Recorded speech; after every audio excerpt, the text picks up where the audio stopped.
This is the Dallas Cowboys Pepsi Postgame Show. Pepsi, proud partner of the Dallas Cowboys. Now, here's Zach Wolchuk and Bryan Broaddus. Snap is good.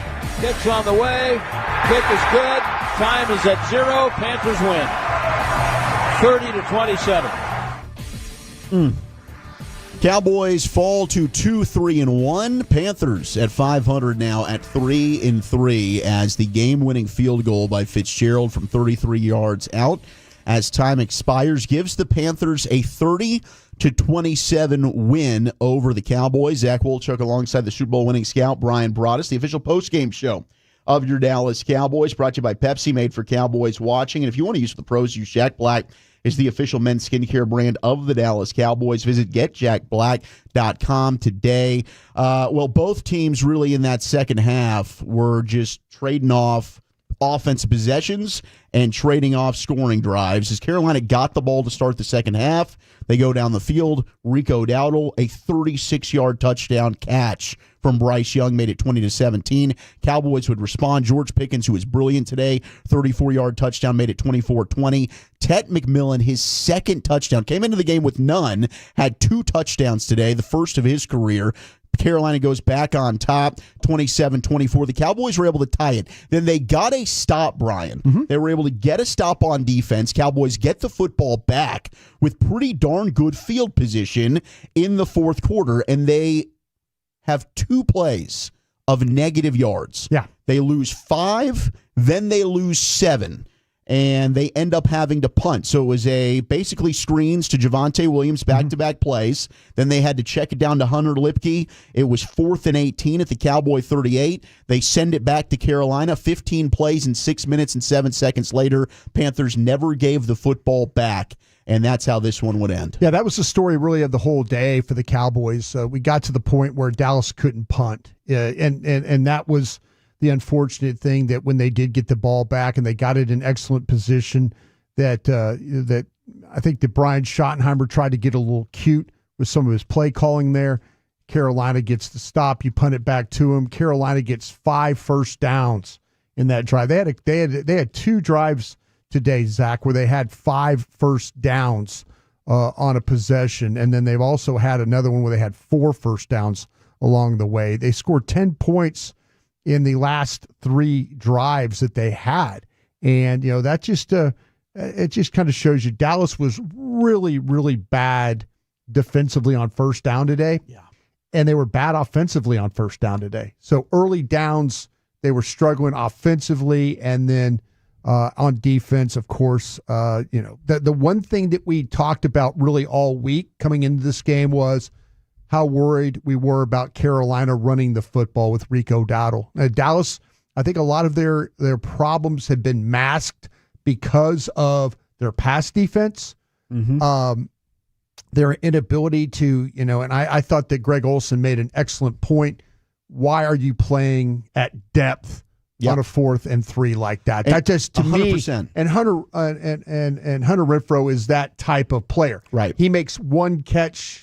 I'm just saying this is his kind of deal. He's like a little red zone player. He's a really good 3rd, 4th down player when it's short yardage, but playing at depth right there, that was just one of the problems. This defense was really just awful all day, but defense did give you 1 stop, and they gave you the ball back in really good field position, and you pooped in the bed.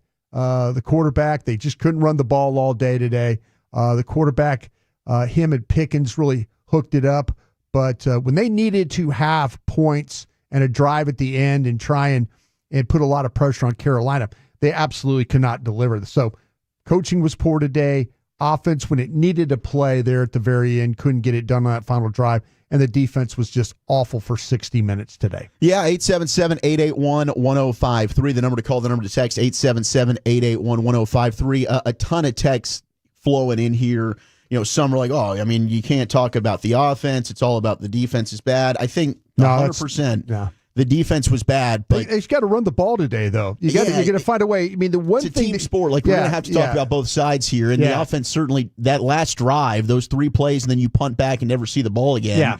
That's what you circle right there. It was a terrible series. You get the ball on your own 46-yard line. You get past that Carolina Panther logo, you're thinking like, oh, well, maybe we can get a field goal out of this. No, you go backwards. Like I say, they needed on that final drive to be big. Offensively, they weren't. Now, defense was poor all day long. Mm-hmm. They continually lost on first down.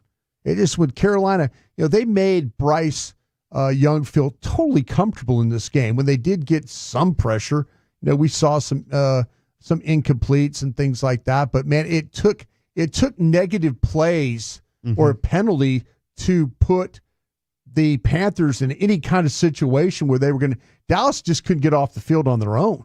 It took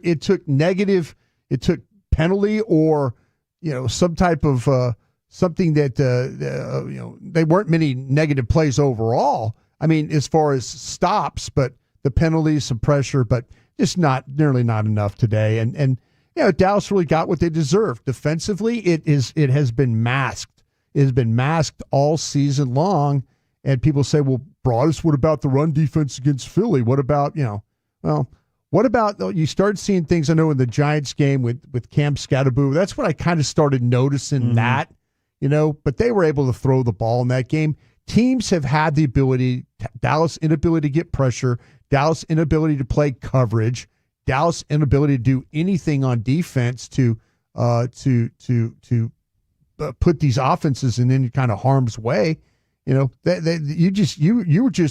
are taking advantage of pass defense. Now teams have kind of figured out, well, last week against the Jets, they figured out just run the damn ball. Even the Cowboys offense forced the Jets in this situation because they were able to put a lead on them.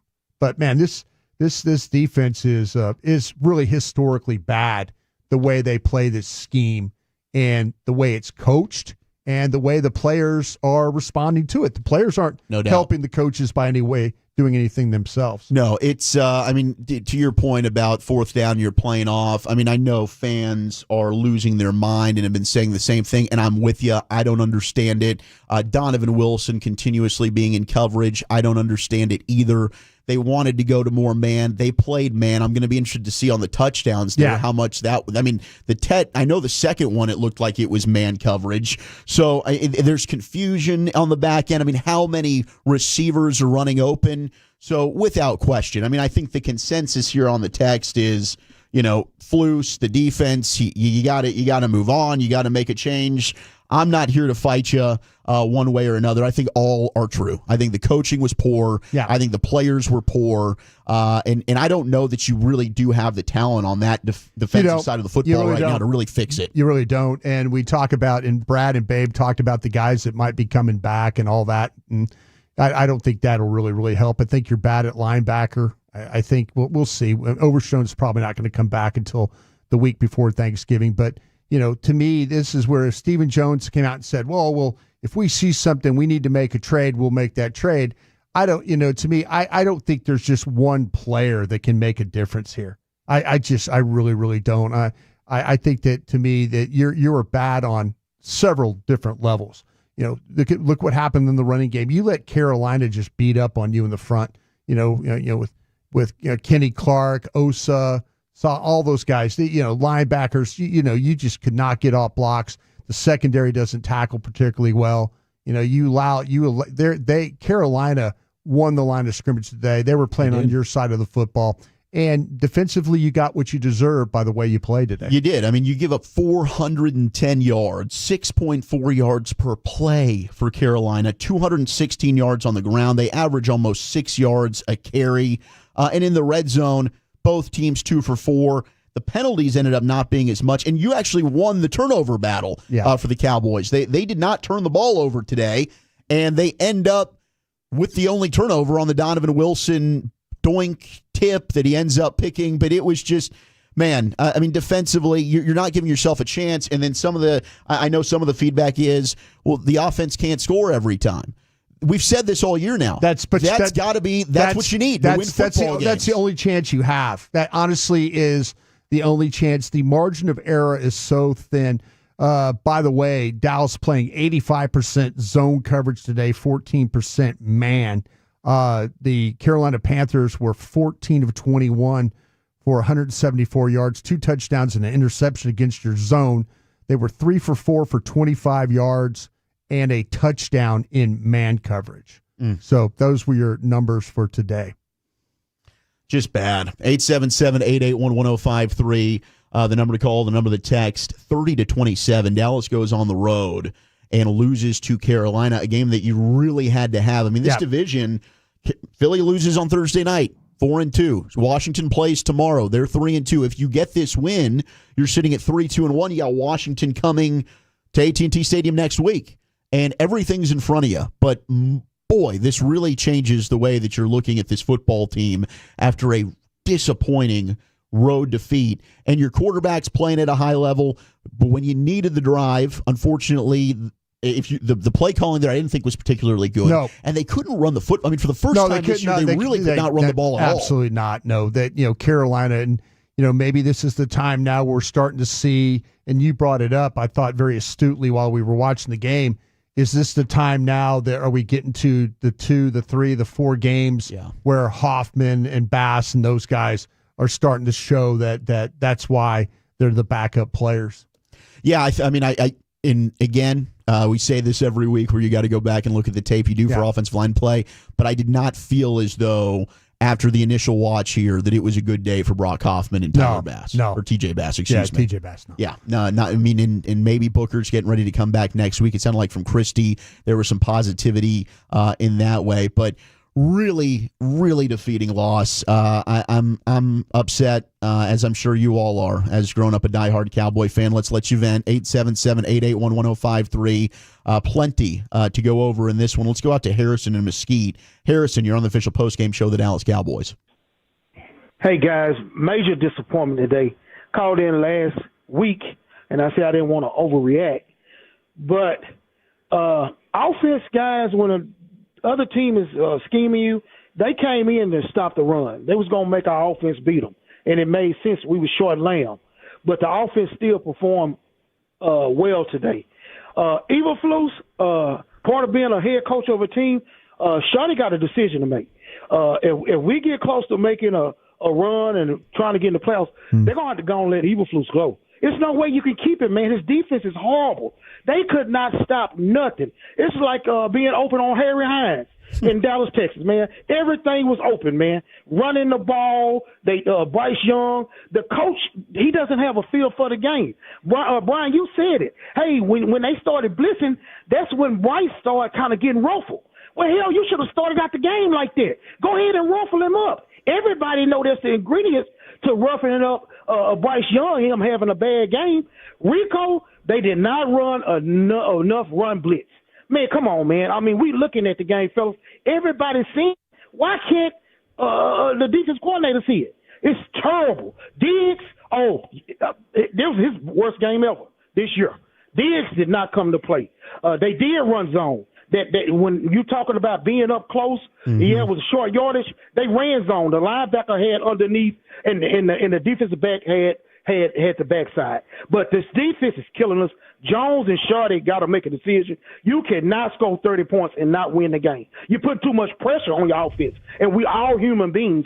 After a while, your offense gonna say, "What the hell is going out there?" And the defense gonna give up the points like that. And Carolina don't even have a spectacular offense like that.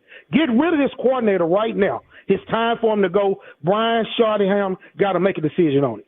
I appreciate the call, Harrison. Thank you. And I mean, we talked about this a few weeks ago. I just don't think the Cowboys have a history of really firing coordinators in season. The defensive coordinator, even you go back to Mike Nolan, who's getting texted in a lot. Yeah.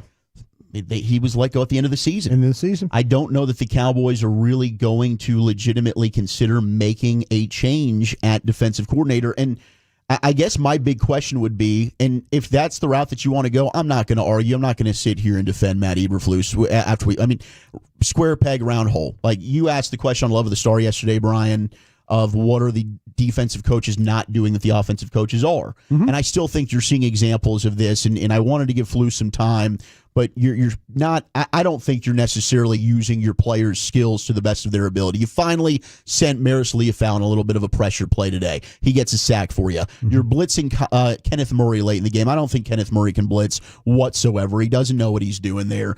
Playing off coverage, for instance, the stuff with Donovan Wilson continually being on the back end. Maybe he doesn't feel like he has a better option than Donovan Wilson. That could be fair.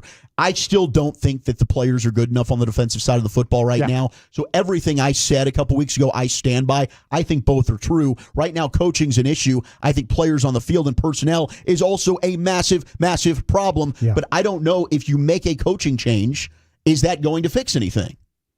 Well, if you believe in college football, it fixed UCLA. They've won the last 2 weeks, beaten Penn State and Michigan State. Maybe it kind of just gives you a little bit of a boost. No, you know what? I don't know if you have anybody on the defensive staff. Like when, say, for example, when Brian Stewart, remember when Wade Phillips was the head coach? Mm-hmm. Brian Stewart was the defensive coordinator. And then like halfway through, Brian Stewart all of a sudden wasn't the defensive coordinator anymore. It was Wade Phillips. Wade just took back play calling. Yeah, he just took back. And I don't know if you have anybody, like if, there's some of these times these coaches have, these defensive coordinators have buddies. I'm trying to think of the guy that, the Zimmer's guy that he brought from Cincinnati, that the line. Paul Gunther. There you go. Thanks for being on the spot on that one. If all of a sudden you change defensive coordinators, you have somebody. Rod Marinelli had, like when they were thinking about Chris Richard, and he took over. Rod Marinelli stepped back. I don't know if there's anybody on this staff. Like Dave Borgonzi, the linebacker coach, didn't he come over with Flus? Yeah, I mean David Overstreet, the secondary. See, those are all coach. Guys. I have no history. I have no history with those guys being coordinators.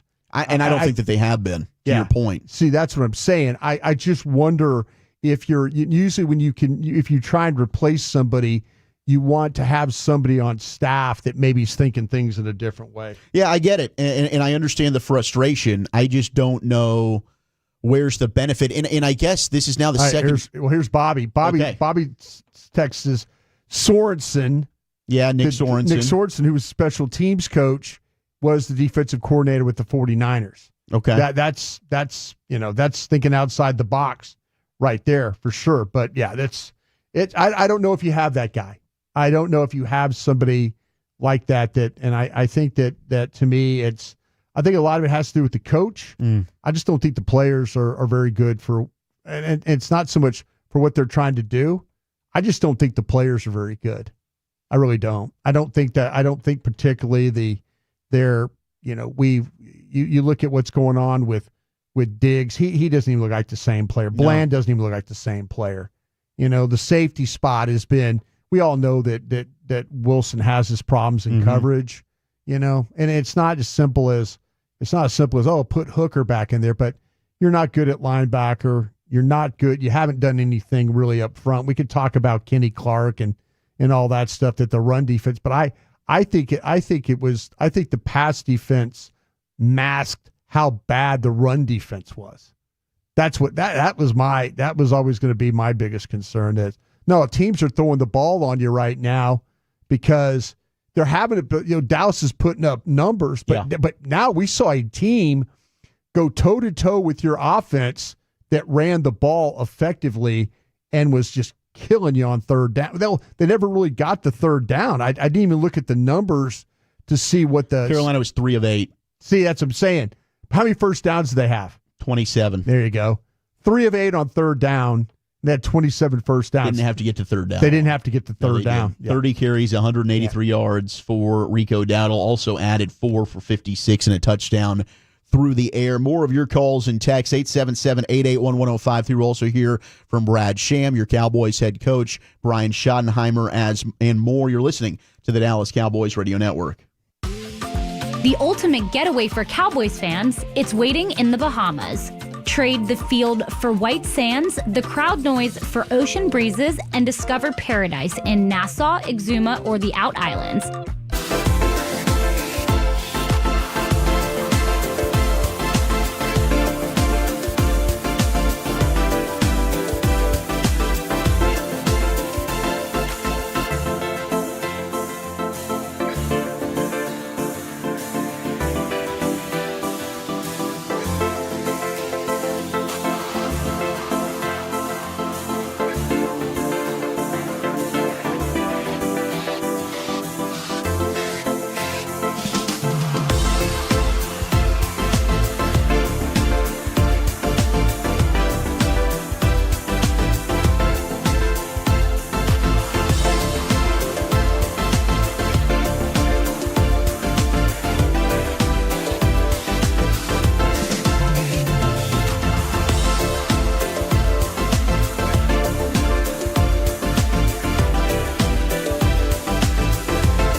Cowboys. Brought to you by AT&T. Connecting changes everything. Tito's Handmade Vodka is America's original craft vodka. WinStar World Casino and Resort. Proud to be the casino of the Dallas Cowboys. Please game responsibly. Sleep Number, the official sleep and wellness partner of the Dallas Cowboys. And by Miller Lite, the only beer of the Dallas Cowboys. 2nd and 9, snap to Young, 4-man, as Araku pushing the pocket, he throws it in the end zone, and wide open, Ted McMillan for the touchdown. He was 5 yards behind Donovan Wilson. I don't know who else was supposed to be covering him. 30-27, Panthers over the Cowboys. And, yeah, that was Teteroa McMillan, the rookie wide receiver out of Arizona. His second touchdown of the game. He had none coming in. Most catches in the NFL without a single touchdown grab. He's got 2 on his resume now, the outstanding young rookie, as the Cowboys fall on the road. They're now 2-3-1. Panthers improving to 3-3. Zach Wolchuk alongside the Super Bowl winning scout Bryan Broaddus, the official postgame show of the Cowboys, brought to you by AT&T. Connecting changes everything. Let's go back out to Charlotte and talk with the legendary voice of your Cowboys, the great Brad Sham. And Brad, in your call there, wide open. The defense, it seemed like everybody was running wide open today. What'd you see? Yeah, well, I mean, there were a couple of them. There were the one possession in particular where they had 36 and 34-yard completion. So that communication is still not happening.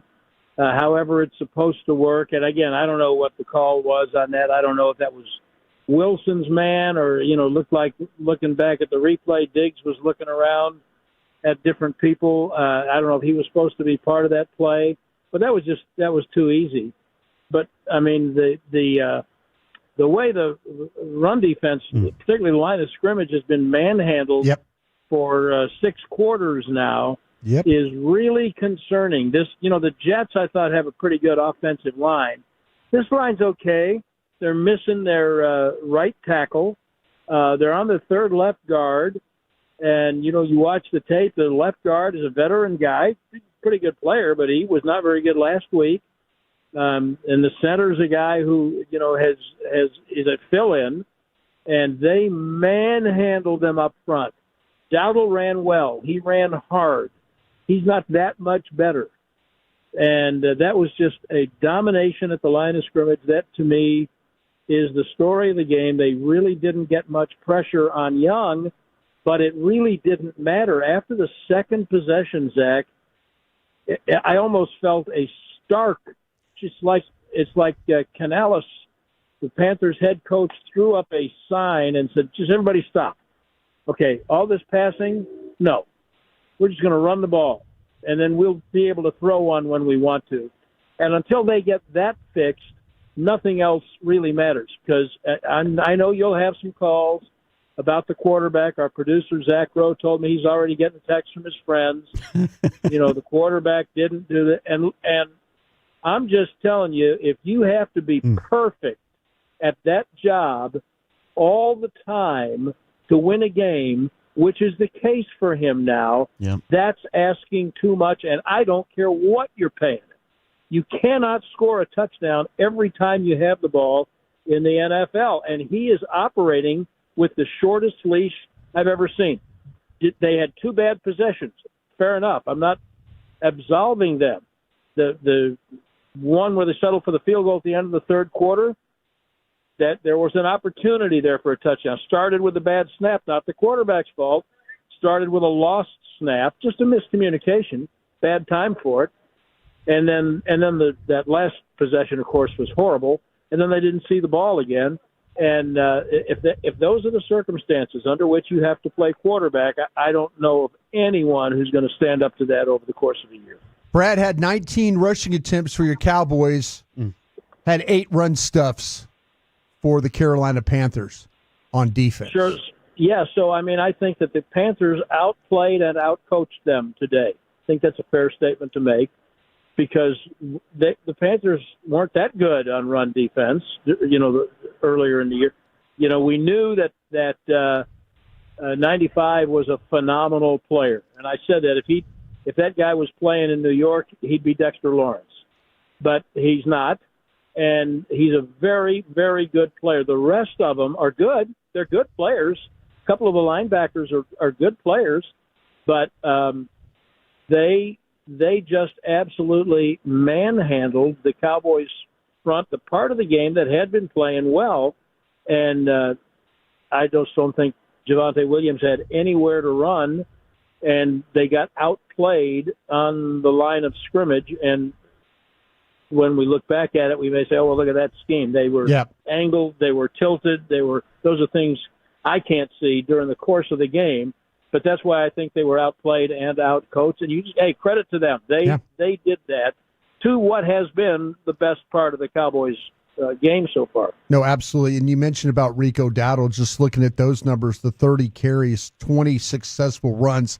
That's 4+ yards a carry, so that just shows you right there that Dallas just really, and to your point, both sides of the football that, that they just could not get things done up front today.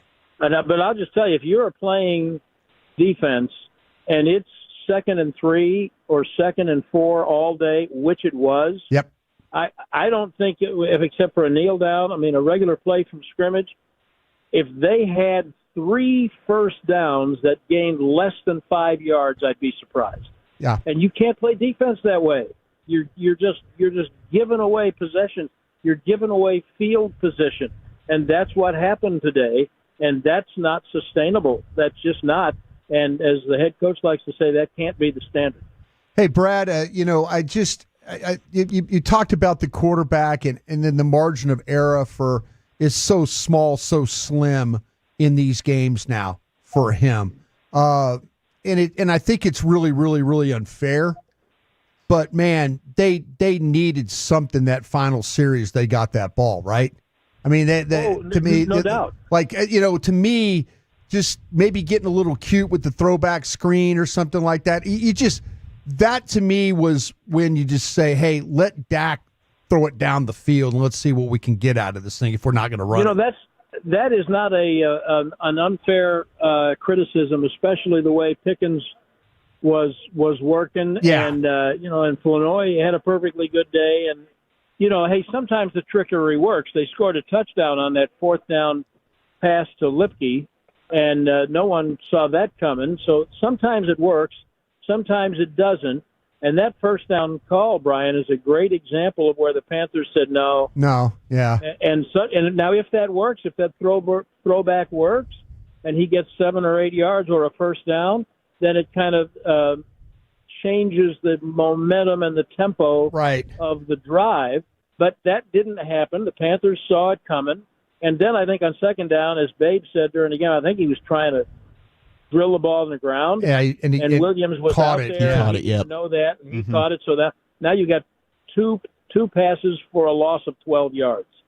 And that's asking a lot. That's really asking a lot. But I don't put that on the quarterback on the throwback play. On paper, it's a good play. You look up and they've got a defense. That happens sometimes. See, that's why I say they got outplayed and outcoached. No, I totally agree with you because, like you're saying, to me, Dave Canales realized his best player in the game was Rico Dowdle. He knew that I have to keep finding ways to get him the ball. I just wish it would have turned into, in that maybe that final drive, George Pickens is our best player today. They have no answers for him. If you want to throw it, there's your opportunity right there. Well, I think that's a fair criticism. That's a very fair point, and it's a shame that the ball game comes down to it being made like that because your defense gave you zero support. But Brad, we know that, right? We know that the defense has been giving. Last week the pass rush. I think you played the quarterback perfect, and you kind of got things going. But, man, this to me was one of those games. And it's going to be like this all year. I hate to say this, but I think it's going to be like this all year that, you're going to have to, that your defense just isn't good enough. And I think in the postgame, you gave a great synopsis of it all. It's like, listen, this is kind of who you are. Right. This is who you are right now. Ed Too Tall Jones is not walking through that door. Harvey Martin not walking through that door. Randy White not walking through that door. This is so you almost have to unfairly offensively do things that you're just like, this, hey, I've just got to feature my best guys just constantly until. Yeah, now I'm not smart enough to know from a schematic standpoint, can they do something differently, just completely differently, with the personnel they have? Because you're right, nobody's walking through now they'll get a couple of cornerbacks back. Sure. Yes. But can they do something schematically differently to at least be competitive up front? At least force 3 or 4 punts a game instead of 2. And if you can't do it schematically, then it is going to be like this all year because these are the players you have. No doubt. And I made that point, Brad, in the postgame a few weeks ago, and I guess gave Flus covering fire because everybody always wants to fire the defensive coordinator. And I don't know if it's a scheme issue or if it's just you don't have good enough personnel right now on that side of the ball. Correct. That's absolutely correct. Now, when and let me say this, people, I don't want to hear about, Micah Parsons, you shouldn't have traded Micah Parsons. That was one guy. Yeah. And last week's the only game they've gotten out of Fowler where he did anything. Find me what Sam Williams has done. Mm-hmm. That's fair. Ezeraku at least is getting better. And he almost forced a big play today, almost forced a fumble today. But he's improving. But that Nealand really has not been the same guy since he missed a couple of games. Yeah. So they're not, and we knew that at defensive tackle, Clark helps, Solomon Thomas helps, but that's 2 guys. Odighizuwa is a good player, but now that's where I say I don't know enough but can the scheme do something? Because they're not terrible players inside there, but they're playing terrible. Right. And they're being handled most of the time over the last 6 quarters. Now, let's not make it sound like it's from jump. The Philly game, what hurt them was they couldn't defend the running quarterback. Right.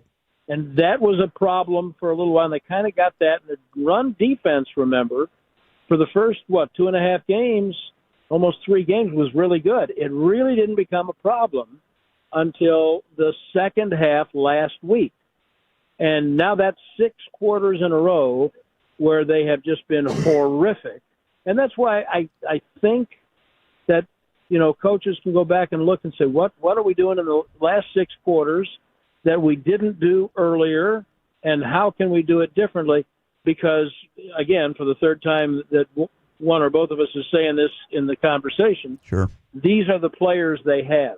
And the help they're going to get back is mostly in the secondary, and it's not up front. And so now Overshown will make a difference, but come on, he's not Superman either, and he's coming off an absolutely horrific injury. So I do think the coaches have to look at it and say, what have we done in the last 6 quarters that people are taking advantage of, and how can we do that differently? But then today they just had a little bit of everything. They couldn't defend the run, but on the other hand, they couldn't defend the pass. And it happened both ways, and that's just not sustainable. Brad, thank you so much. We'll chat again next week at home against Washington. Safe travels. Look forward to seeing you guys. Thank you. There he goes, the voice of your Cowboys, the legendary Brad Sham, after a disappointing 30-27 Panthers win over the Cowboys. In the last 6 weeks, just doing quick math, when you start to talk about the starters of the Cowboys, remember last week we were talking about, guys on the field, 8.7, 7.5. Yeah. If you just kind of look at the numbers, what you're at, the last 2 weeks with their starting defense on the field, they've averaged giving up about 6.8 yards a carry is what this last 2 weeks when you look at overall how they played run defense. On the flip side, that's funny because Carolina, their players, there's not a player that was on the field for Carolina. Patrick Jones was the player on the field that allowed the most when he was on the field. The defense was compromised, running the ball, 2.8. Wow. Everybody else was 1.6, 1.8, or 2.0. For Dallas is either 5.8, 5.7, looking down, 5.6. The last couple of weeks, it's been particularly bad when it comes to playing run defense. When Reedy Stewart has one of your run stops, and I'm looking down through this, there was 2 run stops in this game. Reedy Stewart had one, and Solomon Thomas had the other. That was it for your run stops on defense.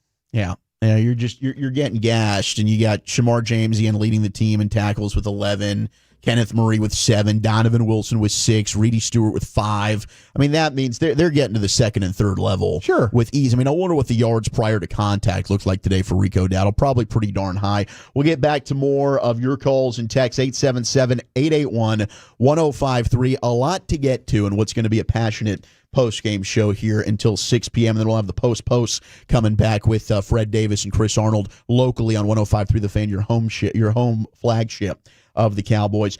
All right, we'll hear from Shotty, and we'll hear from you. Dallas Cowboys football will continue in a moment.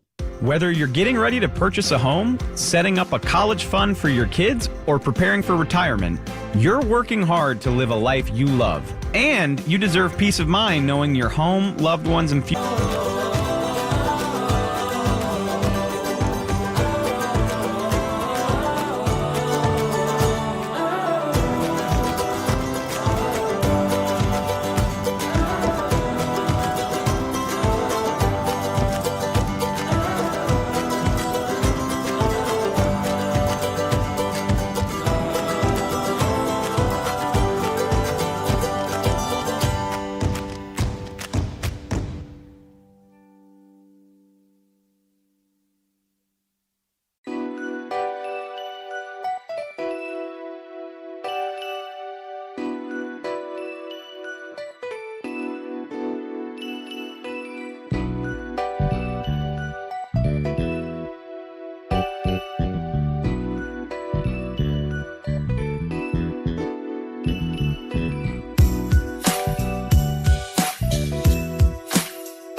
to find a location near you. Offer valid through December 31st, 2025. Terms and conditions apply. Valid only at participating locations.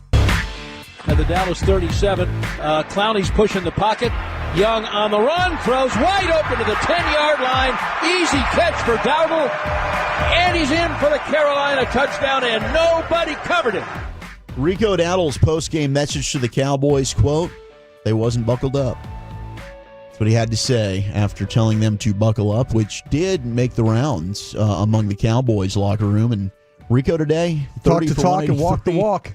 Yep, and 4 catches, 56 yards and a touchdown. He did. He backed it up. He did back it up. Good for him. He certainly did. Zach Wolchuk, alongside the Super Bowl winning scout Bryan Broaddus. I know a lot of you were waiting patiently on hold. We will get to you, I promise, because I definitely want to hear what you have to say. 877-881-1053, 877-881-1053. But let's pause 10 seconds to allow stations to identify themselves across the Cowboys Radio Network. Your turn it on, leave it on. Home of America's team is 105.3 The Fan. Go low, baby. KRLD-FM and HD1, Dallas-Fort Worth. An Odyssey sports station. All right, we do need to hear from Brian Schottenheimer after a disappointing road loss. Cowboys falling to 2-3-1. Here with Schotty. Calvin Watkins, Dallas Morning News. Why do you think he had so many problems against the run today? I want to look at it. They controlled the game, on both sides, and you got to give them credit for that. We knew they were a physical football team. We weren't surprised by that, but they were able to run it, and we weren't. And this is a game where you got to win the line of scrimmage, and we didn't win the line of scrimmage today. I told the team that. It's disappointing, but I got to give them a lot of credit. They ran hard, they blocked well, and we have to be better, and we'll look at it and we'll get it fixed. Do you believe you have the personnel to work with Fluce's scheme? Yeah, absolutely, no question about it. We got to coach better, we got to play better. The physicality of it all. We're a physical football team. We didn't show it today. Give them credit. And we have to be better. And it's not just the defense; it was the offense. Yeah, we threw the ball all over the yard, and that was great. But at the end of the day, we want to be balanced, and we weren't able to do that today. And we got to look at that as an offensive staff and see what they did to stop the run. All right, so DLLS Cowboys, how demoralizing is it as a play call offense when you have to be perfect? You can't blink. I don't look at it that way. You're just playing the game. Hey, our defense made some big stops in the fourth quarter. We weren't able to punch the ball in, when they stop them, we got to capitalize. And I think, again, we got to the fourth quarter, which is what we always say. You say you can't win the game in the first, second, and third. We got to the fourth quarter, had a chance to win. They outscored us 10-3, and, we got to be able to score touchdowns down in the red zone, and we didn't do that. The last drive, when you got the ball, it was 6-7 minutes left. Everything went backwards. What wrong with the two screens, swing passes, screen passes? Well, the first one was a screen, and they sniffed it out. The phasing wasn't very good, so we couldn't get to the corner. The other ones weren't screens. They were checkdowns. And, this team does a good job of batting the ball, and they did that. But, they played very passive when they got ahead of the sticks.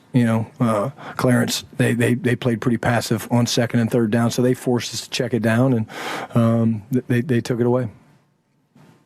Brian, Todd Archer with ESPN. Did you consider letting them score at the end? We did. We talked about a lot of different things, and it's one of those things. I don't want to get too much into game strategy. We're talking about a lot of different things there, but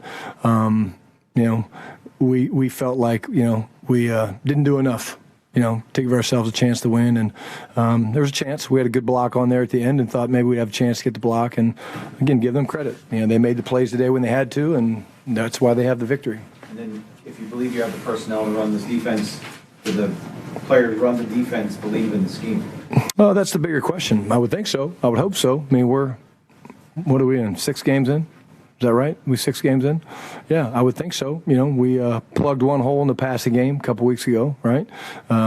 Certainly, we've shown the ability to run the football. We've shown the ability to stop the run. But there's a consistency that's not showing up. And we got to be better. And that starts with me. It starts with the coaching staff, putting these guys in the right position. But, again, give Carolina credit. They were the more physical team today. We knew that it was going to be a physical game, and I'm man enough to stand up here in front of you guys and say that. And I don't like it. I don't like saying it to our team. But when you turn on the film, that's what you're going to see. John Machado with The Athletic. Why do you believe that Matt Eberflus can get this fixed? Yeah, Matt's a great coach. I mean, Matt's a great coach. He's been around. Everywhere he's ever been, he's had good defenses, and it's not just Matt by himself. Matt's trying. The players are trying. This is not a lack of effort. This is not that. It's, again, we have to be able to play more complementary defense. And, early in the season, we were getting hurt throwing the football. And, this game, we got hurt running the football. We were not surprised. We got to tackle better. Our gap control is not very good right now. That's the big thing I'd say to you. Our gap control is not where it needs to be. We're not fitting gaps right.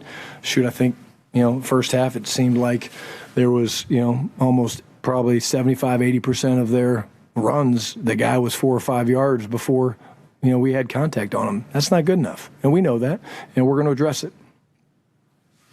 Nick Harris forced our telegram on that fourth down late that they were able to convert on the replay. Deron Bland playing about 8 yards off. Is that the call there? Have y'all had time to communicate about what the plan was on that? Yeah, we feel good. We had Deron, in that situation one-on-one. And, Bryce made a good throw down and away to Hunter, and they moved the sticks. Big play in the game, of course, but not the only play in the game. There's Bryan Schottenheimer after a 30-27 Cowboys loss on the road. A lot of questions about the defense and the scheme, and Schotty's saying, yeah, he does believe that they've got the players to be able to fit what Flus wants to do. You're 6 games in now. I don't think the defense has really looked good for a full game all season long. Something's got to give. And pass rush was good last week. The pass rush was good last week. And even, some texts are coming like, no, the Cowboys do have good players. Yeah, Diggs and Bland, we have been good players in this league. Not right now. Right now, they're not playing well. They're not very good, and they're not very good at safety, and they're not very good at linebacker.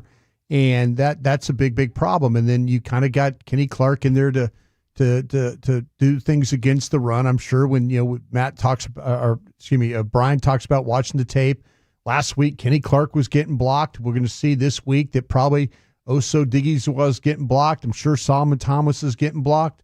That you can't. If that's the scheme, and we've talked about with Coach White Cotton, and we've given the offensive line coach a lot of praise. Right. We've given those offensive line coaches a lot of praise.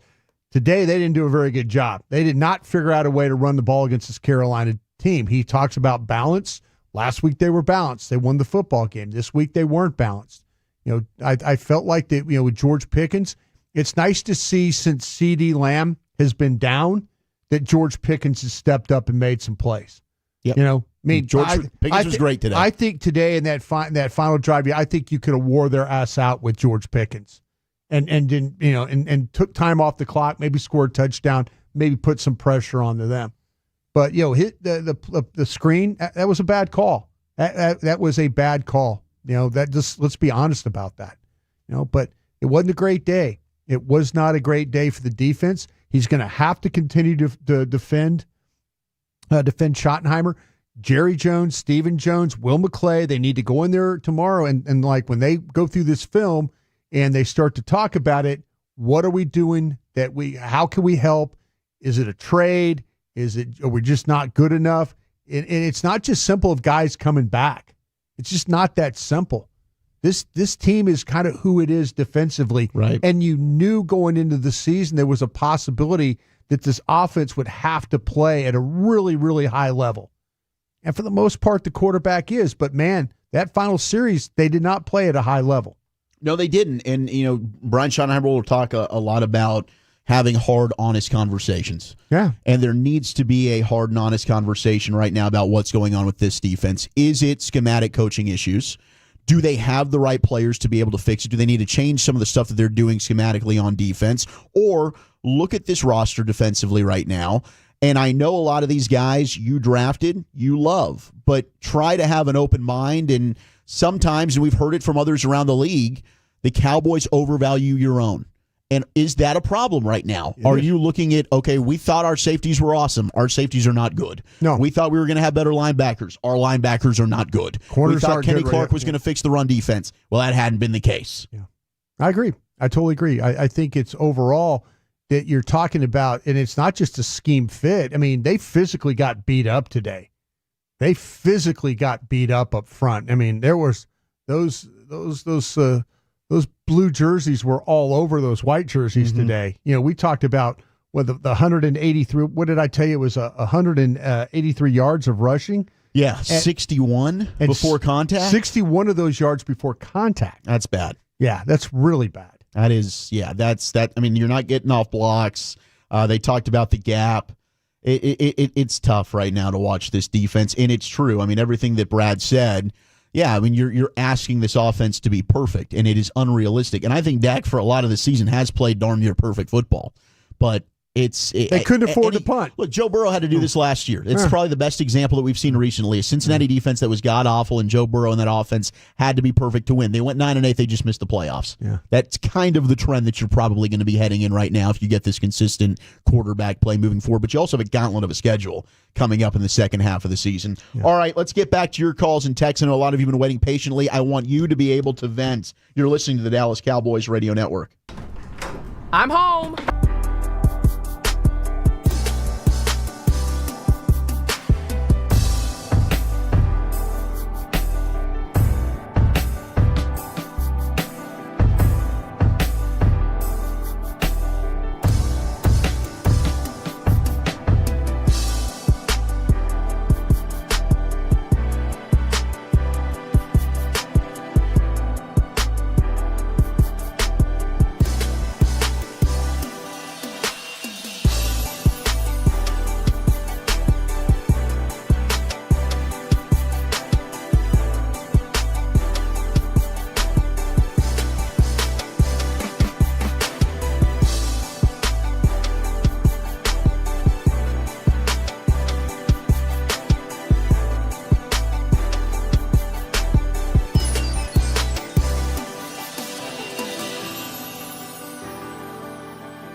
or grilling at home, on game day, Cowboys fans deserve Pepsi. Ford, your North Texas Ford dealers. Ford is the best in Texas. Blockchain.com. Invest like your icons with blockchain.com and by DallasCowboys.com. Keep track of the boys with daily podcasts and up-to-the-minute blogging at DallasCowboys.com and on the official Dallas Cowboys app.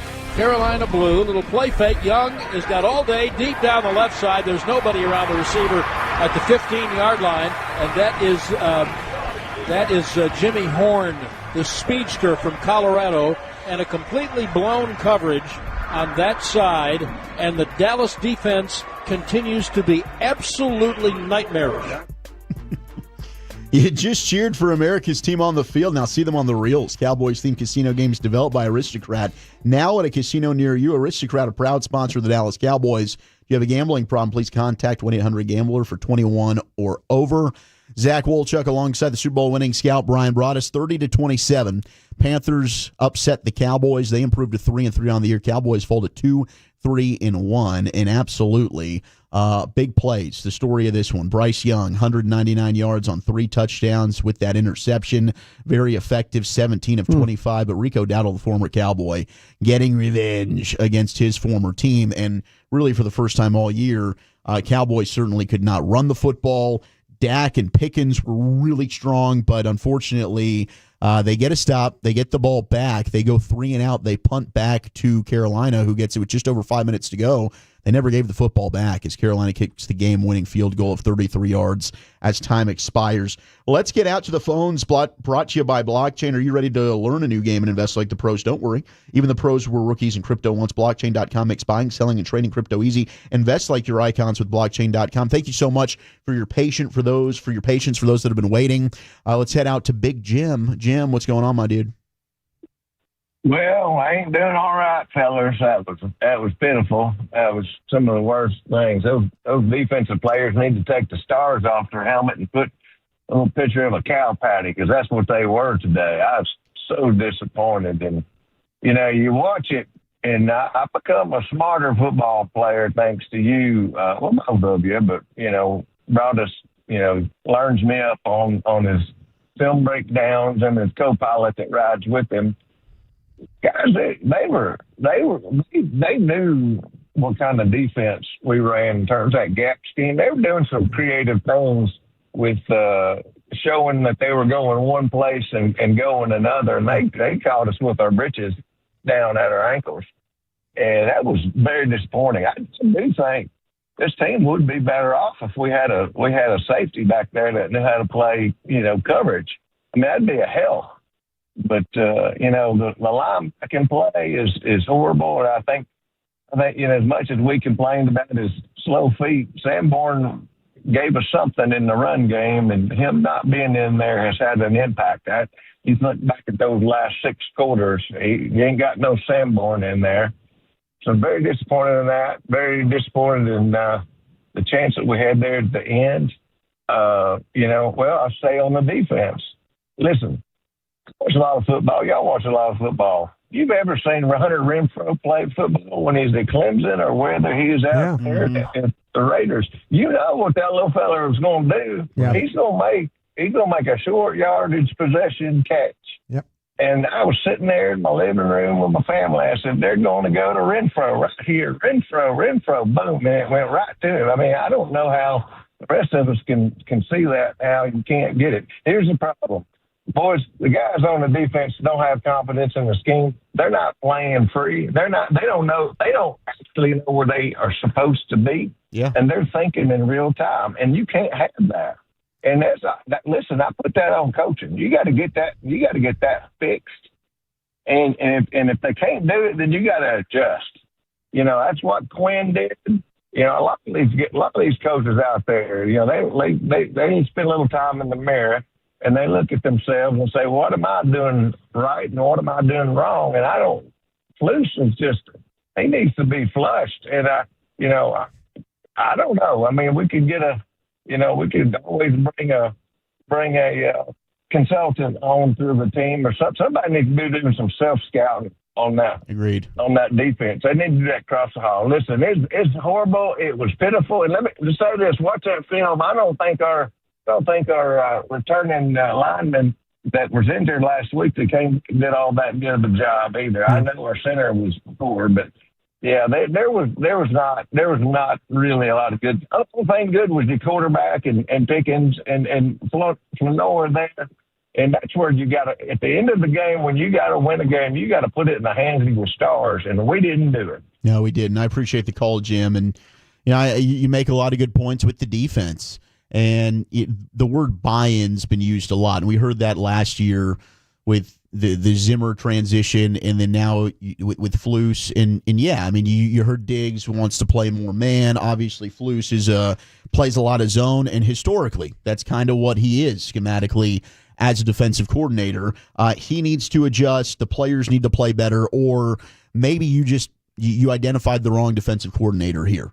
And what he wants to do does not fit your players, because you're 6 weeks in now and you're still having busted coverages. And we have no idea exactly what the call is, whose responsibility is what. We can make our best guess, and we have a better idea when you go back and you watch the film. But to have communication issues like this, where you have guys running wide open in week 6, yeah, come on, guys. It's time now to get it figured out. Well, when you have over 5 yards of separation in your defense when it comes to their pass plays and stuff like that, that's going to be rough. And, neither team was particularly good rushing the passer.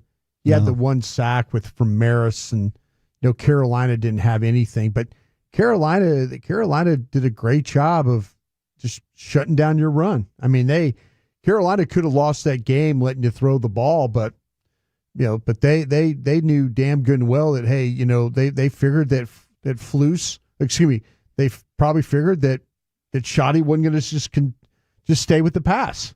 He just didn't. There was like the Panthers were far better on first and second down than you were, defensively and offensively as well. Yeah, and I think the Cowboys were pretty darn effective when it came to throwing the ball on first down.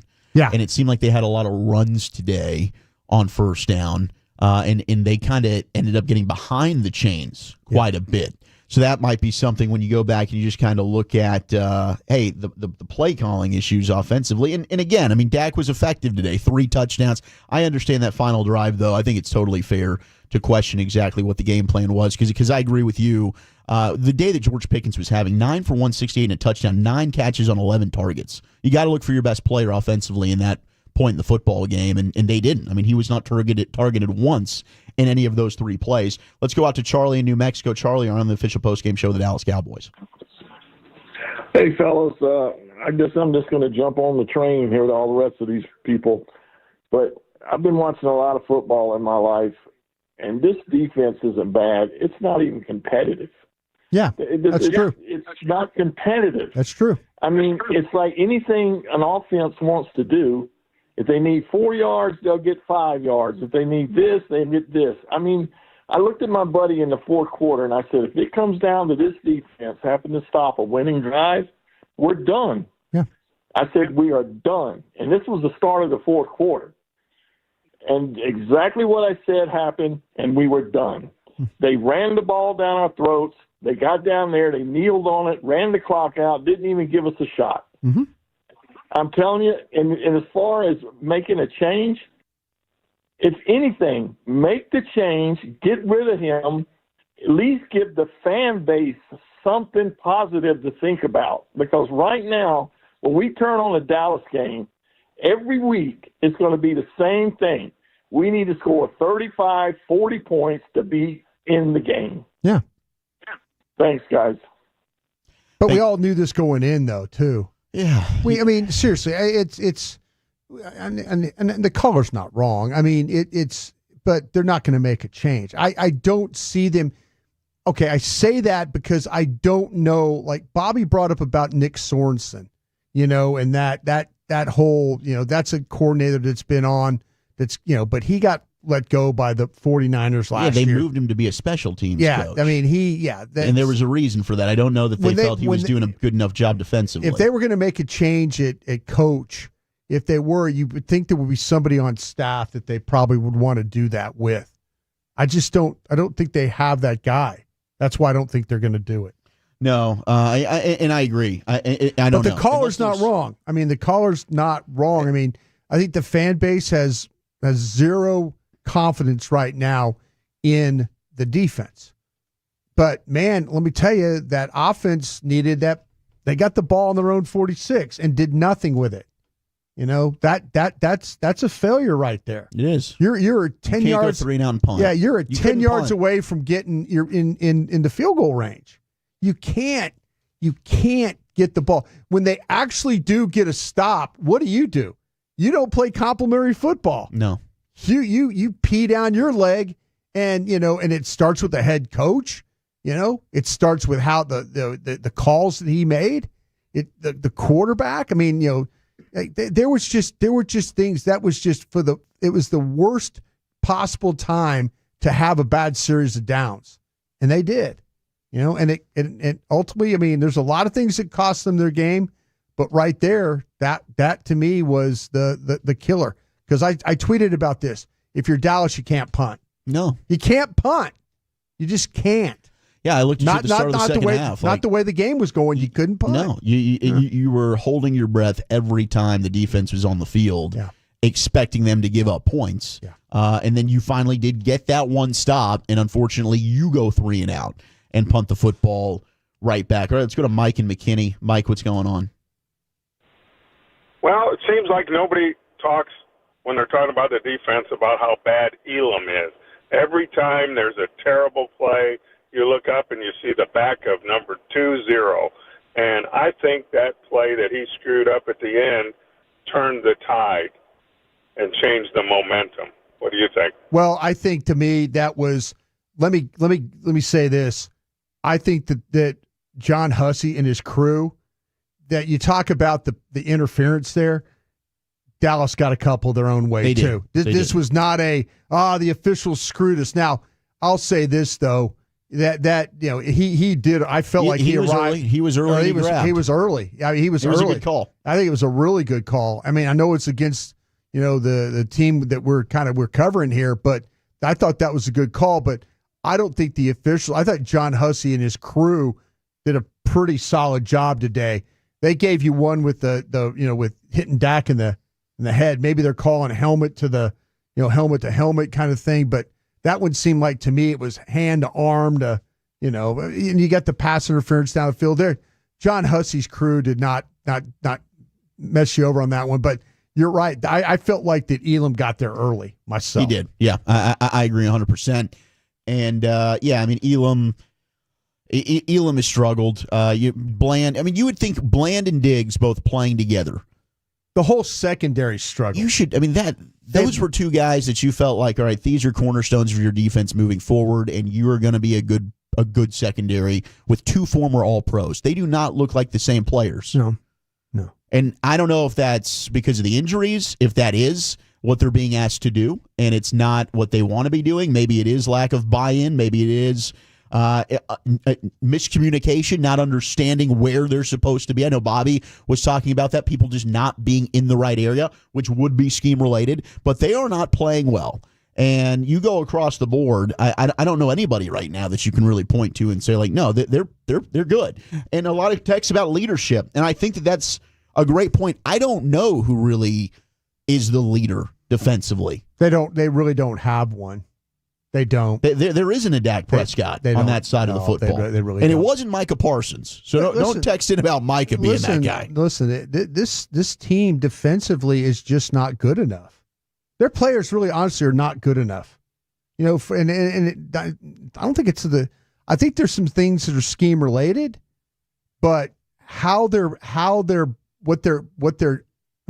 they're getting coached. And they're not even doing what the coaches are asking them to do. Exactly. Like 682, you guys just won't blame the DC. No, he absolutely deserves blame. He absolutely deserves blame. But maybe you just don't want to hear that the players are bad as well. Like both things can be true. We don't have to just pick one side of the aisle here. To me, it's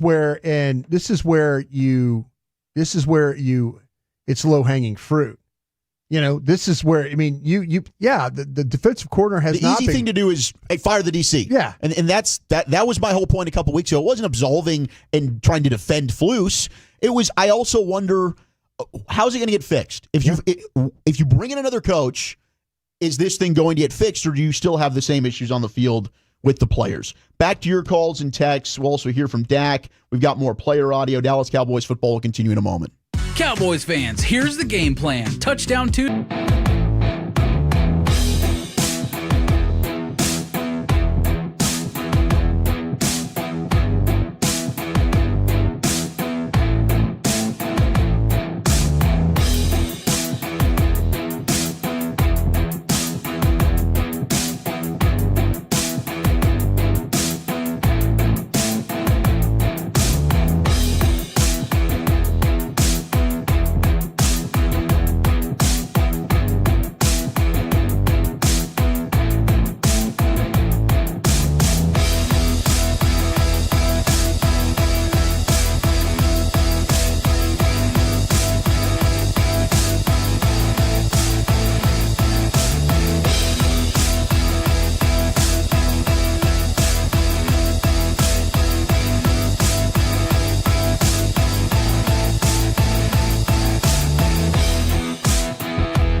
Americans who did the extraordinary. Get your tickets at mohmuseum.org. Dallas at its own 35, down by 3. Flanoy in motion. Prescott back. Good block from Steele. Throws it over the middle. Caught by Pickens at the 50 for a first down. Broke away from a tackle. Running left to the 40. Pickens to the 30. 25, 20, and out of bounds. Didn't like the way he was waving that football around. But wow, what a move by Pickens. He had a first down, but he broke a tackle and got 20 more yards. He got 45 on the play. There you go. That's our drive of the game, brought to you by, well, nobody right now. George Pickens, 34 yards from Dak, 6 plays, 73 yards, put the Cowboys up 24-20. That would be a lead that we were hoping. Could they hold? Wasn't the case. Yet Carolina comes right back, goes up 27-24. Cowboys did kick a field goal to tie it back up, and then the Panthers holding the ball with 6 minutes and 7 seconds left and kick a field goal as time expired, 30-7. Had a feeling they were going to lose it right there. When they gave the ball back, I had a feeling they were going to lose it. The 3 and out. I mean, you just finally got the stop you'd been asking for, and then you just punt it right back. Yeah. And the likelihood that you were going to get back-to-back stops. I was just kind of hoping Carolina would score with enough time for you to get the ball back. No, they weren't going to do that. Credit to the Panthers, man. They played some smart football today there at the end. They got that 4th down, and I do agree, like everybody else, what in the world are you doing playing off coverage with Hunter Renfrow there? 2 yards of separation, they say. The line. Crazy. Yeah. Just crazy. Yeah. Zach Wolchuk alongside the Super Bowl winning scout Bryan Broaddus, brought to you by the all-new National Medal of Honor Museum in Arlington. Brings the stories of America's greatest heroes to life through virtual experience and exciting interactive technology. Plan your visit today at mohmuseum.org. All right, let's hear from Dak Prescott. Trying to sell deal. Let's Cowboys. How frustrating is it not to be able to get the ball back? And it's demoralizing. You guys have to be perfect because you guys blinked there at that 4th quarter when you last time you had the ball with like 7 minutes left and then you get a chance to get the ball back. Yeah, I wouldn't say it's demoralizing, but I'd definitely say it's frustrating, right? Like, just even the last time you have the ball, probably was not our best series of the game right there. I mean, other than the 3 and out to start the game off, and in a crucial point like that, we just can't do that. And on top of that, right, that being the last time that we touched the ball, it makes it frustrating. But that's the NFL. You trust that those guys are going to go get a stop. Unfortunately, we had a PI call on the 3rd down. Then after that, right, they just kind of ate the clock up, kept running the ball, and did a good job. They won the 4th quarter, and that's the NFL. We won the turnover battle, and don't know the big plays, but they won the 4th quarter, and that was the difference there. And a team that's obviously second-year coach, young quarterback playing well, getting better, young running back, right, that we're familiar with. He told us to buckle up, and he went and had a hell of a game. And credit to them, they got the best, and they're the better team this afternoon. What was open up for you and Pickens? It seemed like he was having the ball out there today. I mean, he's just an elite receiver.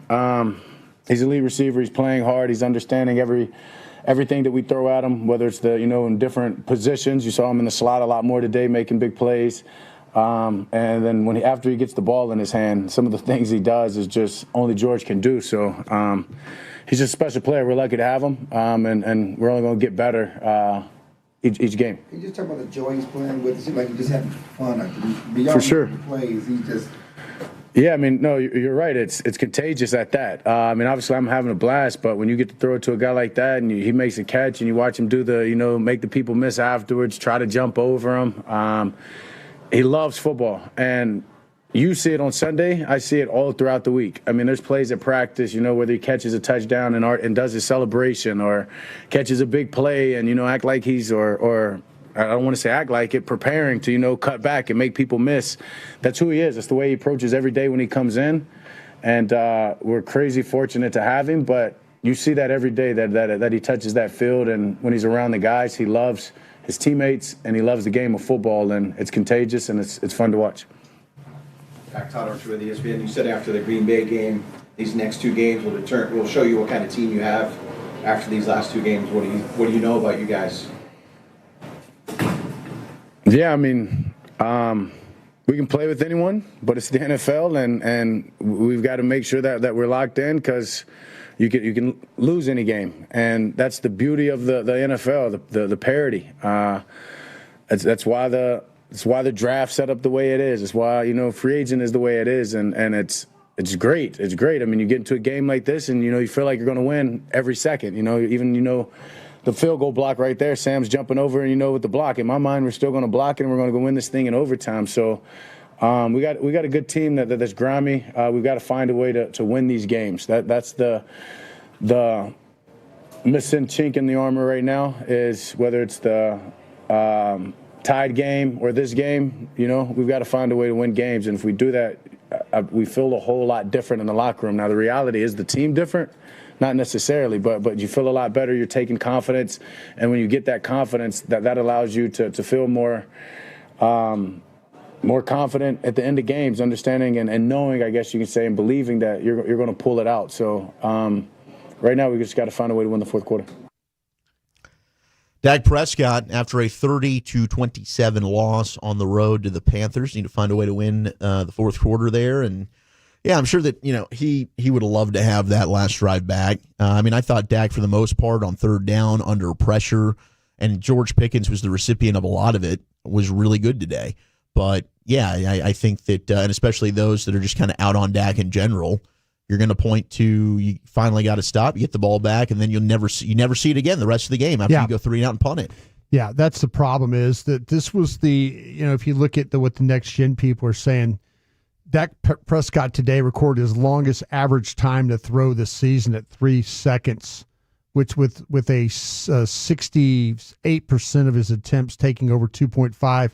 He was 17 of 23 in this game, and he completed. This was the highest that Carolina had played man coverage the entire season, and that was about 35%. Prescott was 11 of 12 against man coverage for 135 and a touchdown. George Pickens was his guy. Pickens had 7 of 8 targets for 127 against man coverage. Unfortunately, they had a bad series, and that's really what's the biggest problem is you're not going to stop anybody on defense. Your players aren't good enough doing that right now. Your coach can't help you there because he doesn't really have a handle on what he needs to call, and when he does call something, it generally doesn't work. So now you've asked your quarterback, who is the leader of your team, the guy who's going to stand up there and take all the arrows when things don't work. I thought it was a really interesting question that Todd Archer asked him. And I think Dak, if you pulled him off the side, he would say, we're not effing good right now. We're not. We're not good enough on defense. We're not stopping anybody. We're not doing it. He goes, I got to be better on that last drive. I can't make a mistake. I feel like I'm having to carry this team, but I'm okay. I think he would be honest. I think if you were just pulling him aside and had a beer with him, I think he would tell you, he goes, we're not a very good football team right now. Yeah. We're not. You've had moments where you've played well. Like the Green Bay game, you played well. I would not be surprised if they play well against the Commanders next week. I wouldn't surprise. You had 2 really terrible losses. Chicago and this one. Both on the road. 2 terrible losses right here. Yeah. And things when you play that game and that's what Dak's saying. Well, this is the NFL. And I think it's unfair to him, but you know what? They needed to go score. They needed to go score that final drive, or they needed to take as much clock as they could, kick the field goal, and pray like hell that Carolina was going to make a mistake. But Carolina's ability to run the football, that bailed their quarterback out all day. Yeah. He didn't have to play. You want to, when you're playing Carolina, you ideally want the game in Bryce Young's hands. Absolutely you do. Absolutely you do. But much like with Fields and the Jets, those are quarterbacks that will find a way, at least at this point in their careers, to lose it. They will. Or they won't make the play, or they'll get frazzled under pressure and throw it away. I think he's won 9 games now in his career, and 8 of them have been come from behind victories. But yeah, you were not good enough. You were not good enough on defense all day, and you weren't good enough on offense on your final drive to go win that football game. 877-881-1053, the number to call, the number to text, the official postgame show, the Cowboys, Zach Wolchuk, alongside the Super Bowl winning scout, Bryan Broaddus. Let's get back to the phones, and a lot of you have been waiting patiently. We appreciate you. Let's hit line 5. We got Will in Minnesota. Will, what's going on? Hey, brothers. Yeah, man, I believe when Dak brought up that buckle up thing at his press conference, I believe that was his little jab, his frustration at the defense. But I just have one thing to say about this firing the defensive coordinator. Yeah. I just don't think that's feasible because I think a better thing would be like to add somebody like an Al Harris type, because I don't think these dudes forgot how to play football on the defensive side of football. I just think they need an ear. Somebody to talk to them to get them hyped, like an Al Harris type guy, because I just don't think these guys forgot how to play football. And that's all I have to say. And you guys go ahead and go Cowboys. Thank you, man. Appreciate that. No, they're bad defense right now. They're bad. Listen, we could talk about guys coming off injuries and stuff like that, but they're bad. They're bad at linebacker. They're bad in the secondary. They don't really cover particularly well. They don't have a lot of options. The pass rush, we saw it last week. It's been really non-existent. The fact that people have been throwing the ball on you has hide the fact that the run defense is bad. This is a poorly constructed defense, and it's poorly coached into the situation where maybe he's trying to do some things. I kind of feel like the offensive coaches have tried to do some things to kind of understand where their guys are. I don't know if the defense has necessarily done that. So, this team is playing really poorly on defense. It's not. I don't think it's a forget thing. I think they're just not good enough. No, they're not. And I've had a bunch of texts coming in. A few I've tried to respond to as well. It's a constant back and forth. If you want to say we've seen certain players have success and play well with other defensive coaches, so it's got to be Matt Eberflus. Yeah. Fair. We've seen Matt Eberflus have a consistently ranked top 10 defense in points allowed in takeaways when he was a defensive coordinator in Indy. Yeah. That's how you get promoted to be a head coach. So has he all of a sudden just become a terrible defensive coordinator? I don't think Eberflus is doing a good job, clearly. I've heard the phrase square peg, round hole with a lot of these players, and he very likely could not be putting these guys in a position to succeed. They seem confused. There's a lot of dysfunction on the back end. Flus could very well be a problem, and maybe is a problem. But you're also just right now, you got a lack of players. They're not playing well. The guys that you expected to play well are not playing good football. Not at all. Secondary, they can't cover anybody. It's even when they try and play. They've tried to play man coverage, and teams have taken advantage of them playing man coverage. The pass rush is not consistent. The run defense is not there.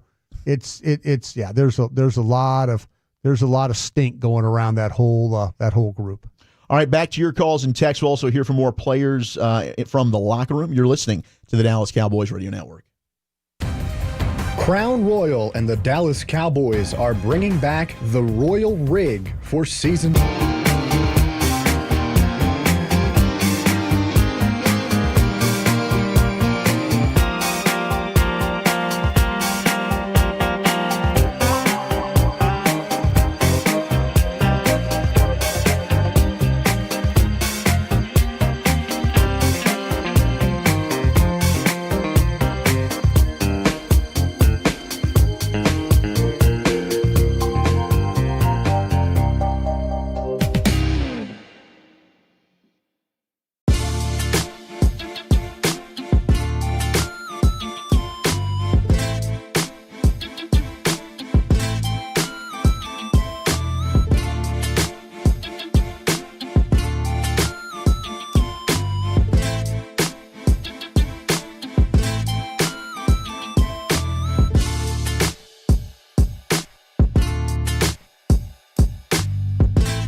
blockchain.com.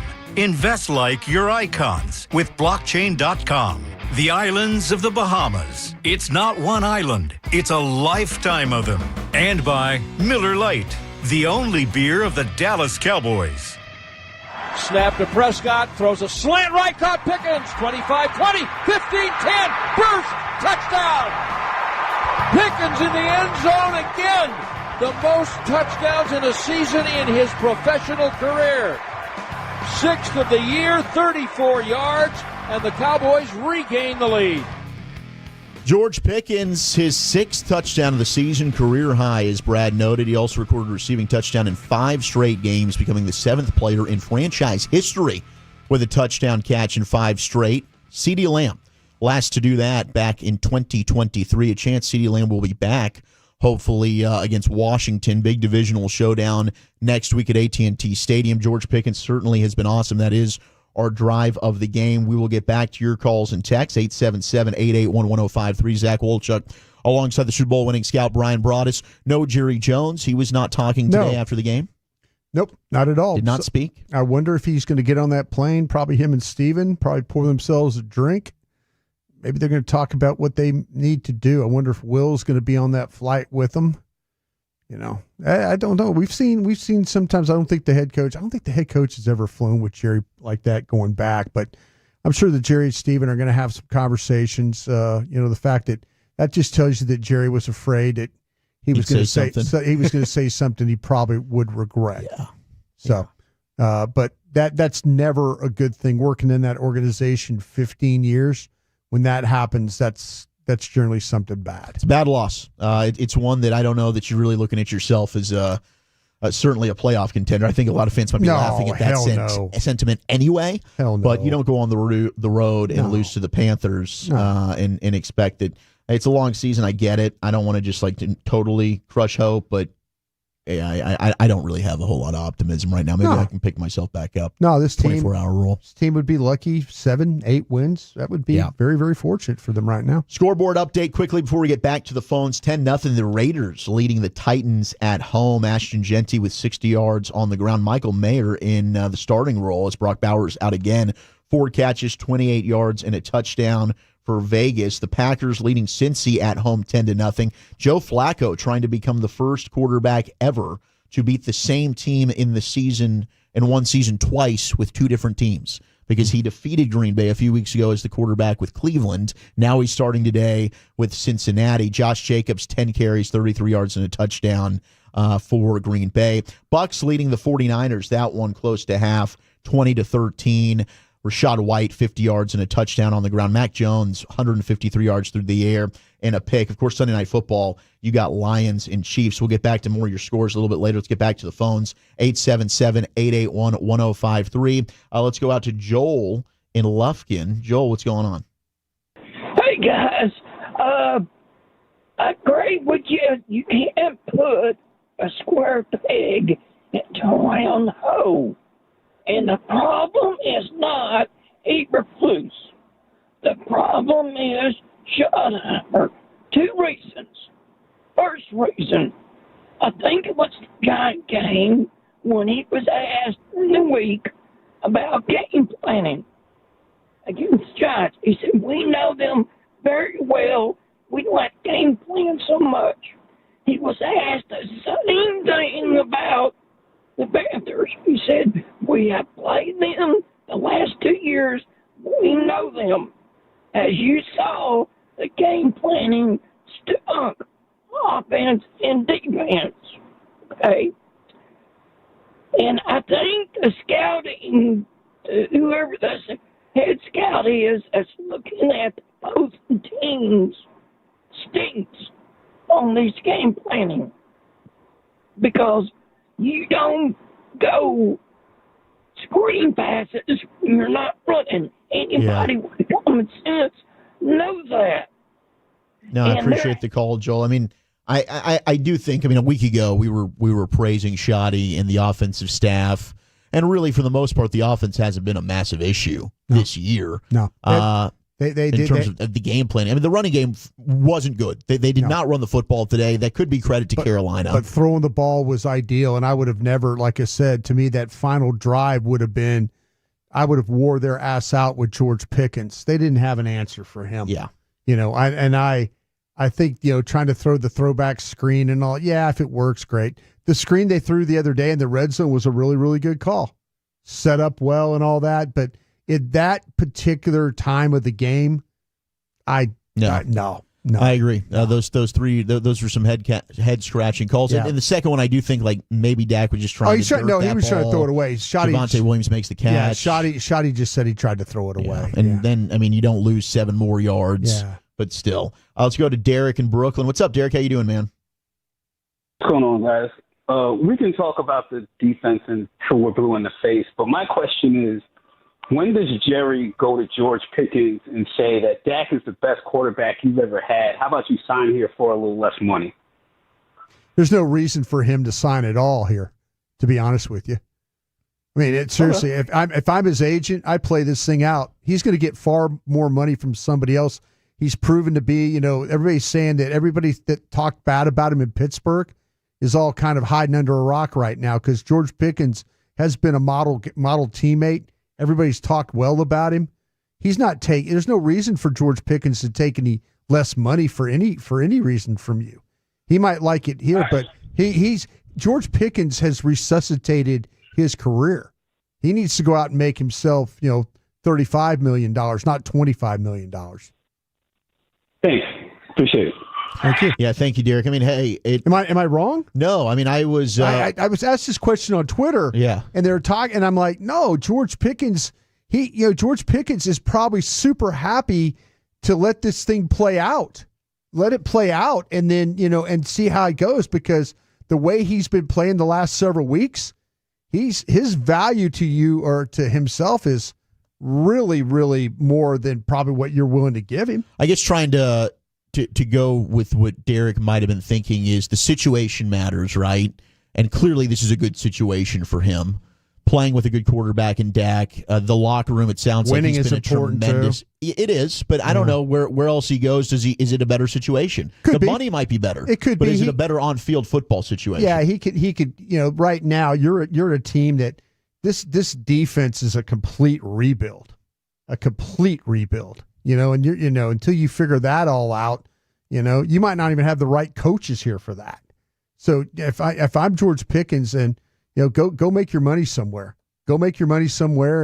and to me, and then, you'll probably be in a better situation that maybe is not having to have a complete rebuild. Yeah. I do think as fans, like we like to talk ourselves into, team discount. No, maybe take there's no reason. It doesn't.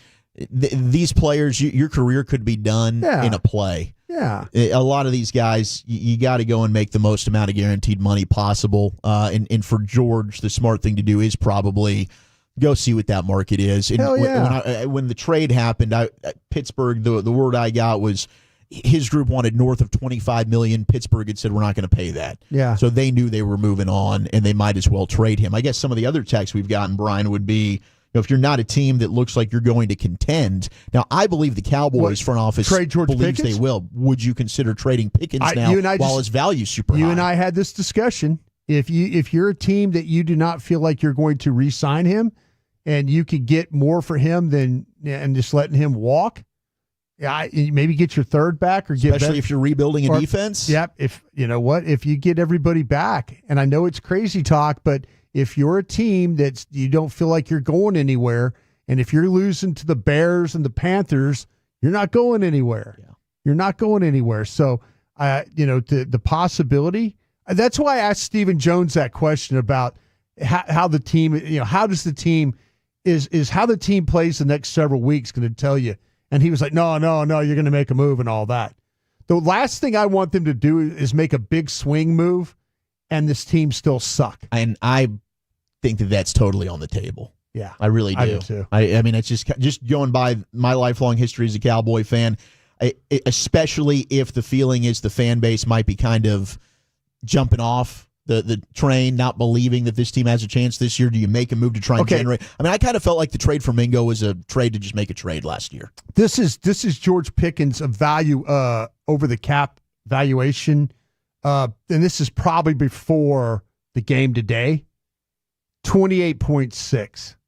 Okay, I think that'd be super fair.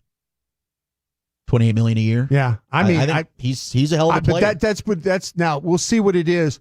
If it gets to, say if he got to 32, yeah, or 30, See, now you're looking at is it, again, roster construction. I think 28. I think 28 is. I think that's totally fair. I think that's a completely fair deal. But should George Pickens take 28? I mean, this valuation is this is going into this game is what it was, and so it's probably a little bit higher. Yeah. After this one. But yeah, I mean, I think that would be, I mean, I think you'd probably want to try and compare it to A.J. Brown and Devontae Smith. What are the Eagles doing there with that? He's making 3.6 right now. It's crazy. See, that's he's what I'm on saying. That rookie deal. Yeah, George Pickens is gonna he has completely proved a lot of people wrong when it came to being a teammate and a hothead and all these things that everybody kind of painted him as. Yeah. Appreciate the call though, but yeah, I mean, if this thing turns into where it's $33 million and you're paying, what are you paying Lamb? 35? Yeah, I think 35 sounds right. Yeah. So what do can you do both? You pay two receivers. I mean, I'd like to say yes, you can, but this guy's been outstanding. But the thing about it is though, if you feel like that you're not going to be able to repay or to pay him, and all of a sudden you're starting to lose games again, you lose that Commanders game and you go to Denver and you lose that one, I might consider trying to get something from him. 877-881-1053, the number to call, the number to text. Let's pause 10 seconds for station identification across the Dallas Cowboys Radio Network. You're turn it on, leave it on. Home of America's team is 105.3 The Fan. Hello, baby. KRLD-FM and HD1, Dallas-Fort Worth. An Odyssey sports station. All right, so 28 would put him right in between Jalen Waddle and T. Higgins for most average per year, which I think is right around. And I guess T. Higgins, that would be the number 2 in Cincinnati, who's making just under 29, 28.75. Yeah. And then Jamar Chase, who's making 40.25. CD average a year is $34 million right now. Yeah, so that's what you'd be looking at. So if this thing turns into over 30, $64 million in receiver. Yeah. Then you're talking about like A.J. Brown, what Amon-Ra St. Brown just got, Brandon Ayuk, what he just got from San Francisco. I would argue Pickens probably better than Ayuk. I mean, Ayuk, he's coming off the Commanders, right? He's at Commanders? 49ers. You're thinking of who they Debo. I'm sorry, my bad. No, I knew where you were going. I've worked with you long enough. Now I can pick it up. 877-881-1053. We'll get back to your phone calls. We'll also hear from George Pickens, the man himself. Tyler Smith, Dallas Cowboys football will continue in a moment. Tom Thumb's new Drive Up and Go service makes grocery shop.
Domination, Veritiv Pollock is where solved happens. Call 855-239-5153 or visit pollock.com today. 3:44 left in the half. Snap to Prescott. Good protection. Into the end zone. Wide open. Caught. Ferguson over the shoulder. Doing a really goofy dance. Touchdown, Ferguson. There you go, Ferg. 3 straight weeks.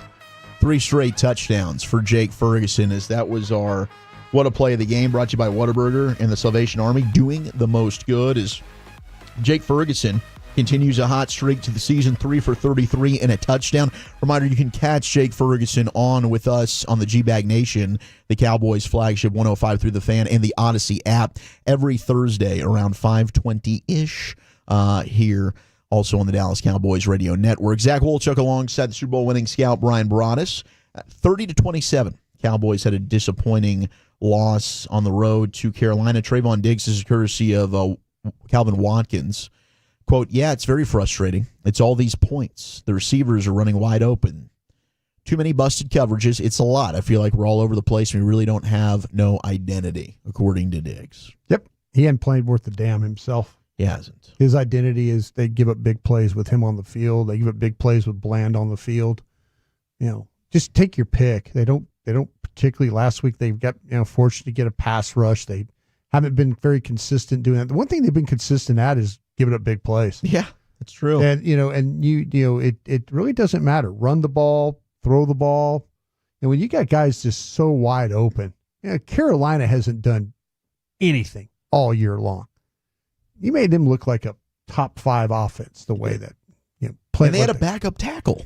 A backup right tackle that you weren't able to take advantage of either. That's not even their starting running back, by the way, either. No, that would be Chuba Hubbard, who is out right now. Yeah. And Rico Dowdle, according to ESPN Research and our buddy Todd Archer, first player with 230 yards from scrimmage in back-to-back games since Le'Veon Bell did it in 2014. I think he's also, the broadcast on Fox noted he was the first undrafted free agent to ever do it in the history since 1970, since the merger. Yeah, good for him. He came out. He knew. He said, hey, they better buckle up.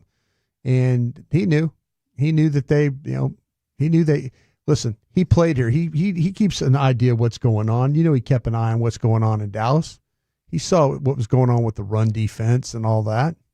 And then Carolina, give them credit, man. Dave Canales, what was the path to victory? All week we talked about it. Run the ball. Yeah. And it made life so much easier for their quarterback. Their defense was just, their defense, we talked about this, don't rush the passer particularly well.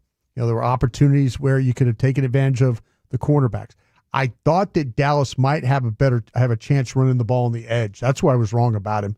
I thought they would be able to create some design runs, but you know what? That last drive, they got a bad sequence and play calling, and it killed them. It killed them in the game. Yeah. All right, back to the phones, 877-881-1053. Let's go to Roscoe in Midland. Roscoe, how are you? Good. A couple of quick points here. We got a 51-year-old rookie head coach. That should say a lot that he's a rookie and he's 51. 2, the players that are out there are products of Will McClay. Sure. Jerry's not scouting these guys. Steven's not scouting. It's Will McClay that's presenting Coaches these involved players. too. Coaches involved here too. And coaches, they are presented to Jerry. Jerry, in turn, drafts them or whatever. Sure. So Will McClay seems to get a pass from a lot of people in our little Cowboys community. Not so much from you, Bryan. No. I mean, I don't hate Will. And them boots. Yeah, I appreciate you, man. I really do. I think this is an organizational problem. This is an organizational problem.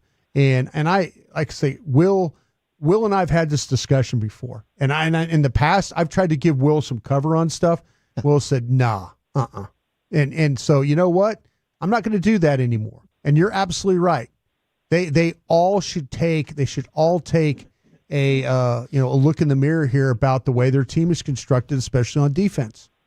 They should. They do not have. They go out and they draft a pressure player. We've seen Ezra Rocco do some good things. But Sam Williams, highly disappointing, Mm-hmm. Look at what, listen, Kenny Clark, I don't think was particularly great today. They tried to tell us that Kenny Clark, great run defender and all that. It's just who brought in Eberflus? Did Schottenheimer hire him, or is that a Jerry thing? I think that there was some familiarity. Now, let me be honest with you here. This is where the general manager, you do, and it happens at other teams. You know coaches, maybe coaches you're familiar with, and you're going to give a coach a suggestion. You say, hey, listen, we had Matt Eberflus here. Would you talk to Matt, see what you think about it? See what you think. So you make suggestions. But, yeah, ultimately, Jerry Jones, Will McClay, somebody recommended Flus to Schottenheimer, and that's how you have your hire. So that's 2 quick things, and I'll hang up. Go ahead. Jaden Blue, star down. Diggy Zuwa, star down. Well, Thank you, Roscoe. Yeah, I don't know what the hell is going on with Jay on Blue. They don't block worth a damn. No, I mean it's very much hand him the ball. It's kind of like what we used to see with Deuce Vaughn. Yep, I was just thinking that. It's Deuce Vaughn carrying the football with Blue in there. Yeah, I mean, he had 3 carries. No and it yards. resulted in no yards. Yeah. Yep. I mean, he had a run of 2, and then I think the others were TFLs for him. Yeah. But it's hard to get an assessment on Blue. But I agree with you, Roscoe. And I thought I saw Osa getting pushed backwards.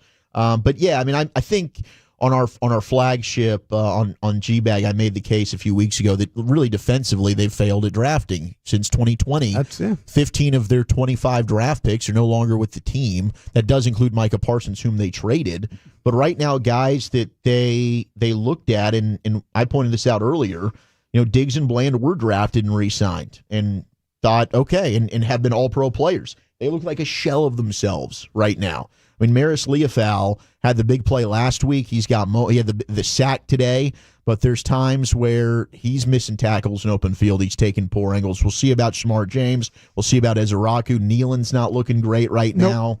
And on offense, I mean, look, they found, like, Ryan Flanoy, I think, is a player we're excited about. Obviously, they drafted him, and that was a great find from Ross Winchie and Justin Stuckey and the scouting staff there. But, I mean, offensively, they've kind of got a lot of their core locked up for the future now with CD and Dak and Ferguson and Tyler Smith under contract. Guyton's got several more years. Beebe's got several more years on his deal. Steele's under contract. We'll see if they decide in the offseason. Maybe that's a cap casualty type of move. Williams will have to make a decision on. But it is this defense. I mean, this defense, the future of it is totally, I don't know. And I think it's a fair question. Was Schotty, because we've praised Schotty with a lot of his hires this offseason. I think Jerry and Steven recommended this one. But was Flus more of the team knew him and there was comfortability there? I think it's totally fair to say. First-time head coach, you're like, hey, what about this guy? Who do you got in mind for defensive and they coordinator? like somebody with former head coaching experience. Sure. And I had some people text in asking about Zimmer, and Zim well. I talked to Mike. Mike wouldn't come back here. Mike, they've told Mike that they've promised Mike stuff. Mike wanted the head coaching job here, and they never even talked to him. I don't think Mike's coming back, no. All right, let's go to Calvin. I mean, he told me that he wouldn't come back. Probably. And I get it. I understand feeling that way. Let's go to Calvin. Calvin, what's going on? Yeah. Hey, guys. Love listening to the post game. I'm traveling back from the game. The offensive line didn't play good at all. No, not at all. Is Smith still hurt? Because he didn't look like himself. And I think, Bass and, Hoffman played good last week. They've been playing good the past couple of weeks, but today they got manhandled. Well, in the running game, they got manhandled because if you look at the metric numbers that came out after the game, they didn't give up pressures. Like Carolina did not have it. This was not a pressure. This was like Dak had the most time he's had all year to throw the football. If you look at the I agree. Yeah, the run blocking stuff was awful. Yeah. So my question, the last caller kind of stole my thunder. If something happened to Williams, the running back, is Blue ready? I know you guys followed him at Texas and saw him in training camp, but is he ready if we have an injury there? No. Like, well, hell, if they block, if they block like this, I don't care. Walter Payton's not ready. No, but I've never thought that Blue was that 20-plus workhorse primary back. I don't think that really fits, his game. I think he is a really good tandem runner. All right, let me just real quick. The metrics on 34 pass block reps. Mm-hmm. Steele had 2 quarterback pressures. Tyler Smith had 2. Hoffman had none. Bass had none. Guyton had 1. Wow. And they had no sacks. Yeah. No sacks. This game came down really to their inability. Damn, Dallas should have never run the ball Should just like they did week 1 against Tampa several years ago. Just we're abandoning the run. Yeah, we're just going to go ahead and throw it around. And maybe in hindsight that would have been a better game plan. Let's go to Ron in Garland. Ron, you're on the official postgame show of the Cowboys. Hey, good afternoon. Hey, just one quick thing. Y'all was mentioning draft picks as well. Marshawn Nealon. I mean, he was getting blown off the ball every time today. And everything that y'all touched on, I agree with, But I just don't care for Eberflus. I just don't think they're buying into his scheme at all. I mean, it's gas football, and if you can't fill in the gas, then you're going to get run on all day long anyway. Just real quick before I leave you, Pickens, I love Pickens. He reminds me a lot. I don't know how old you guys are, but he reminds me a lot of Alvin Harper back in the 90s. Yeah. His jumping ability and his hands, he's good. He's a better receiver, I think, than Alvin Harper myself. But I know who you're talking about because I got beat up by Alvin Harper a bunch. I know who you're talking about. No, thank you for the call, Ron. I mean, Pickens is outstanding. Yeah. I mean, the talent. Oh, yeah. I mean, he would talent He's wise. not He a should have great been a first-round Alvin draft Harper pick. was not a great route runner, I don't believe. But Alvin Harper go get the football. Alvin Harper run after catch. Big time plays and big time moments. Yeah. And I mean, George was absolutely phenomenal today. He really, really was. But yeah, I think that 6 weeks just trying to gather as much information in what we've seen, it does appear that it's just not a good fit. They might have just hired and identified the wrong coordinator for what their players that they have. And I still think I'm 100% with you that they're going to have to retool and rebuild this defense because unfortunately a lot of the players that they thought highly of that they expected to play key roles just haven't performed. Now the counter is, well, is that scheme related? Very well could be. But I do wonder now if players aren't buying in, and that's something that's not just a fan conversation.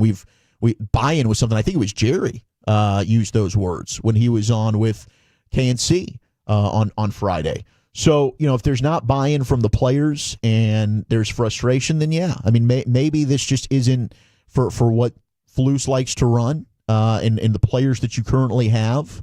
It's just not a good fit. Boy, they're just not playing well. I don't know if Buddy Ryan could coordinate this defense. I think there's problems. I think there's problems with the players. Yeah. I don't think the players are right now are good enough. I don't think they cover particularly well. I don't think they don't get off blocks nearly. I'm just trying to find some light at the end of the tunnel. Oh, maybe there isn't any right now. It's an oncoming train. It's an oncoming train. To remove one than all 11, if that's what you're trying to do. We knew this, Zach. We knew this coming into the season that it was going to be very Cincinnati Bengal-like, didn't we? That's bad. Yeah. I mean, it was going to be, Dallas could not afford an offensive punt. They couldn't afford a mistake. They can't afford a 3-and-out. A 3-and-out in that last final drive lost them this game. If they score that touchdown, hell, they still might lose, but at least that's what it was probably going to take. Yeah. Whoever had the ball last, unfortunately, won the Cowboys. All right, let's go to BK from the BK Lounge there in Fort Worth. What's going on, BK? Oh, just enjoying the afternoon. It's a pleasure to talk to you guys. Really love and respect your opinions. Thank you. But I'm sitting out here half-loaded now, and maybe this is crazy talk, so roast me or toast me. We need co-head coaches at this point. Don't want to run the defense because Schotty's not doing a bad job at offense. And Jerry's got the funds to help UNC facilitate the buyout. And we'll bring Bill over here to run this defense. I mean, then it opens the doors to, hey, you now got your hands on Bill Belichick and what he's got to offer. And he's here if you decide that Schotty's not working and you want to make him your head coach. But crazy talk, I know, I'm sure. But we got to have something happen. Flus needs to move on. I love the thought. I mean, Bill Belichick, one of the best defensive coordinators ever. I just don't know what's in it for Bill. Unless he has no other option, he just wants to stay coaching. I don't know why he would take a coordinator job. No. I mean, hey, I appreciate outside the box thinking. I like the idea. I'd be excited about the idea. Yeah. I don't know. I don't know that Bill would do that. All right, let's go to I don't know that I can really go with this. Big Buford in Mineral Wells. What's up, bro?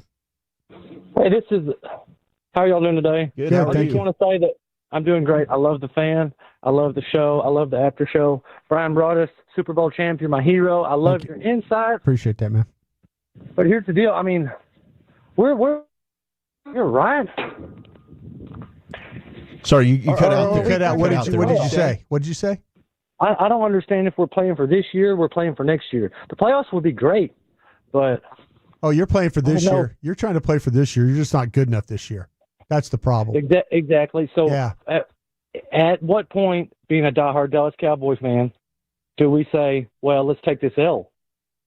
Oh, no, you're gonna naturally take L's if you keep playing. I can't ever do that. No, man. you don't. Like I can know big picture. Like the L's probably good. Like last year when you realize that it's better. Dowdle went down on us. He took the L. He could have got that W in the end zone.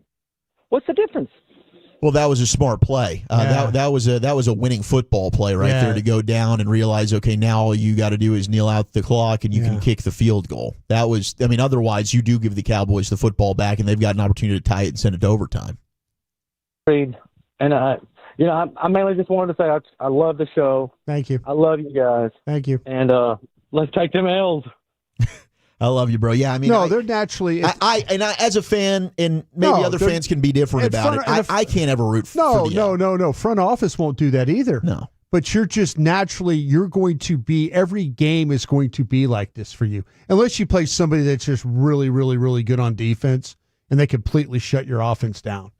But you're probably going to be in a lot of these games. We just knew this going in. Just knew it going in. Unfortunately, you didn't beat the Eagles and you didn't beat the Packers.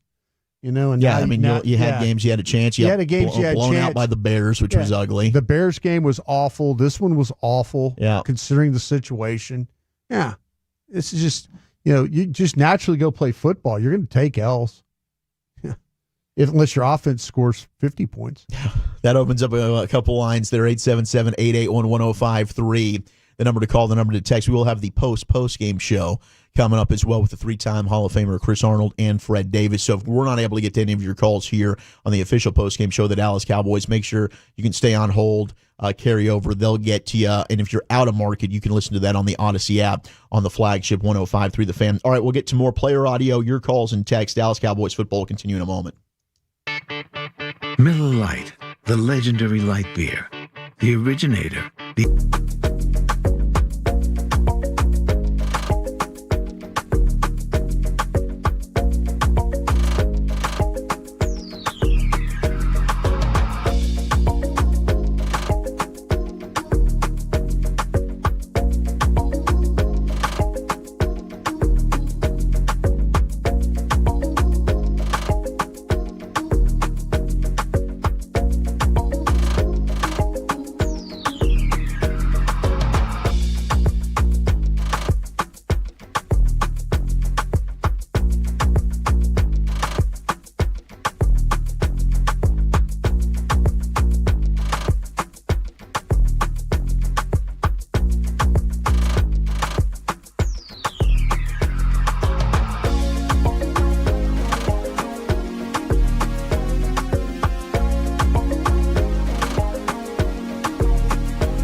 Recycle with Batteries Plus, the official battery recycling partner of the Dallas Cowboys. Batteries Plus, the experts in charge. 3 steps, throws the ball off, tipped and intercepted on a deflection by Donovan Wilson. His second of the year went off McMillan's hands. Wilson down the right sideline across the 20. And he's all the way down inside the 15-yard line. That ball went off the hands of Ted McMillan. Donovan Wilson looked up and said, "What in the world did I find?" There you go. Johnny on the spot, Donovan Wilson. That was our defensive stop of the game, brought to you by WinStar. As the casino of the Dallas Cowboys, WinStar delivers thrills worthy of America's team with over 10,000 of your favorite electronic games. A 2-story WinStar spa in Cascades. Their luxury pool complex, WinStar, is a world of wow.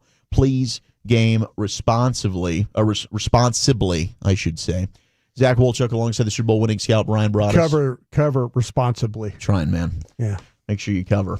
30-27, disappointing road loss. Very disappointing. Yeah. To Carolina on the road. So they are right now.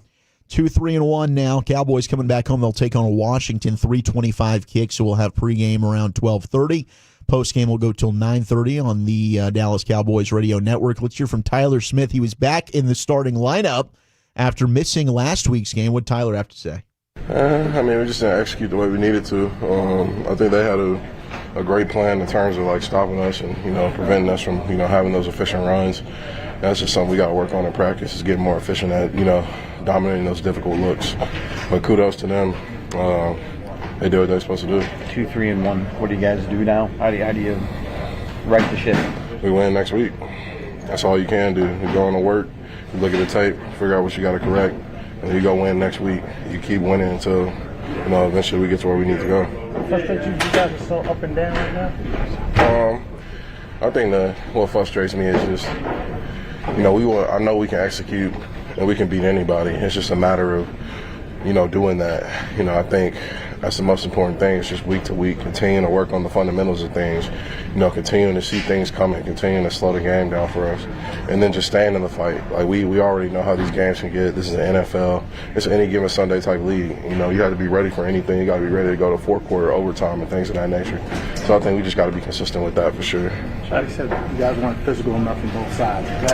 When you hear that, he said he told you guys that. I mean, yeah. I think we could have been better physically. I think we didn't run the ball the way we wanted to. And I see that as a challenge to us to see who we want to be. I think that's important. We have to be efficient in runs. We have to stay ahead of the sticks. I think that's something we just didn't do good enough today. Yeah, how hard is it trying to stay ahead of the sticks when that first play of your last drive is a screen as they get blown up? And how much more difficult did that make that? I mean, it is difficult, but I think it's a matter of execution. Like, I'm not going to reveal all the keys, but I think, if I had done something better on that play, it might have been more successful. Now, it's a woulda, coulda, shoulda now, but it's about the details of things, doing stuff the way you're coached. And when you do get those exotic looks, just building that chemistry and knowing what to do. So I think we could have been better there. You guys had so many close games. Yeah. And the losses outside the Chicago game were all close, too. Mm-hmm. Does that kind of illuminate the importance of details? And it absolutely does. I think we have to dominate every opportunity that we get. And it's just a matter of being consistent with it, too. I mean, we're only going to get the ball so many times. They were running the ball extremely well. They were staying ahead of the sticks. They were making long drives. So I think every opportunity we get, we just got to dominate the right way. Your thoughts on Rico? He said Buck 11 dude went for 183 out there. Shoot, man. I mean, he talked this stuff and he backed it up, but he's a hell of a player. I already knew that coming in here, but kudos to him. He had a hell of a day. I think most of it was on us, though. We just got to execute better. We execute better, he'll be strapped up next time. There's Tyler Smith, and I'm sure, maybe not his best game. We'll go back and check that out, but his thoughts following the postgame. Some big injuries in the NFL, just to update you on what's going on. Of 20-19, Bucs leading the Niners in the biggest game this afternoon in the NFC. But linebacker Fred Warner suffered a dislocated right ankle. Yeah. So he's going to meet with doctors to determine how much time he's going to miss, but he got carted off.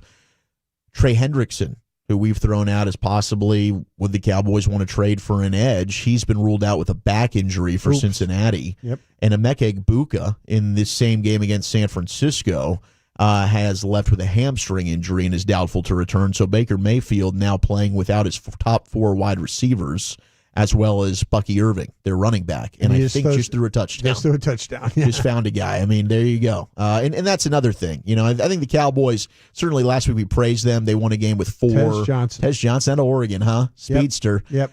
We praised them for winning a game with 4 backup offensive linemen. But you see what some of these teams are doing defensively, and it's patchwork. And you see what the Cowboys defense is doing. I mean, really not even competitive, as we had a caller earlier. All right, back to the phones. Let's go to Robbie in Hillsboro. Robbie, you're on the official postgame show of the Dallas Cowboys. Hey, how are y'all doing? We're okay, man. I just had a couple of things. I mean, there's 2 big problems with this team. I've been watching football for 50 years. Great. There's 2 giant problems here right now. Okay. Jerry Jones is the biggest one. I'm a Jerry Jones fan. He's a great old man. He's a great businessman. He's not a football guy. Right? He fought for a salary cap, and he fought for free agency. That's the 2 things that are different from when the Cowboys won their last Super Bowl in '95. Right? There was no free agency. There was no salary cap. Jerry Jones could outspend everybody. They had 3 deep at every position. When it comes to drafting and doing things, Jerry has never been able to do it the last 30 years. But the next problem is he is still part of the problem. Nobody wants to work for him. We can't get a great coach. We can't get great coordinators here because he's got their thumb on everybody. Can you blame him? Look at Sam Darnold, right? He's a prime example. Look at Mac Jones right now, what he's doing behind great offensive coordinators. If we could get rid of Jerry or something, or he could bring in some coordinators, get somebody to work for him. And the next thing I'm going to say, nobody wants to talk about Dak's money. If you look at who's won the 10 out of the last 20 Super Bowls, right, it's Tom Brady and Patrick Mahomes. Are you blaming him, sir? Are you blaming him for this record right now? Who? Dak? No. Listen what I'm fixing to tell you about Dak. Oh, by the way, I'd like to work for Jerry Jones again. I did it for 15 years. I like working for Jerry. I love Jerry Jones. That's not what I'm saying. It was one of the best bosses I've ever had. I'm telling you, I love Jerry Jones as a businessman. But let me tell you what the problem is with Dak's money. I'll say as a football man, I like him too. Listen. Let me make this one more last point here. 10 out of the last 20 Super Bowls were won by Tom Brady and Patrick Mahomes. You know what they had in common? They both made $20 million less than the average highest-paid player in the NFL, right? Dak is good enough to win a Super Bowl if you put the money into the defense. He's not good enough paying him $60 million a year. Is it his fault that he's being paid? He could have took less money. Brady did. Mahomes makes $45 million a year. What do you do for a living, sir? I'm a used car salesman, sir. I'm going to come in there and I'm going to buy a car from you. Yeah, I'm just telling you. I want a deal. I want a deal on my car. And it's going to take it out of your commission. You good with that? Exactly. I would be. You're good with that. If you want to be the best, you want to win a Super Bowl, they can't pay Dak $60 million to win a Super Bowl. Listen to this. Trade Dak right now while he's playing the best he's ever played. Get 1 or 2 first-round picks for him, pair it with the other 2 extra first-round picks you have, and rebuild this defense. Bring in Mac Jones with a great coordinator. You'll have a Super Bowl in 2 years. Guaranteed. I've watched it for 50 years. Thank you. Now, I appreciate the call, Robbie. I mean, the Brady thing I've explained before, that was kind of a fallacy. Like, I get it on the salary cap. I think it was kind of similar to behind the scenes, what you're getting the Clippers accused with Kawhi for now. He was getting extra money with that TV12 stuff on the Don Yee. Yeah, I mean, there was some stuff going on, I believe, with Robert Kraft, and on that. My man would not sell me a used car if it cut into his profits. It's one of those you're asking a guy to take. They're averaging 29.6 points per game on offense. Trey Hendrickson signed a 1-year deal for what, $30 million, and he just got carted off with a back. Yeah.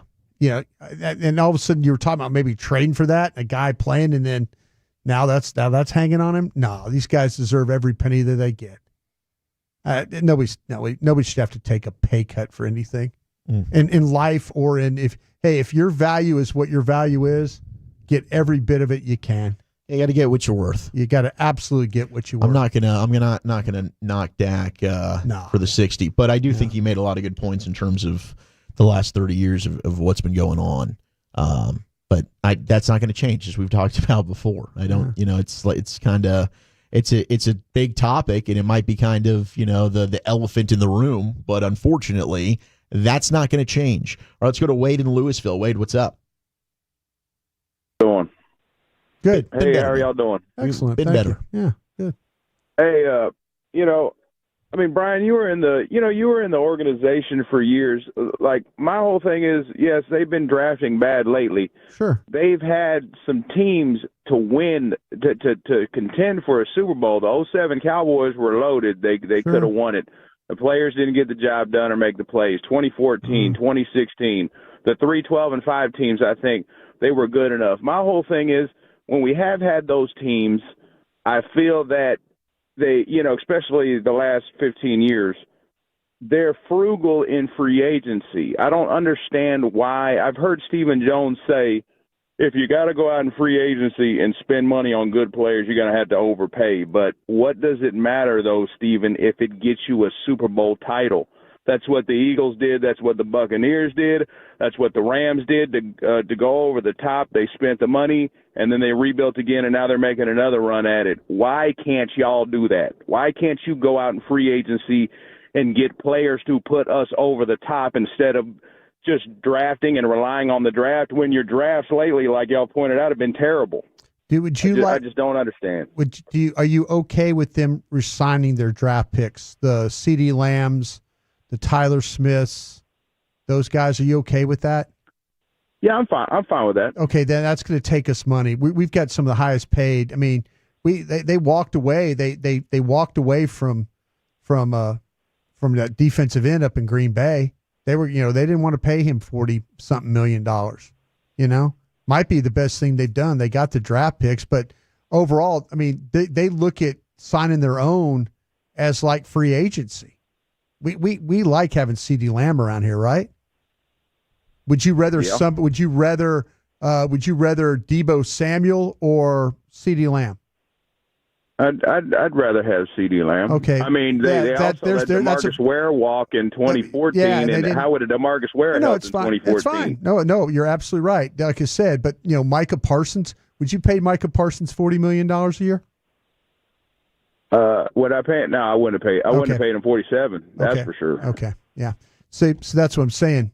It's one thing. They look at free agency as signing their own, and the point I'm trying to make is, like say there's players that have been out there in free agency that they could have signed, but I would have rather had CeeDee Lamb, or I would have rather had signed Demario Davis years ago, and he'd have still been your starting linebacker of all the other linebackers you drafted and who were out the NFL. I don't know how that. I don't know how that one went down. I don't know. You might be right. You might be right. Yeah, I think he wanted to stay in New Orleans there, but I do think it is an interesting point with they might. The overpay thing, I think Steven's right. You do typically, if you're going to sign players at the very beginning of free agency, you overpay for those guys, overpay. But with the way these corners are playing, I mean, have they overpaid for some of the guys that they've absolutely, yeah. And if is there a corner that you would have paid? And yeah, and I totally, if you would have told me, like, I wouldn't have done Diggs and I probably wouldn't have done Bland. And it stinks because I can see that. We get on them all the time for waiting to the last minute. Yeah. They actually got ahead, and they did the Bland deal early. Bland's just not playing good football right now. They did Diggs early too. They're just not playing well. No. So, but I do. I mean, yeah. When the team building conversation, you would take Tyler Smith, right? I mean, you would. Yeah, I think that. Yes, I'm all about. I agree ultimately with the philosophy of draft and develop. But I do think their biggest problem at times has been falling in love with their own players a little too much. Well, the problem is when they sign their players and they don't play well. Right. That's the problem. It's not haven't got return on investment. It's not falling in love. It's they sign their own guys and those guys don't play well. Yeah, but also not moving on from certain guys because they were yours. You drafted them and just not admitting this player wasn't good. And I do think when you look at the team that has won the Super Bowl in your own division, that's the one big difference that I would point to between these two organizations is the Eagles are not shy about saying, yeah, we drafted Jalen Reagor. This guy stinks. They did move on from Parsons. They moved on from Micah, but you and I both know their plan was not to move on from Micah. They were going to pay Micah Parsons, and then things went south, which ended up, I think, being a good thing in the long run. But that really wasn't their plan. But Zach, you told me you wouldn't give him $45 million. I wouldn't have done that, but their plan, they were going to pay him. They were going to they thought they had a deal. And if Micah had have gone ahead and said, Jerry, you're right, we got this deal done, and they didn't end up having all this back and forth with the agent and all that, Micah Parsons would be here. That did end up happening. And so then there's bad blood, and he ends up getting traded. But I don't think their plan was ever we're moving on from Micah. At least Jerry's plan was never we're moving on from Micah. There were others that I do think would have liked to have done that. Are you okay with what they gave up to get Pickens? Yeah. Yeah, me too. Absolutely. See, that's like, to me, you go get a player. And I loved that move, and they deserve credit for that. $3 million. They deserve credit for that. Yeah. 100% they do. That's, to me, like free agency, right? A little bit? Yeah. I mean, you're going to you're using a pick to go, sure. to go get a guy. And I've liked the moves. So trading for Gilmore and Cooks a couple years ago, I loved that. I thought that was great. But also, that would be one thing where I'd love to, know, do you have to have the deal to where you feel like it's on your terms? Is it worth it sometimes, maybe, if you feel at the moment to overpay in a trade? Those are kind of the behind-the-scenes stuff that we don't have the information on. But in years that, say, the caller was talking about, an over-the-top type of move, maybe they weren't comfortable. Well, we're not comfortable with that. I just, if somebody could give me, and somebody will, and you're looking at the text, give me an over-the-top free agent move that you have liked to have seen them done. Yeah, I'm just. No, I'd love to too, because I can't pull one off the top of my head right now. That's what I'm saying. And it might not have made the difference. Give me somebody that was in free agency last year that would have been an over the top move that would made a difference for you this year. I'm just curious. I'm not trying to be a smart ass. No, I just want it's a good question. Somebody to tell me that. All right, we'll get back. Although I know we got a lot of people still waiting to get to. If we're not able to get to you by the time we're off the air at 6, again, we do have the post game show coming up on the flagship 105.3 The Fan. We got the three-time Hall of Famer Chris Arnold, Fred Davis. They're going to be hanging out with you. They will carry over, take your calls and texts. If you're out of market, you can listen on the Odyssey app. 105.3 The Fan. But we'll put a bow on this one. We'll get your player of the game. Try and get to a couple of more of your calls. You're listening to the Dallas Cowboys Radio Network. Window Nation, the star of window replacement and proud partner of the Dallas Cowboys, can help you fill your house this season with savings. Right now, get 50% off all styles of windows and make no payments with no interest for 24 months. Fill your home.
athleticism. Snatched the ball away from the Carolina defender, Roseboom, the linebacker, and took it 31 yards down the left sideline. George Pickens is our player of the game, catching a career-high 9 catches for 168 yards and a touchdown. His 168 receiving yards were the second most in his career. He has a receiving touchdown in 5 straight games, and his 6 receiving touchdowns in 2025 are tied for the most by a Cowboy player through the first 6 games of a season since the NFL merger. Dez Bryant also had 6 touchdowns through the first 6 games in 2013. Pretty incredible. And the expectation is hopefully, maybe, you could get CeeDee Lamb back to pair with George Pickens again starting next week. Cowboys return home, host the Washington Commanders, who will be playing tomorrow night. So a short week and a travel week for Washington. But let's hear what George Pickens had to say following this 30-27 loss in Carolina. Was there anything that they were showing early on that let you guys pretty much know that you could have a big game like you had this week? No, not really, but we kind of knew especially what type of coverages they're going to play, like the cut guys, like the cut overs, lead post hanging, sometimes not cut the overs. You see what I mean? So they're a match team, zone match team. We kind of knew that. We just wanted to execute. And what do you feel like the message in the locker room needs to be this week? You guys are 2-3-1. You got the Commanders coming over, they're coming at home. Just what needs to be the message? Definitely finishing. I know I always talk about resiliency, but that's part of finishing. So definitely finishing. Yeah. How much more of a spark would it be? Obviously, it's going to be a spark. But how much more of a spark would it be if CD can get back on the field next week, especially considering that you and Dak have now found complete chemistry? Yeah, it's definitely going to be an increase. You know what I mean? With him coming back with a playmaking ability that he got, it's definitely going to help us. Let alone possibly Turb and a lot of other guys too. George, what's the frustration level right now? I'm pretty quiet locker. Oh yeah. Definitely. After a loss, you never want to lose. Especially a game. I feel like we know personally that we had. You just got to finish drives. So definitely, like I said, disheartening. I'll probably say. So many of these games have been shootouts. Mm-hmm. Is there extra pressure on the offense or not that you guys place on yourselves when it seems like you got to score almost every series? I wouldn't say like extra pressure. I'll just say more finish and more resiliency, because it doesn't matter if we was out there by ourselves. We definitely want to put up as most points as we can and try to help the defense. That's how you help the defense. So definitely doing our part first. What was the feeling like the last 6 minutes you guys didn't get the ball back on offense? You just had to watch Carolina get the game? Yeah. That was another thing. Kind of like what he asked me about their defense, about their offense. We kind of knew that they were going to try to give Rico the ball like 40, 30 times. You know what I mean? And they did that the whole game, let alone, like you said, the fourth, where they just wasted the time. There's George Pickens after a 30-27 Cowboys loss. Patrick Walker asked that question about the defense, and he started talking about cut match zones and stuff like that. I guarantee you everybody's head was just like, what the hell is he talking about? Players could do that to you, man. You ask a question, and they give you an answer. You got to be able to follow up. But then Patrick had to pivot to another thing. But, yeah, they knew the coverage. They knew that they were going to get that.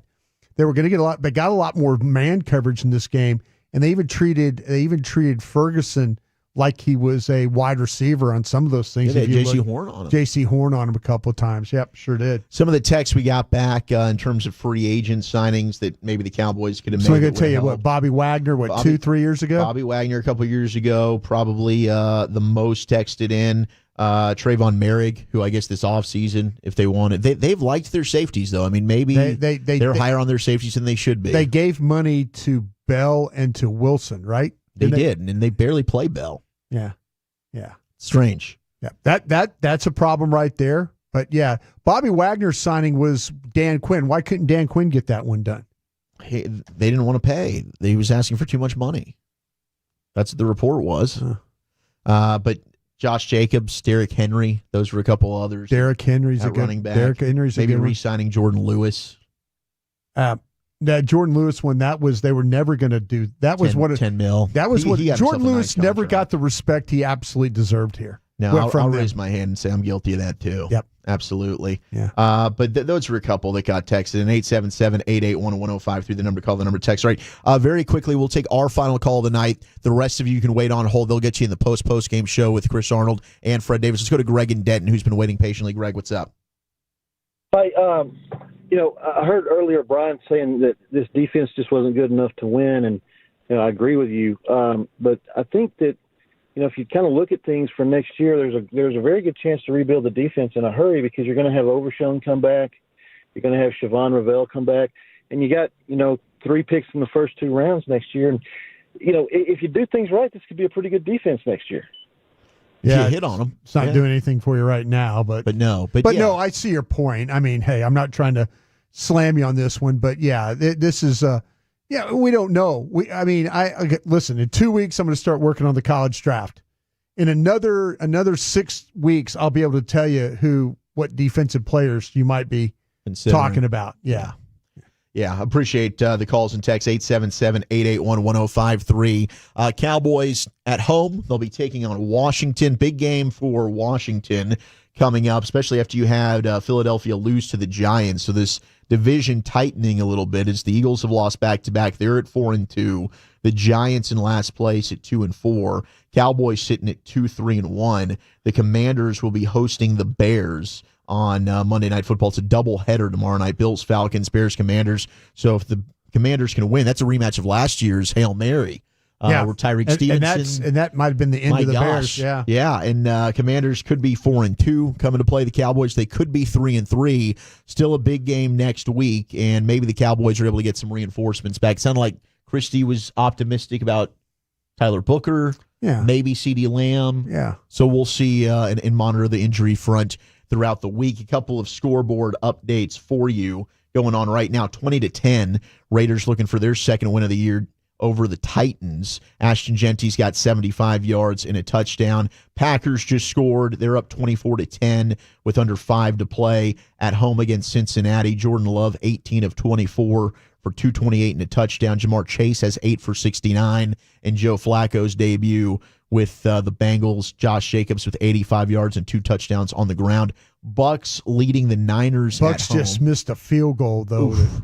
So San Francisco with the chance. 27-19 is the score there. And then Sunday Night Football will be the Lions and the Chiefs.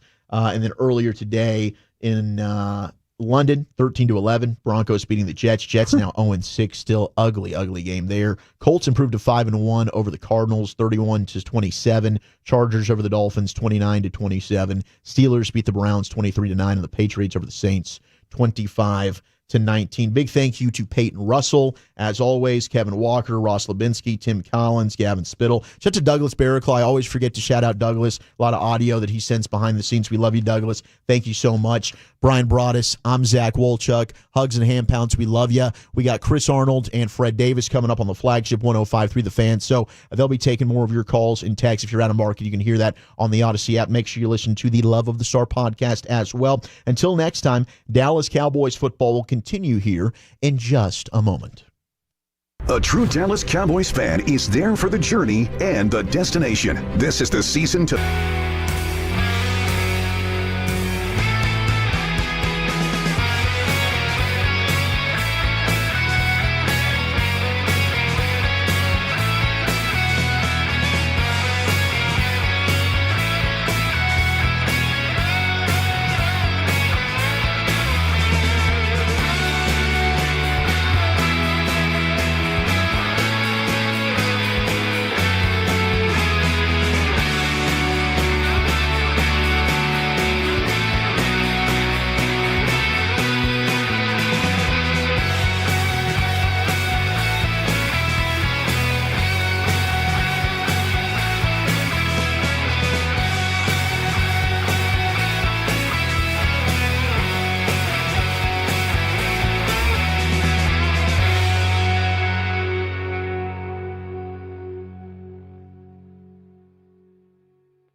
And we talked. That's a shame. We had a couple different people on from the Carolina radio this week. One of them being Chris McClain, who he's been there. He's been a Carolina Charlotte mainstay in the sports radio scene for 21 years now.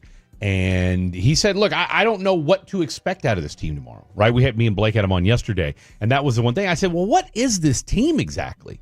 Talk about Carolina. Talk about Carolina, right? Because it's like, they only had 5 sacks coming into the season, right? Or coming into yesterday or today's game, right? So you had a team that, outside of Ted McMillan, there's nobody on that wide receiving group that scares you. Hell, you only got one of the dude with 100 yards receiving on the season. See, this is where outside of Ted. This is where I give credit to their offense coordinator, out play calling Schotty. I love the way Schotty's been calling plays this year. Yeah, he got smoked. And the reason I say this is because most people knowing the Cowboys defense gives up bombs to any. Like Russell Wilson got 450 yards. Yeah. Just bomb them, right? Yeah. Bomb them. Well, their quarterback can't do that. It's kind of like, it's kind of like Fields. Fields can't throw the ball. He never threw a 200-yard game. No. So here's the deal. Or 300-yard game. So right. here's the deal. Bryce can't throw the ball. So with that being said, they say, you know what? Rico said that. He just came off of 200 yards. We're going to pound the ball until Rico can't. Yeah. And Rico never did stop pounding the ball. And so with that being said, the solution for that game, not for this season, for the game today was, okay, Rico's a problem because our run defense sucks. We've got to save our defense by ball controlling the offense. Yeah. So even though you weren't giving Javonte Williams the ball that often, and when you did, he wasn't going nowhere, you had to figure out something. But you said this earlier in this one part of our conversation. There's no reason, and Broaddus was talking about this, there was no reason for them not to force feed George Pickens. No. It was happening. George Pickens, 9 catches, 168 yards, and a touchdown today. And really, they had no answer. Nope. Right? Carolina could not stop. Whether it was J.C. Horn, whether it was Michael Jackson? Not Michael Jackson. Michael Johnson, whatever it was. It was Michael Jackson. Was it Michael Jackson? Uh-huh. Oh, was that his name? Sham was talking about that. Okay. He said not to be confused with Mike Jackson, who the Cowboys had a few years ago. So, not to be confused with the King of Pop. It just see that's where my head goes. Uh-huh. It because I'll tell you what, Flanoy had an okay game, right? He wasn't the game breaker, but he didn't need to be today. Okay, correct. He didn't need to be. Nope. You had enough there to where, all right, look, George Pickens took the game over by himself. All right, and this was with 0 to little running game today. Yep. All right, and yet, for whatever reason, you decided you were going to force feed the ball to Javonte Williams two plays in a row, and I just felt like, look, at that point in the game, it ain't working, so don't do it. It's not working, and here's the other thing too, right? Like Jake Ferguson's been a machine, a pass catching machine all season long. All right, and again, I'm not saying that you don't go to Javonte Williams, but again, I'd say you go in to your that hot moment. hand. Yes, and the hot Javonte hand was not your hot hand today. Because Carolina had already decided. They decided. We're shutting him down. And that's exactly what they did. Hell, right. I'll tell you what, let's look at, reception-wise, what do you have? 1-2 catches on the whole game? Yeah. You know what I'm saying? So it just wasn't. It wasn't happening. And again, you said it best. They decided two things. I said it first, and then you said the second part. They decided we're going to feed Rico, and they said we're going to shut down Javonte. It's just that simple. By the way, that's what this game boiled down to. Those two decisions. And here's what I don't understand. And maybe it was a situation where, you just take what the defense gives you, but at the same time, again, this is why, we've lauded this offense so far, but they kind of, like you said, I think they kind of overthought themselves a little bit today or got a little too cute. Javonte Williams had 8 targets today. Make no sense. All right. Especially against a defense that feeds wide receiver. That feeds tight ends. I told Jake Ferguson earlier in the week in the locker room, I said, Jake, you're going to eat. Yeah. He got him a touchdown, but I thought he was going to get more targets. Well, he only had 3. I know. That's what I'm saying. It's so crazy. He had 3 targets for 33 yards and a touchdown. Yep. All right. Crazy. I mean, that's, let's see. Ryan Flanoy, now he had 6 targets. He had 3 catches for 30 yards today. And again, nothing crazy. His longest only went for 13. Mm-hmm. Everybody's favorite, Jalen Tolbert, 1 target for 1 target, 1 catch, 8 yards. Stop. We caught that. I think look, when CD, Mingo, and Turpin get back, I mean, I think it's time to go ahead and go ahead and put Tolbert on the block. Now, whether they'll do it or not, I don't know. Wolchuk said they should have did it last year when he had all those touchdowns. Oh, I don't disagree at all. And let me tell you what the problem for Tolbert is. He came here, according to Stephen Jones, to replace Amari Cooper.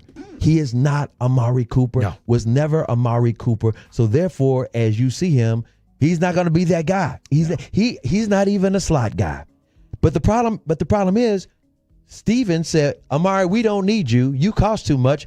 We're going to draft one, which they did, and it was Jalen, and then they oversold him. I mean, and I'll say this about Jalen Tolbert. Like, last year, he did have some flashes. And then, just when you think his season's a disaster, which, for all intents and purposes it has been, he's got that beautiful catch. The little toe tapper right there against Green Bay. All right? That you're like, oh, but those are so few and far between. It's like, look. You now have, he brought you nothing today. In fact, he actually, I guess, what was it? I remember texting Blake and Jake earlier when Dak, when they had one of the first possessions of the game, right? And they're driving and they're, third down and goal or whatever, and Dak escapes out of the sack. He's running to his left and he tries to throw it to Flanoy. Flanoy damn near runs into Jalen Tolbert, who brings his guy over there. I mean, why? I tell you what, one thing you notice about Jalen Tolbert is why is it that anytime there's a big play or somebody makes a gaffe, he's somewhere in the vicinity. I mean, damn near every time when something big needs to happen and it doesn't go the Cowboys' way, I promise you, Jalen Tolbert is in the vicinity somewhere. You know what I'm saying? Like, and I get it right now. It's a war of attrition with this Cowboy wide receiving group. But look, Ludacris wrote a song about that. Move, get out the way. And he doesn't get out the way. I'm telling you right now. When Mingo comes back, when Turpin comes back, when CD comes back, there is no reason for Jalen Tolbert to be on this football team. All right? I mean, unless, God forbid, everybody gets hurt, but there is no reason for Jalen. He brings you nothing to this offense. I mean, outside of the pick play that, God forbid, thankfully they were able to convert that, but I don't want to see Jalen Tolbert on the football field anymore. I cannot disagree. You know what I'm saying? And I've been mad at him since he lined up in the middle of the offsides, we call it the neutral zone, in Green Bay, in the overtime game where McCarthy could have came back and won the game in Green Bay. I was he is not Amari. Look, he's not Amari Cooper. He's had a good run here, but I think it's time. I mean, look, he's a free agent after this year. You're not re-signing him. Nope. All right, just get a 7th round pick and a bag of footballs and call it a day. All right, coming up next, we got a full board of phone calls, 877-881-1053. Don't hang up. Don't hang up. 1053. We got Roger, we got Waylon, we got Chris, we got Parker. Let's hear what you guys have to say. We haven't even really touched too much on the defense. We talked a little bit about the offense, so we want to hear from you guys. We'll do a little scoreboard of what's going on in the National Football League right now. Tampa Bay is putting the finishing touches on the San Francisco 49ers, who, by the way, a guy that the Cowboys were interested in during the offseason. They ended up going to, or no, I'm sorry. No, you know what? I'm thinking of somebody else. I'm thinking of the guy that went to the Denver Broncos. It'll come to me here in just a second. But anyway, big time injury for the 49ers. This team, I'll tell you what, have you ever seen a team more ravaged by injury than the San Francisco 49ers? It just feels like the last 3 or 4 years. This team, 2 years, every year, it just seems like somebody keeps getting hurt on this football team. So we've had a full docket of NFL games today, some surprises, some incredible performances, but of course, your Dallas Cowboys spit the bit. They lose 30-27, dropping to 2-3-1 on the season, 6 weeks into the regular season. Your calls and more, don't go anywhere. It is the Specs Tailgate Show. Take us with you.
you think it's true that you've got to forget something else to remember that Uber Eats has groceries? No, that's absurd. Hey, remember when you used to be Pepper Lady?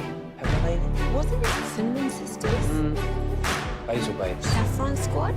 Nutmeg Maidens? Pre-curd? No. Nutmeg Maidens? I just said that. Was it Spice Girls? Doesn't sound right. Was it Saffron Squad?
And it's back to the fan on 105.3 The Fan. This upcoming segment's brought to you by the Frankels. If you've been injured in a car or truck wreck, call Frankel first, 214 or 817-333-3333. With Frankel and Frankel, there is never an out-of-pocket cost. They only get paid when you win. Frankel and Frankel, the go-to car and truck wreck attorneys in Dallas. Rico, if your message last week was buckle up to the Cowboys, what's your message after the game? They weren't buckled up. Oh, those they weren't buckled up. Oh, my goodness. Is there anything cheesier than reporters laughing at jokes? That Rico Dowdle. What a character. This is the Specs Tailgate Show. Specs Wines, Spirits, and Finer Foods. Proud partner of the Dallas Cowboys. Cheers to savings. And some of you may have made an extra run to Specs today after watching that defensive performance. I'll tell you that much. It was kind of rough. To say the least. All right, 877-881-1053, 877-881-1053. That is the hotline. You can also text into the Franklin Frankel injury attorney text line, and we'll get some of y'all's text messages here in just a smidge. And shout out to the Tolo who reminded me that it was Drake Greenlaw was the name of the free agent that I was looking for, not Fred Warner, who, by the way, maybe the best first name in all of the NFL. Who? Fred Warner. Wonder why. You wonder why? Wonder why. You wonder why? Thank you, 940. Let's go out to, all right, let's start taking some of these calls and see. Let's get the temperature of Cowboy Nation. Let's go out to Roger in Dallas. What's up, Roger in Dallas? Hey, Roger. Hey, Freddie D. I'm a vampire, and CA, my dad has known about you since he worked at that other radio sports station in DFW. Got you down. Tell him I appreciate him. What's on your mind? Hey, I think this is I'm sorry. I think this is a multi-layered issue here. And I know that's easy to say, but I think it's an Eberflus deal. Those dudes just look like they have no clue what they're doing or who to cover. It's a poor scouting issue as well, because when the Eagles draft players, they actually plug the holes and they become all pros either that year or the year after. And I think Jerry's contract decisions are finally starting to creep in, because maybe, we could have kept a Jordan Lewis instead of relying on, Kyrie Elam. And maybe Eberflus signed on thinking Micah would be available, and for those who want to say, what has Micah done? Well, he didn't have like a full training camp. So I just kind of want to be fair to him a little bit. I love both you guys. I just kind of want to know what you think. Thank you. Thanks for the call. Appreciate you, Roger in Dallas. Look, I think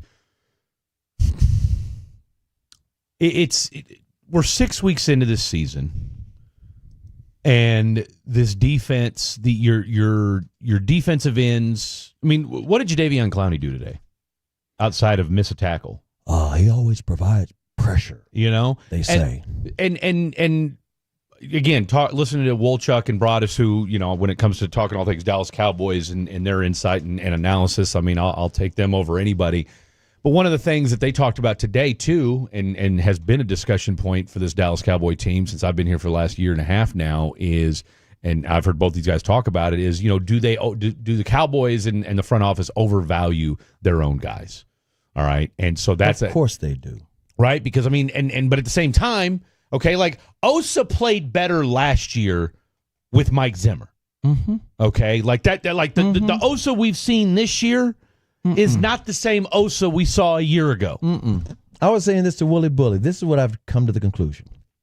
This is the third defensive coordinator in 3 years. Most of these guys are Dan Quinn guys. Okay? Yeah. There was a caller that called a postgame show with Willie Bully, Zach Wolchuk, and Brian Broadus. I can't remember his name, but he said, I think they're missing Al Harris, who was the secondary coach. And by the way, he is a Dan Quinn guy. Right. In fact, he was probably going to Washington with Dan Quinn. And Jerry said, wait a minute, we'll make you the assistant head coach. Yeah. Not to be the assistant head coach, but for the money. Right. We need you to stay here. And help Zimmer, right? Mike Zimmer, who was the second defensive coordinator in the last 3 years. All right.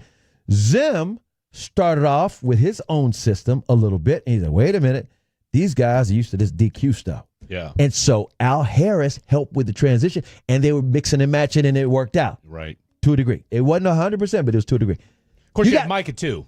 And you had Micah. Don't get me wrong. Yeah. You had Micah, but at the same time, last year, they didn't go to the playoffs. You didn't have Dak. No. So it was just a big mess.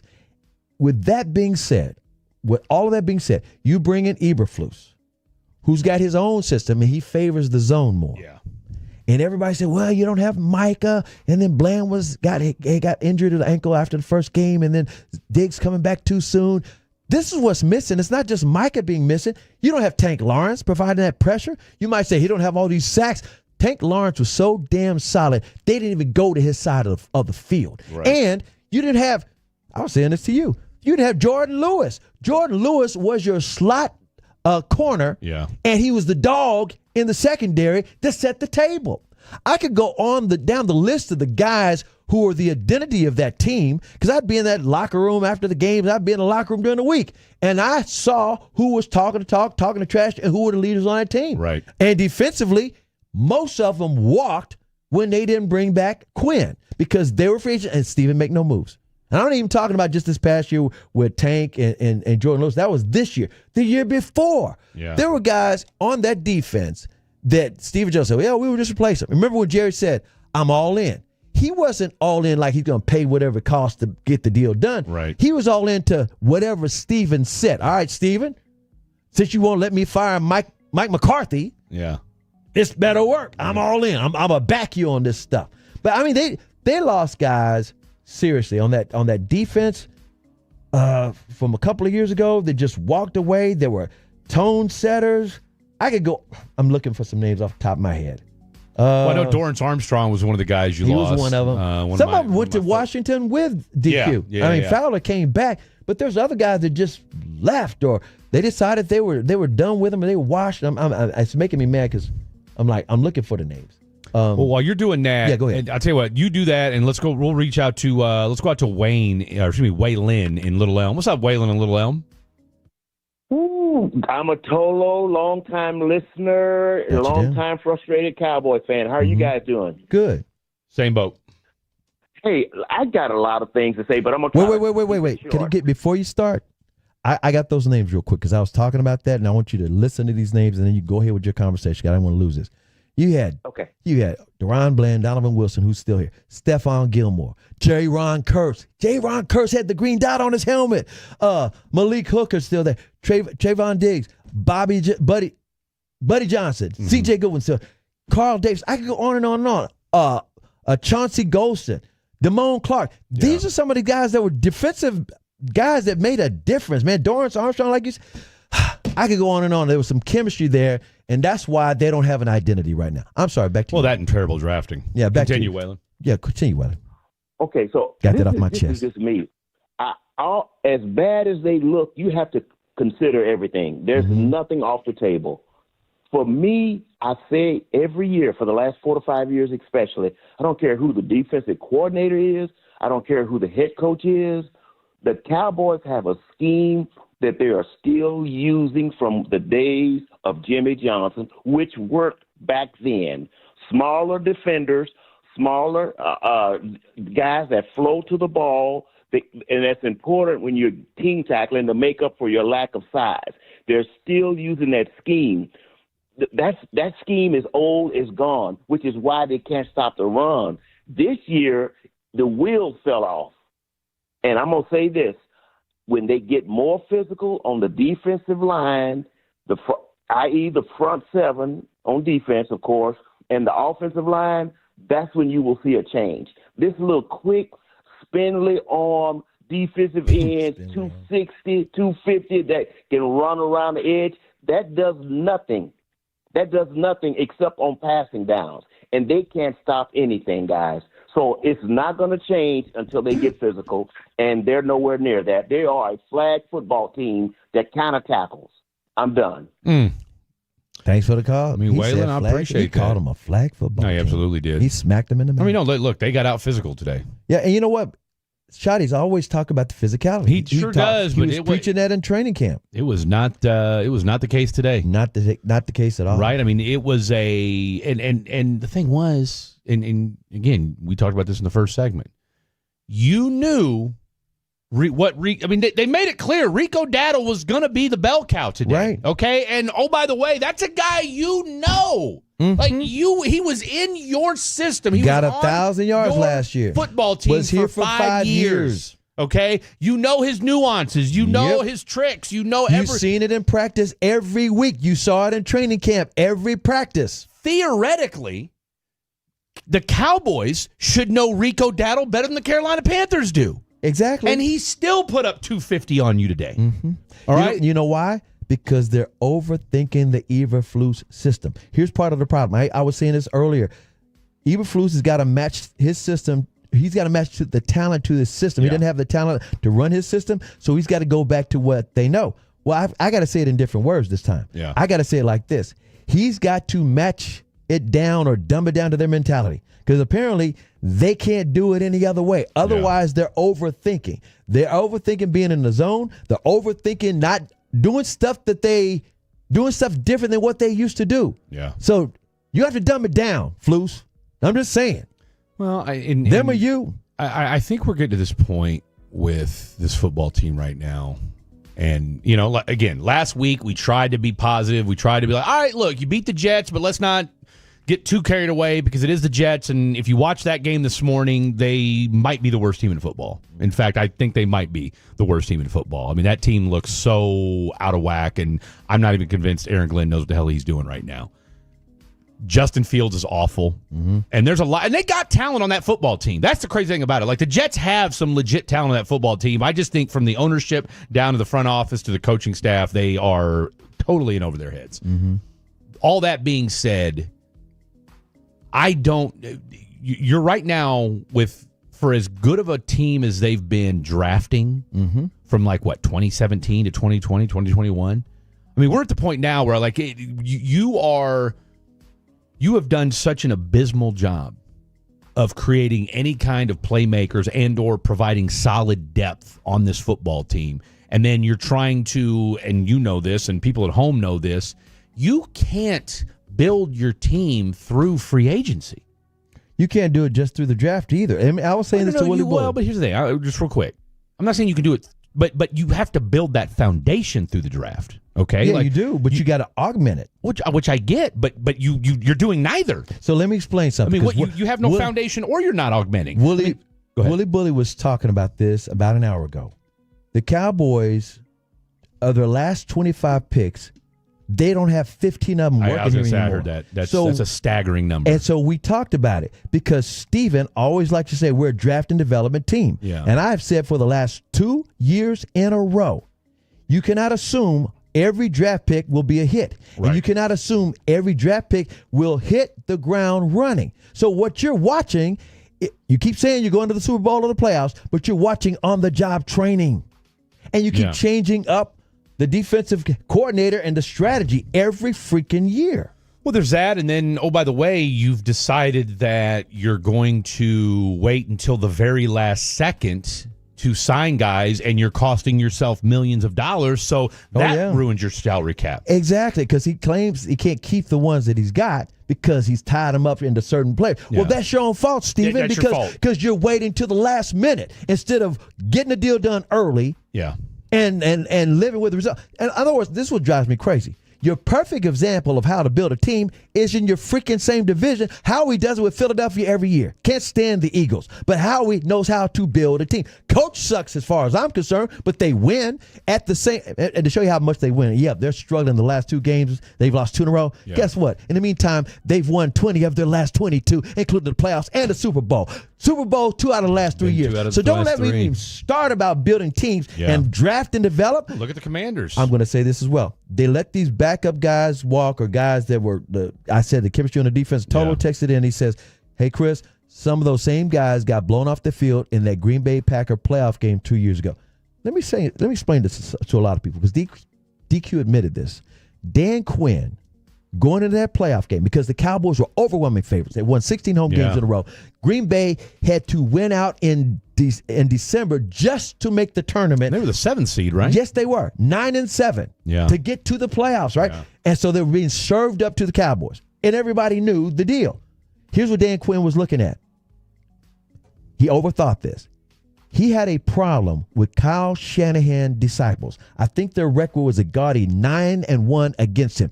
Anybody that was a disciple of Kyle Shanahan, they got the recipe. So Dan Quinn, guess what he did?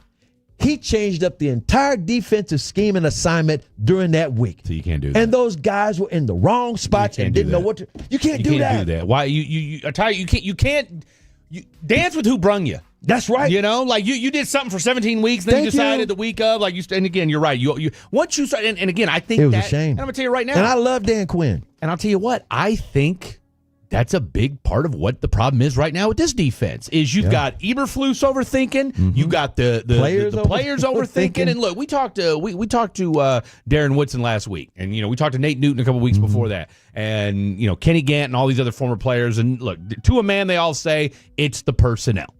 Yeah, they're right. Good. Like their bottom line is it's the personnel. And look, while I don't disagree with any of that, because again, you watch this defensive line again. Kenny Clark, I think, is starting to. I'm not gonna say he's wearing out his welcome, but I mean he's getting worn down. It looks like as far as just overwhelmed with. He's 30 years old because they know too. Like, look.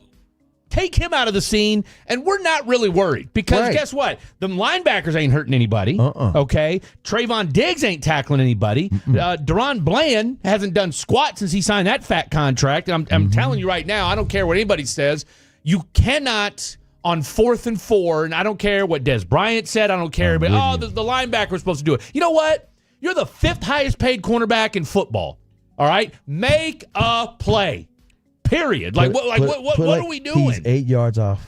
Which is, and you had, he gave the guy too much of a cushion. He's in the slot. What does Hunter Renfrow do? Well, see, here's the deal. He's in the slot. Brada said it best. If you're on him, even if you're not supposed to be on him, and you just think, you slip it to him, and you're like, wait a minute, I'm not going to let this guy just run free. You're on him. At least the quarterback has to throw over you. At the very least. And oh, by the way, and it's the quarterback Hunter Renfrow. can't throw. Like, what? I mean, look, what does Hunter Renfrow do?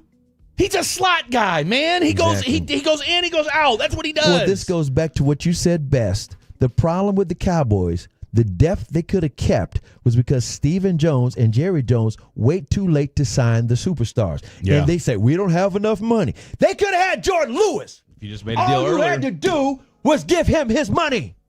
And you could have done it before. I mean, now look. You know what Jordan Lewis is doing right now? He's down in Jacksonville with Travis Hunter, and they're making plays and lead the NFL. That defense leads the NFL in interceptions and picks. And he's the dog of that secondary. He could have stayed here happily. Don't let me get mad. If you'd have kept him, you would have to move Bland. Especially if you didn't. Well, then I was going to say you could have waited on Bland, and then two, you wouldn't have Kyrie Elam, who, oh by the way, had a huge penalty today on a third down that would have forced a punt. And so it's just little things like that with this defense. You to your point, you swapped out Jordan Lewis, who's tried and true in this system, okay, and is a solid slot in corner the in the locker NFL. room too. That's a leader. Identity. I'll tell you what, you're damn right about that. Because I'll tell you what, that's the one thing I respect about Jordan Lewis is, especially last year with that we all know it was a rough season.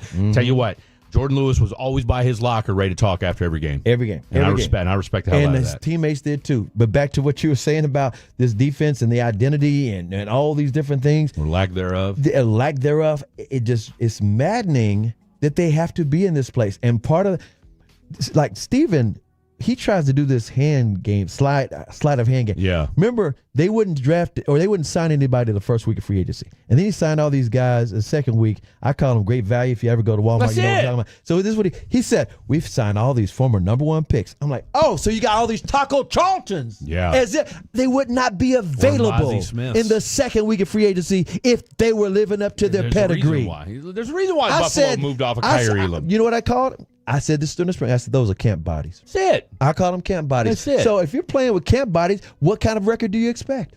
Well, what kind of defense do you think you're looking at? All right, we got a whole Jason, Wayne, Chris, Parker, and Harrison. Stay put. I know you guys are ready. Let you talk. We're going to let you go. Okay, we're going to CA and I are going to shut up the next segment. Yeah. We're not going to say nothing. I got it off my chest. We said our piece. Now you guys say yours. This is the Specs Tailgate Show. Morning, Zoe. Got donuts. Jeff Bridges, why are you still living above our garage? Well, I dig the mattress, and I want to be in a T-Mobile commercial like you. Teach me, Saldana. Oh, no, I'm not really prepared. I couldn't possibly. At T-Mobile, get the new iPhone 17 Pro. On them, it's designed to be the most powerful iPhone yet and has the ultimate pro camera system. Wow, impressive. Let me try. T-Mobile is the best place to get iPhone 17 Pro because they've got the best network. Nice, Jeffrey. You heard them. T-Mobile is the best place to get the new iPhone 17 Pro on us with eligible trade-in in any condition. So, what are we having for lunch? Dude, my work here is done. 24 monthly bill credits on experience beyond for well-qualified customers plus tax and $35 device connection charge. Credits end and balance due if you pay off earlier. Cancel. Finance agreement iPhone 17 Pro 256 gigs, $1,099.99 and new line minimum $100 plus a month plan with auto pay plus taxes and fees required. Best mobile network in the U.S. based on analysis by Ookla Speed Test Intelligence data 1/8/2025. Visit T-Mobile.com. Do you owe $10,000 or more in credit card debt or personal loans? With credit card debt at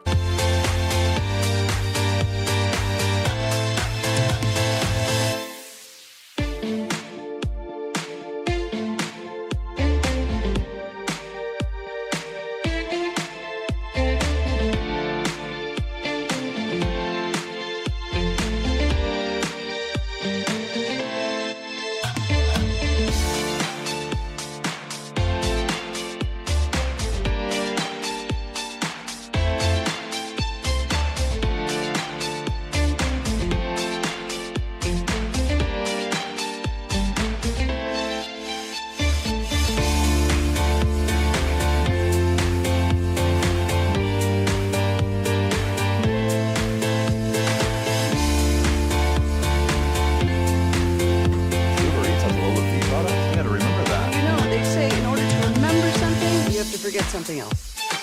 Okay, now that is a very cute haircut. That's like a little shag.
gotta forget something else to remember that Uber Eats has groceries.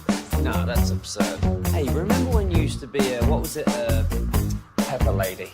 Pepper Lady? Wasn't it Cinnamon Sisters? Basil Babes. Saffron Squad? Nutmeg Maidens? Pre-curve? No. Nutmeg Maidens? I just said that. Was it Spice Girls? Doesn't sound right.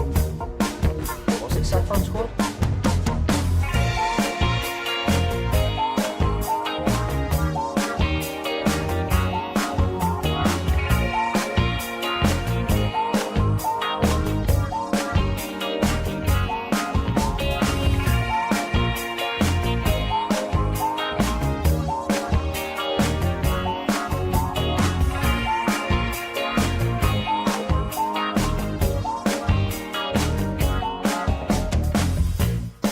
The latest Spiss and Suds episode wherever your favorite podcasts are found.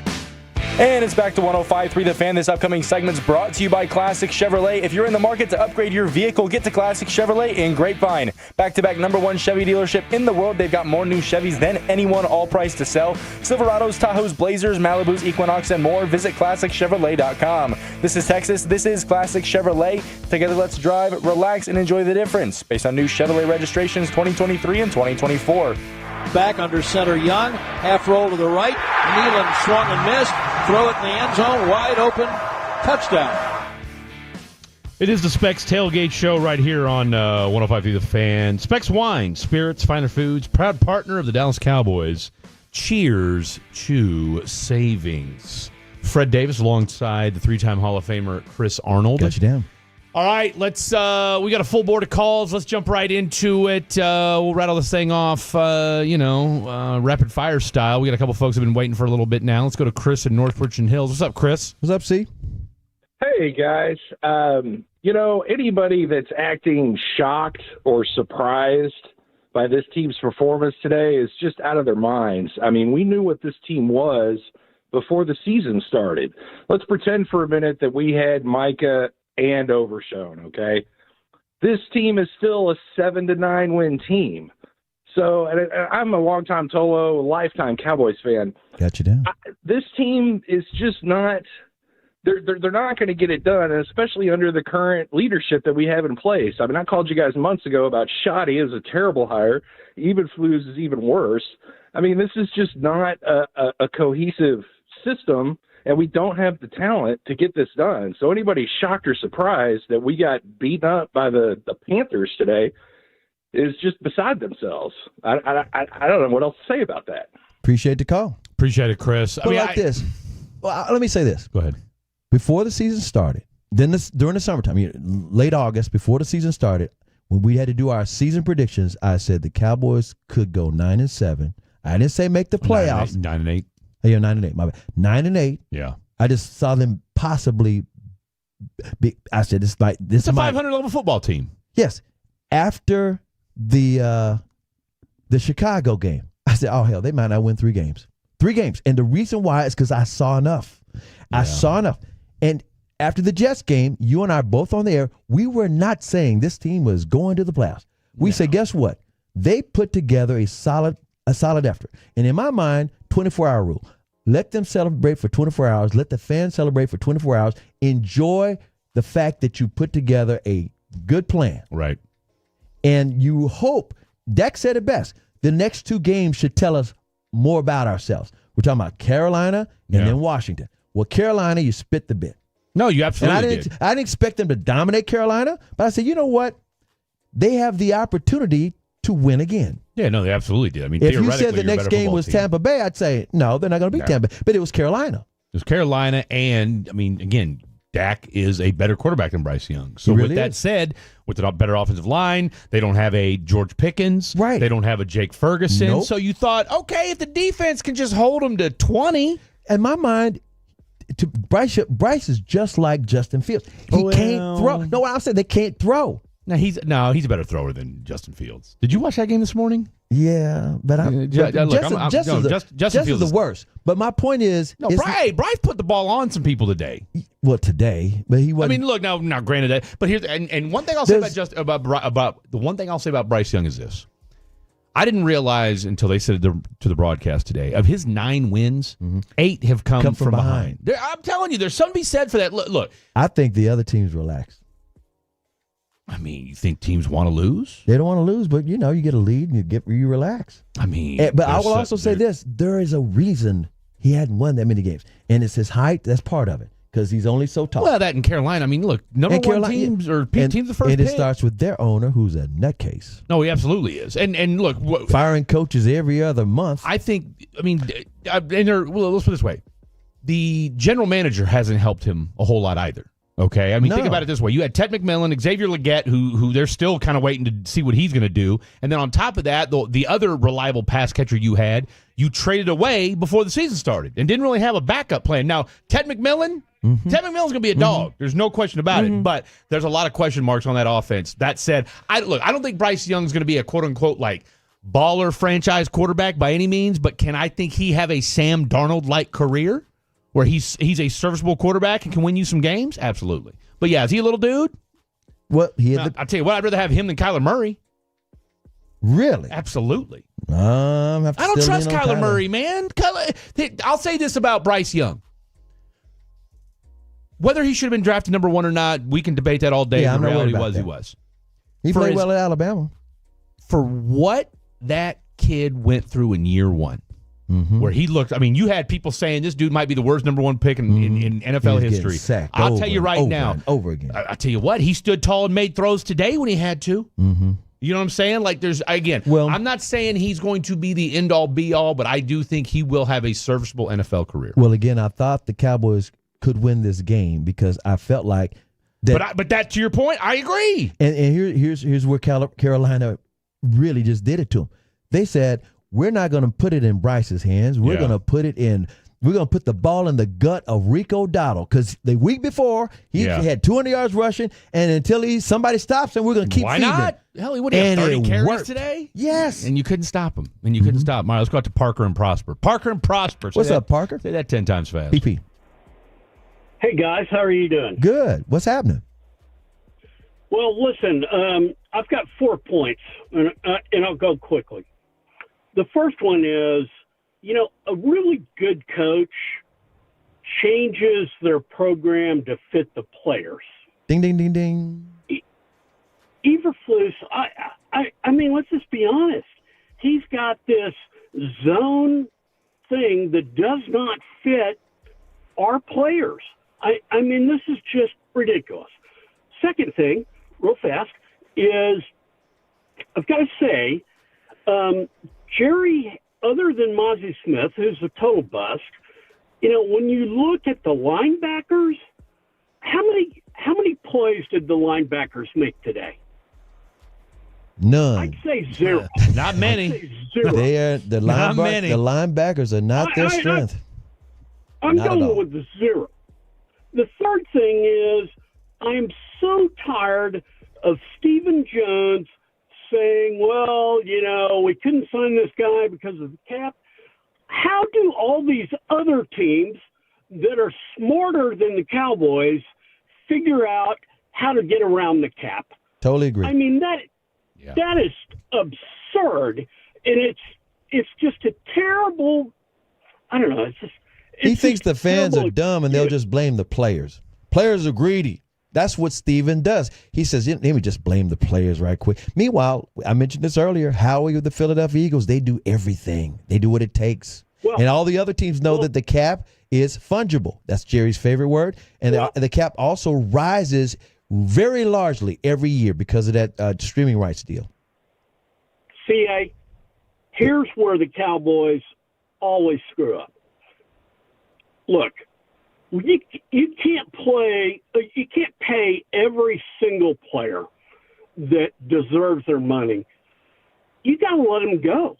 You got to say, and I think Micah, I know people will, are going to get on me about this, but look, Micah's not worth $40 million or $47 million. I don't think people are mad at you for saying that. They're mad at the Cowboys for not signing him earlier or trading him since they knew they weren't going to keep him. And with that in mind, be aware, everything you're saying is correct because George Pickens will not be here at the end of the year because he's He's a wide receiver number one kind of player, and he's going to get his money, and he's going to wait until the end to decide what he's going to do. He's going to walk. As he should. As he should. Hey, appreciate the call, man. Parker, great stuff from you, my friend. We're up against it, so we had to let you go. But we got Jason, Wayne, Harrison, Mark, and Ruben. Hang tight. We got another call coming through as well. So, look, we got more of your calls coming up. Hour number 1 of the Specs Tailgate Show is in the books. More of your calls, more analysis. We'll do take a look at the rest of the games throughout the course of Week 6 and some audio from the losing team. Lots to get to. Don't go anywhere. It's Specs Tailgate Show.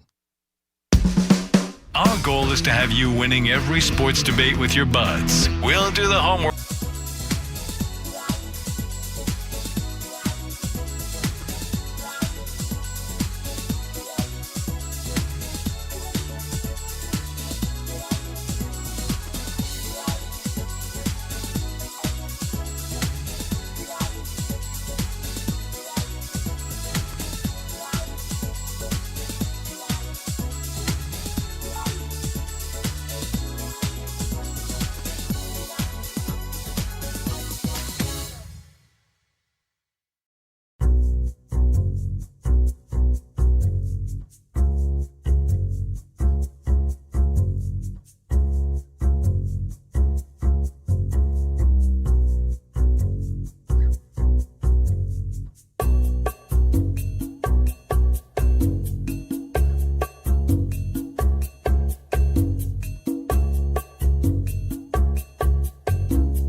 Uber Eats has low V products? I gotta remember that. You know, they say in order to remember something, you have to forget something else. Okay, now that is a very cute word. That's like a little shag. I've never seen it before. Well, I mean, of course you have. It's the Rachel. Oh, is that your name? No, I mean, what's your name? No, I'm Sham. My name's Sham. Right, but I just feel like this is your hair. But that's hair on your head. I'm not saying this is your hair.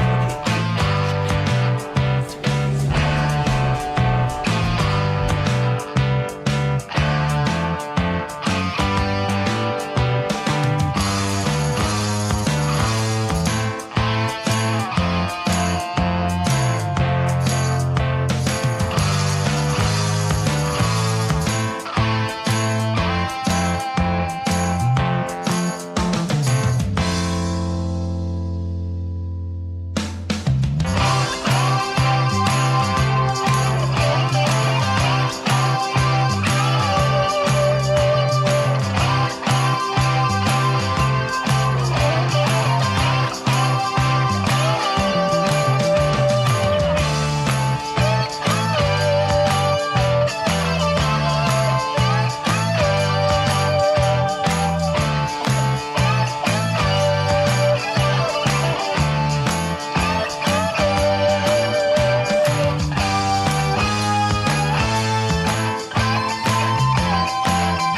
KRLD-FM and HD1, Dallas-Fort Worth. Let's go, Cowboys. An Odyssey sports station. Driven by our D&M Leasing Studios. Thanks for turning it on and leaving it on. 105.3 The Fan. Snap to Prescott, throws a slant right, caught Pickens, 25, 20, 15, 10, burst, touchdown! Pickens in the end zone again, the most touchdowns in a season in his professional career. 6th of the year, 34 yards, and the Cowboys regain the lead. Hour number 2, Specs Tailgate Show. George Pickens had himself a day. 9 catches, 168 yards, and a tutty today for him. But it was not enough as your Dallas Cowboys fall 30-27. We got a full board of folks that want to chime in on the loss today. Just recap a few scores from the early portion of the day today, and then we'll get to some more here throughout the course of the show. Broncos, they beat the Jets 13-11 in a game that I felt like set back the NFL 5 years. I'm surprised. You know, when we talk about how, you know, this is becoming a global game, I don't understand. If I'm London and Ireland and Brazil. Well, at least Brazil got a decent game. Like you got the Chargers and the Chiefs. Yep, okay, that was a good one.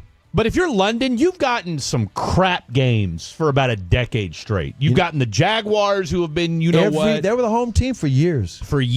Okay, and they've, I mean, you know, they're having a little resurgence right now, but for the last, decade, they've been crap. That game today, I mean, Justin Fields set football back 10 years.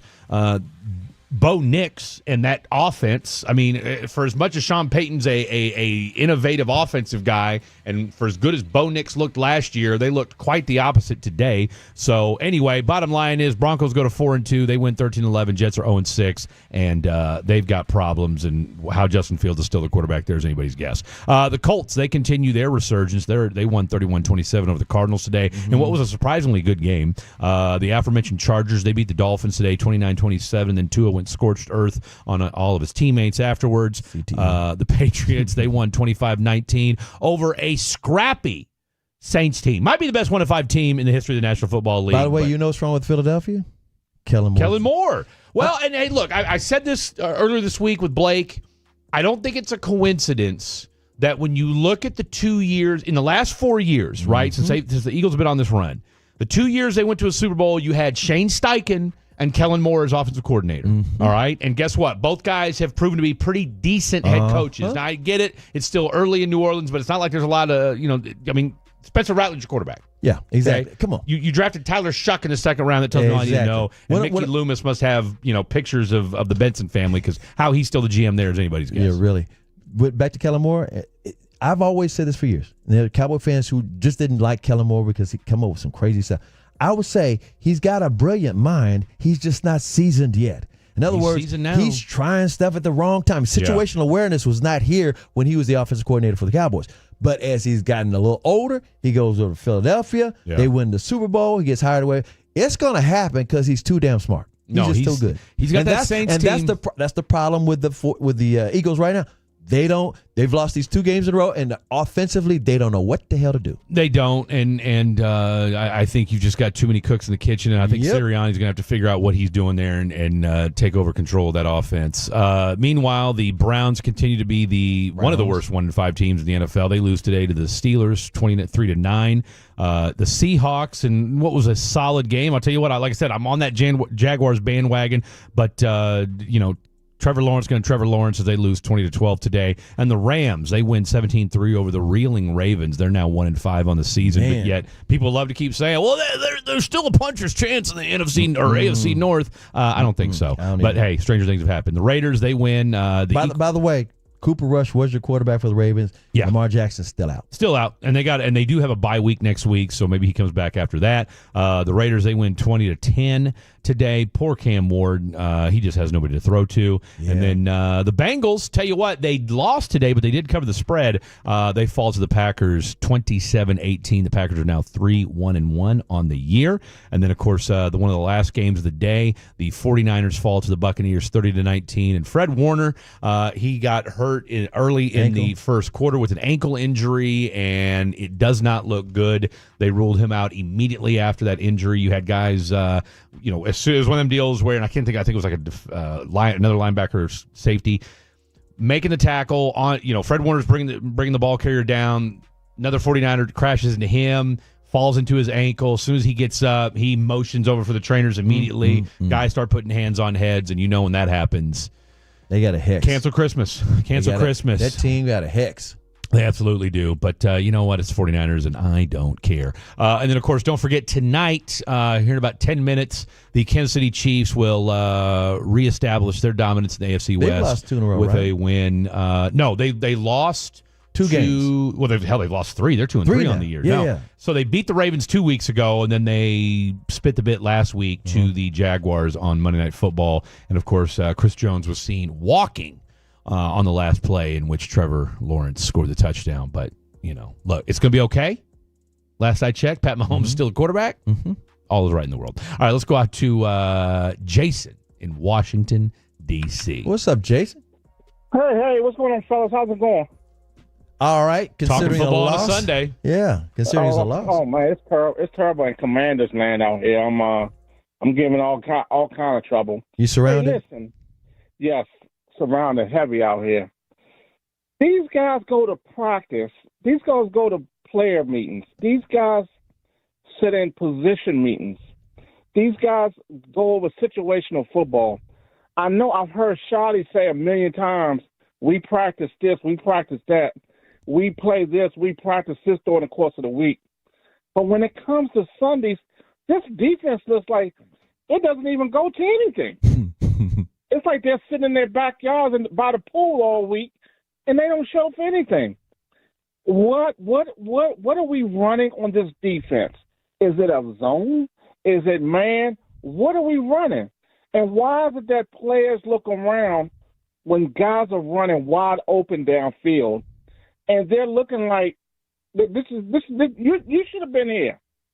Why don't we have a coach on the field from the beginning of the snap say, hey, move up, move back, slide over, the run is going on. You guys remember Ray Lewis from years ago? Yeah. Ray Lewis used to say, I knew everything that offense was going to run. Why don't we have guys like that? I'm going to hang up and then I'm going to... I mean, Jason, there's 31 other teams that would love to have a Ray Lewis. That's a lofty comparison there. I mean, you're talking about one of the greatest middle linebackers of all time, right? So, I mean, if you could just get an Eric Kendricks right now, I think you'd be happy. I don't even know if one guy is going to make the difference. I just totally believe this defense doesn't have enough of those guys who have the mentality, the identity of we know what to do. They're overthinking. They're like, we're trying to learn Fluce's system. Yeah. But I know what I used to do. And then there's new guys like, I don't even know where I'm supposed to be. You get that sense a lot. Let's go out to Harrison and Mesquite. What's up, Harrison and Mesquite? What's up, Harrison? Woo, Fred and Chris. My God, I thought I was holding to talk to Taylor Swift or Beyonce. Anyway, Fred, you win the argument with Bryce Young. You give him time, he is a decent quarterback. But let me get to my Cowboys. They need a new defense coordinator. We studied bringing in groceries for different coaches we have for the last 3 or 4 years. Okay? This team is lost. You can't make players understand college algebra if they only understand high school geometry. They play man-to-man. This is a man-to-man defense. You see man, you guard man. I'm a truck driver. I see truck, I drive truck. That's the way I want a basic fight, okay? Now, you making excuses for this defensive coach. He's not a hot item. Where has he been that's been hyped? He had one decent year in Indianapolis. That was it. Man, get off the gas. He cannot coach, and the players are starting to leak out stuff. That's why Diggs had the big argument with him about man-to-man and starting to leak out. You got a top offense. I love the coach. I think his strategy is good. His play caller good. Dak is having an MVP year. It's not the coach. But go back and listen to the press conference today. He's starting to point fingers. I think it was Clarence Hill asked him, do you think you have the right people to perform the defensive duties? He said yes. And it's something else. You and Jerry Jones didn't talk.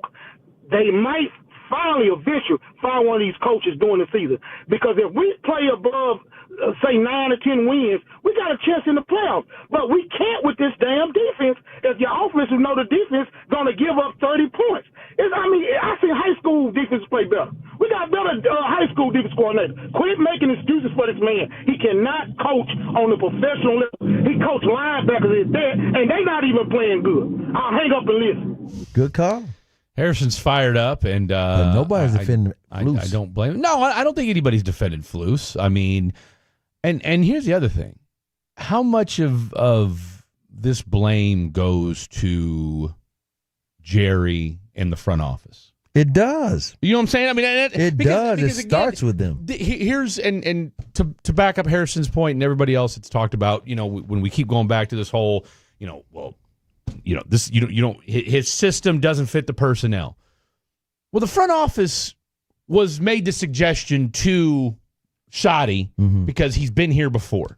Okay. Yeah, Flus has been here before. They're familiar with him. Don't Will McClay and Steve. I'm not even going to include Jerry in this, right? Because I seriously doubt Jerry's, and maybe he is. Who knows? But I mean, like, again, he's GM in name only. But we keep talking about. I keep hearing about how great Will McClay is and what he's able to do. Now, I don't know where his responsibilities end, but y'all knew what Will McClay and Stephen Jones know what the personnel looks like. Isn't it your job to know that Eberflus is a zone guy, but yet you've got guys that you've drafted and you've signed that are primarily man-type guys? It's funny you bring that up because I think it was a Stephen on G-Bag during the week. A couple of weeks ago, they asked him that exact same question, and he said that Eberflus was very successful in Indianapolis running their defense, highly sought, which is why he got the head coaching job in Chicago. Yeah. So, and I'm paraphrasing at this next part. Yeah, they're very familiar with him, like they were very familiar with Zimmer when Zimmer came back from the Vikings. Yeah, exactly. So I think they were thinking along those same lines, and so they suggested, as Broadus, but they suggested it when Schotty was trying to think of different guys he might want to be the defensive coordinator. Yeah. They suggested that. Here's where it's biting them, though. And I remember this, and I told this on the CA Stories. I'm going to tighten this up. Back when Bill Parcells retired, they were going to bring in Norv Turner. And Norv Turner, it was done deal. They had already hired Jason Garrett to be Norv Turner. Norv said, get Jason Garrett to be my offensive coordinator. Okay. He was the quarterback's coach for the Miami Dolphins under Nick Saban at the time. Okay. They had already signed Garrett to be the offensive coordinator. Norv, who do you want for your defensive coordinator? He mentioned the guy that was running the Chicago Bears defense. Okay. And then they said, no, because Parcells runs a 3-4. And like, yeah, but this guy, I got to have this guy got my back. Yeah. I'm not going to go out like that. Well, this is what my Norv was saying. Yeah. Norv Was it Dave Wannstedt? No, it wasn't Wannstedt. Okay. Wannstedt, they've been, Norv and Wannstedt were together with Jimmy in the Norv. Okay, gotcha. But this is a different guy. He was with the Chicago Bears, and he's running their defense when they were in the Super Bowl. Can't remember his name off the top of my head. Bottom line was, Norv insisted that his defensive coordinator, he said, I have to have a guy that's got my back. And they kept saying, Jerry, I pay good money for a 3-4 defense. That's what they do. Yeah. They do the parcel. And so people wonder, how did Wade Phillips get the job? Because Wade Phillips said, hey, I run a 3-4 defense. Yeah. And they needed him. Norv said, I'm not coming unless I get my guy. Yeah. So Norv did not get the job. Garrett was already signed. Wade Phillips comes in to be the new Cowboys head coach because he ran a 3-4. And Marcus Spears, DeMarcus Ware, all those guys were 3-4 guys. Yeah. So here we are now, and I'm like, what happened to matching up the defense with the exactly. No, there's something to be said for that. If Eberflus said he could do zone and man, I would have said, okay. That makes you wonder if he said, no, I'll make it work. And must have been him. Needless to say, he has not made it work. Yep. Let's go out to Mark in South Kakalaki. What's up, Mark? What up, Mark? Hey, how y'all doing? Long time listener, long time Cowboy fan. How y'all doing this evening? Y'all had me on hold for a while.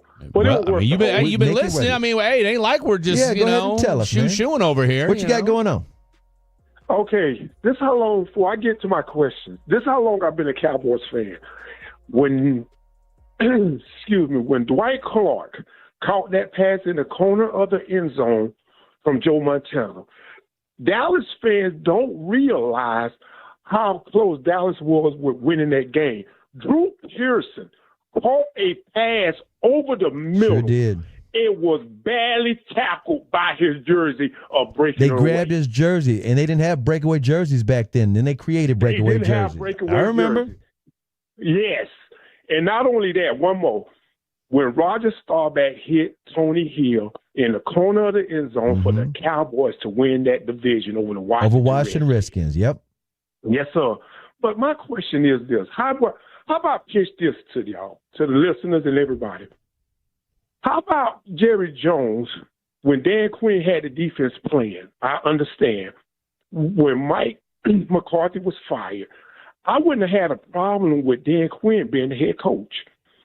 Yeah, I think a lot of people would have liked that, but unfortunately, Dan changed up his defensive scheme in that Green Bay game, and also he had already been talking to Washington. So the year before, that's when they could have made that move, and they paid him big money to stay one more year at least. But it looked like that was a succession plan. Yes, sir. When they did that, I'm guaranteed when they paid that big money, behind quiet doors, I can sense that Jerry promised him the job. Well, if we wouldn't advance no more, when they repaid him, I can believe that. Him to stay, I can believe that. That sounds very plausible. And guess what? On that same tip, Brothers told me told the listeners several times that Mike Zimmer wanted to be the head coach, and since they weren't going to make him the head coach, he said, "I ain't coming back." Yeah. And one other note about head coaches, I mentioned the story about North Turner. The guy that he wanted, the defensive coordinator for the Chicago Bears, was Ron Rivera. Shout out to Wooly Bully. Thank you, Wooly Bully. Looking that up for me. And thanks for the call, man. Appreciate you, Mark. Appreciate you holding on. All right, look, we got a handful of folks. We appreciate everybody that's been calling in, holding on. Like I said, we told you it's been a full board of calls. It's been a busy show. It's been a busy game. And, like I said, I mean, it's one thing when you beat the Jets, who might be the worst football team in the NFL, versus when you lose a heartbreaker to the Carolina Panthers, a team that, let's call it what it is, you should have beat today. Wayne, Cisco, Tyler, and Ruben, don't go anywhere. We're going to get to you on the other side. We got our boy Degenerate Jake, who's feeling some type of way today. Why? Well, I don't want to talk about it. Lots to get to. Don't go anywhere. It is the Specs Tailgate Show. When your friends say, "Hey, did you hear?" you can proudly say,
to be a, what was it, Pepper Lady. Pepper Lady? Wasn't it Cinnamon Sisters?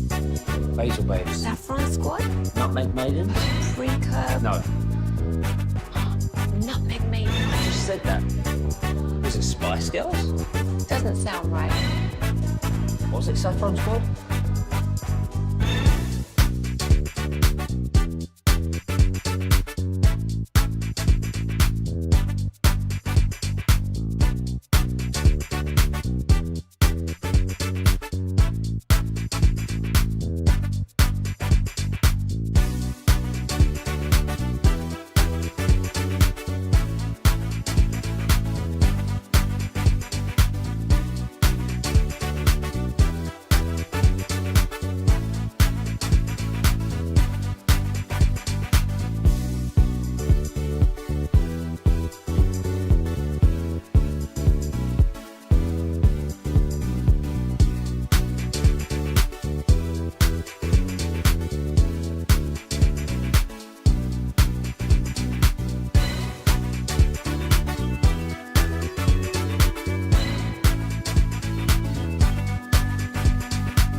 underscore.html for details. Concerned with your play, call 1-800-GAMBLER or visit ncpgambling.org.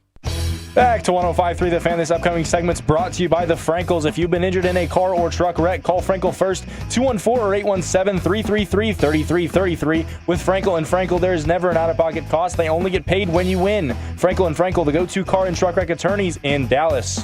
2nd and 9, snap to Young, 4-man, as Araku push in the pocket, he throws it in the end zone, and wide open, Ted McMillan for the touchdown. He was 5 yards behind Donovan Wilson. I don't know who else was supposed to be covering him. Well, Donovan had a rough day today. Now, he did get a pick. It was one of the most, obviously had a lot of momentum going. He's got 2 for the season now. And you know what? I didn't understand the personal foul penalty on that. I don't either. Because Rico laid out a blocker going out of bounds. I didn't think it was egregious. No, it's situational. He just hit somebody. So, all right, let's go out to, we got a handful of folks. Let's wrap these up, and then we got some audio to get to in the next segment. And then, of course, the final hour, we'll kind of recap the day and predict the NFL future season. What's the solution to this mess? We'll talk about it. Stick around the last hour, because we're hopefully you guys have an idea. Let's go out to Wayne in Lubbock. What's up, Wayne in Lubbock? Wayne. Hey, fellas, how are you? Good. So, y'all are spot on with the role players, them letting walk out the door, like Tank Lawrence and Jordan Lewis. The main point I'm trying to make was that I think the last 2 years have shown how much Dan Quinn was covering up for the lack of defensive personnel. And, yep. Okay, I appreciate fair that. enough. I don't know about covering up. Put it like this: he knew how to utilize them, and you also had some dogs on that team. You had the identity. You had some guys who knew exactly what to do and how to make plays. I was mentioned before. Just this last year, you lost Tank Lawrence, you lost Jordan Lewis. 2 years ago, when they just let all the backups leave. Jaron Kearse, Stephon Gilmore. I could go down the list. You just lost all these guys that were like players, glue guys. It's like, wait a minute. Guys who know how to play, kept that defense tight. It was about scoop and score. It was about pick sixes. It was about taking it to the house. At one point in 2023, Tank Lawrence and Dak Prescott had a bet late in the season after Thanksgiving. Who's going to score the most points, the defense or the offense? Because that's how balanced it was. We call it a complementary football. Now it seems like they're having a bet on who's going to give up the most points. Are we going to give up more points, or are you guys going to have to score more for us? Really? That's kind of the way it feels right now. Let's go out to, and you can't make this up, let's go out to Cisco in Frisco. Cisco Kid was a friend of mine. Hey. Yo, what up, C8, man? Hey, you a legend. Y'all legends. Just know that. In Texas, baby. Appreciate you, Cisco. But, I disagree with what the previous guy was saying. Look, we need some inspiration on a certain side of the football. That's accurate. Feels. Would you guys agree? Okay, say it again now. We need some inspiration on a certain side of the football. Oh, on the defense? Yeah, they need absolutely. an identity. They need some guys screaming, holler, and set the tone. That's... Yeah, we have a high-paid quarterback that's playing very top-notch. We have a defense that's not necessarily living up to whatever standards that have been set for them. I think me and my dad were talking. Hopefully he's listening. Me and my dad were talking like, what would we do if we ran the team right? How do you change it? I don't think it's a gone season yet. You have a great quarterback playing at a high level. I think there's possibilities, especially considering you have 4 draft picks in the top 64 picks next year, right? And you have the same 4 the year after. What do you do knowing that you have a George Pickens, a CD Lamb coming back? Pickens ain't coming back. Hold on. Pickens is not coming back. Do not get that in your brain. Do not get that in your. They're not going to spend $60 million on 2 receivers. I'm talking about $34 million right now on CD and another 30 on George. That ain't happening. So, but we have assets, though, is what I'm trying to paint the picture of. For the first time in my young Cowboys life, I'm going to be 29 here soon, let's say. I've never seen them win, but this is the first time that we've had assets that I can remember. I've watched, every painful moment. I've shared it all with you guys on the radio and all these things, as much as these fans have, too. Go to every home game, even. We have assets. Okay, so what would you do with the assets? See, that's the question. What I would think is how impossible is it to fix this defense? If it feels impossible, that's a question to the general manager. And you guys like to say general manager and well, what makes you feel comfortable that they're even going to hit on I mean, you can have all the assets in the world. Right. I mean, let's be real. Nealon has done nothing for you. Sam Williams has done nothing, right? Mozzie's not even isn't even active right now, and so that's my issue. And exactly. So why not use the assets that we actually have? We have first-round picks. We have second-round picks. We have 4 to what, to trade in each cast. Well, why not? I mean, Dak's gone in 4 years. You have CD gone in the same time frame, essentially. George Pickens is not coming back. Let me co-sign for you. Let me co-sign because I like the way you're thinking. The problem, unfortunately, is that Steven and Jerry don't think that way. It's very rare for them to trade draft picks for veteran current players, and I wish they would. The George Pickens trade was an anomaly for them, and has worked out wonders, but the reason they did that is because he said, if this don't work, we don't have to worry about it at the end of the year, one way or the other. So I'm with you. I'm thinking they should – see, you're thinking the way Howie thinks at Philadelphia, and that's the way every general manager should do. They should think about, you know what? Let's do something with these assets and save this damn season. But they've also hit on draft picks too, though. I mean, I think that's the other part we forget with Howie. I think we can save it. I think we can save the season. It's going to sound crazy. I mean, assuming that there's some true help. I mean, Jerry likes to say there's hope coming back, right? I mean, I believe DeMarvion Overshown is an asset. I believe that Siobhan Ravel is an asset. I think that they're assets. We've seen neither guy play, though, and you're banking on. I mean, maybe next year, but not this year. But I'm also seeing guys that are playing right now that aren't helping either. I think maybe, just maybe, we're not very far away. But what do we get from throwing the towel in, I guess? No, I'm with you. The talent's not good enough, and therefore you maybe should trade for some talent. But this front office seems to be afraid to do that kind of move. At the same time, I'm agreeing that they probably should. And this is one of the reasons why. Even if you say, okay, this team sucks, it's not going anywhere, and how can you augment which is a mess right now? You never know if you get 2 or 3 players on defense that could make the difference. The reason I say that is because it's a 8-9 league or a 9-8 league. Anybody could beat anybody, and if you make a move before the trade deadline, it's possible because the offense is that stellar. I mean, look, I get what Cisco's saying, and I appreciate his optimism, but I think I'm starting to see the pessimism from the Cowboy fans. Like, I have a whole new appreciation for the Cowboy fans that called in last week that called in and said, "So what? We beat the Jets." Like that, that is the one thing. That is the one thing that I think has resonated most with me, and that's the one thing I do appreciate about doing these post-game shows is that you get, because look, there is something to be said for the raw emotion that comes with, and you know this, CA. I mean, it's one thing to get the raw emotion of players after the game, right? And then, I mean, look, fans are no different. Okay, yeah, they get excited. Same thing. But then you look at the bigger picture too. But what is the bigger picture? The bigger picture is, like I said, starting the show last week, we were saying give them the 24-hour rule. Let people enjoy this victory for what it is. We're not going to say this victory is going to lead to a Super Bowl. We're saying, guess what? We are seeing signs of competitiveness, and certain guys are picking things up, and they're looking good, and they were able to overcome some of their own adversity, which was some injury-related things like on the offensive line. So it's like we saw some things that made you think, well, guess what? They might be able to string together more than 3 wins. Well, and then of course we were just prisoners of the moment because we realized that the Jets are awful. Yes, we knew that part too. And we do, but we didn't know that. I mean, but at the same time too, though, you'd seen the Jets, beat or damn near beat the Steelers, damn near beat the Tampa Bay Buccaneers, right? Two teams that are together, I think, are 8-2 right now, and so you thought to yourself like, okay, maybe. And oh, by the way, the Jets do have. They got good players on that team, right? They got Quinnen Williams, one of the best. I mean, hell, Jerry tried to trade for Quinnen Williams. Yep. So. There are, Garrett Wilson going into this game was the leading wide receiver in the AFC.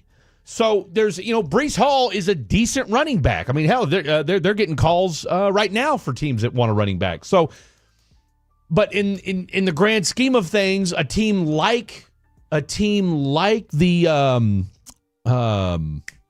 I'm sorry, Cowboys, Jets. You look at the Kansas City. He had a Kansas City moment. Everybody, we'll forgive you. We'll forgive you. That's your team. There's a lot of Chiefs fans in Dallas because they started in Dallas. Yeah. You were supposed to beat the Carolina Panthers today. Yeah, you're supposed to. Right, you know what I'm saying?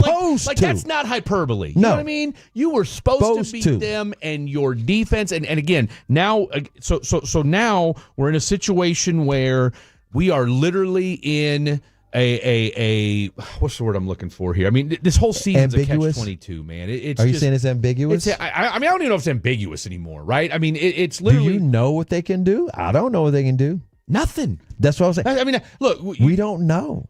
No, I think we do know. No, we do know. Okay, we do know. Here's what we know. Okay, what we know. We know the defense is terrible. Correct. Okay, you have zero playmakers on the defense. Correct. And there has been outside of beating up on the lowly, and I do mean lowly New York Jets. This defense has shown outside of a snippet against the Eagles in the second half. Post-hour-long delay, which I kind of looked at as like, well, no big deal. You're skipping over one. What's that? The Giants, you had to go to overtime to beat Russell Wilson. But my point was but your defense didn't do squat that game. No, they didn't. That's what I'm saying. Hunt 450 yards. So my point is that you've got no real sample size other than beating up on the craptastic Jets and a smidgen against the Eagles. And tying the Green Bay Packers. Who, by the way, I mean, you put up 40 that game. You gave up 40 that game. Too. So it's just That's who they are, the Green Bay game. This season 40 and 40. I mean, it's just a catch-22 is what this season is, right? It's literally a catch-22. Really is.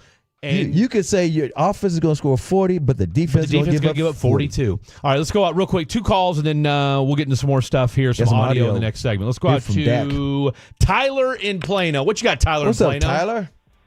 Hey, what's going on, man? I'll keep it short and sweet. I got 2 questions for you. All three levels of the defense, I feel like they're guys we could bring in tomorrow and cut 3 guys, and we would be immediately better. I'm like 80% sure they're still available, but Stephon Gilmore, cut Nealon, Eric Kendricks, cut Sanborn, and cut Mozzie, bring in Neville Gallimore. Also, second question is there a point in the season, so if we follow through with our plan and we don't re-sign George Pickens, we would still receive a third-round compensatory pick for letting him walk, so we wouldn't get absolutely nothing. But is there a point you would reach in the season before the trade deadline if a team is, one receiver away and they're offering a second round, because we have that kind of leverage, would you look at trading and moving on from him before the end of the year? The only way I would do that if the Cowboys lose out going into that part. In other words, these next 3 or 4 weeks, they can't win a game. That would be the only reason, because you're not keeping Pickens. Jerry he will not be back here. Jerry ain't getting rid. Jerry's too. Yeah, he's got to sell tickets. He's too stubborn. There ain't no way in hell he's trading George Pickens. But he also knows he's not going to sign him. Can we stop with the Stephen Gilmore stuff? Stephon Gilmore. I mean, God bless Stephon Gilmore, but there's a reason why no one else has signed him either. Oh, you know what I'm saying? Like, I mean, I get it. He was good 2 years ago. Okay, cornerbacks don't age like wine. Okay, like they just don't. And if Stephon Gilmore was worth signing in a league where you can never have enough cornerback depth, he'd have been signed by now. You know what I'm saying? Like, so again, and I'm not just trying to say anything to Tyler, but we get a lot of these calls and texts about, well, let's take Stephon Gilmore. That was 2 years ago, folks. Okay, and he was what, 33 then? How many? Stop me if you've heard of an elite 35-year-old cornerback. Corners. I'll hang up and listen. All right, last one. Greg and Denton, take us home. I have a couple of questions. Number one, I think that we may be on the verge of a pretty good defense if we use our assets properly in next year's draft, because we're going to get Overshown back, we're going to get Ravel back, and we have 3 premium draft picks, 2 first and a second. That's 5 premium guys you can add to a defense. That's provided you hit on all of them, though. And then I want to say one of the. Let's hit properly. Okay? But here's the other thing too, though. Well, you say properly. I mean, look, and one other thing, and I'm gonna say this, and I'm just asking hypothetically, Why is everybody so convinced that Overshown's going to come back and be the guy? He's played 9 games as a Cowboy. Well, because he came back from his earlier knee injury and was the guy. Okay, For 9 games. Okay, so let me say this. This is now 2 injuries. I'm going to give you the tiebreaker. You weren't here, Fred, but there was a guy who reminds me of Overshown, and Overshown reminds me of him, and I love that guy. Sean Lee. Yeah. He could be Sean Lee all over again. Sean Lee was brilliant. He was great. He made plays, but he always was hurt. And that's what I fear for Overshown, because he does everything so well, and then something happens. Am I wrong on that? Am I wrong on that? No, you're not wrong on Sean Lee. I have one more question, though. Yes, sir. Why didn't the Cowboys try out Gardner Johnson? This is an honest question. It's not a criticism. Right. Why didn't they try out Gardner Johnson? He's a good safety. Did That's a great question. That's a good question. That's a great question. Was it a Flus thing? Look, for the same reason, I can't understand some of the processes and ways the Cowboys go out and get free agents. It's illogical. It's like everybody knew Derrick Henry was the answer, and he was living here already. But guess what? Steven told Jerry, we're going to draft one. Don't worry, he costs too much. And I'm not even mad at that, per se. But that was just one that nobody understood. What I don't understand, and look, I like Jadeveon Clowney. Nice guy. All right? Gave me an interview a couple weeks ago. You need a guy that can rush the passer. Right. And Jadeveon's not that guy. I mean, is he a solid DN? Yeah, if you got actual pass rushers that he can back up, why didn't you go get Zadarius Smith? Who, oh, by the way, it's not like he's got the world lit on fire over there in Philadelphia. Why didn't you just bring back Tank? Well, you mismanaged that. Exactly. You mismanaged that because you had decided that you were playing with it. You're trying to mess with him too much. And I think the other thing was too was that you thought after last year, because he missed most of the season, you're thinking to yourself, all right, well, we've already drafted your replacement. Okay, and I think that, and again, going back to Brian Broaddus and Wolchuk's point, they overvalue the people they've brought in. They do. Okay? Sam Williams has been nothing, has done nothing for you. Especially since the injury. He's done nothing for you this year. Ezeraku has shown flashes, but I mean, he hasn't had that aha moment yet. No. And I don't know that he's going to. And again, remember I said all these draft picks don't hit the ground running. Some of them on the job training. Sometimes you got to wait. But guess what? While you're waiting, Dak's getting older. That's the problem. You got to know how to do it like Philadelphia. And the other thing is too, CA, and we'll get out here with this, is even if they don't hit the ground running, can we at least see a flash every now and again? Exactly. Can we at least see, like, oh, dang, he had a big pick in a big moment, or got a big or got a big sack in a big moment, right? Like caused forced a fourth down, did something, and we still ain't seen it. Right. The only one we've seen is out of Overshown, and he's hurt all the time. And he's hurt all the time. All right, let's get some audio. Let's hear from Tyler Smith. Let's hear from Shotty, and let's hear from Dak. Yeah. Your text messages and more. Lots to get to. This is the Specs Tailgate Show. You know that expression, put a little spring in your step?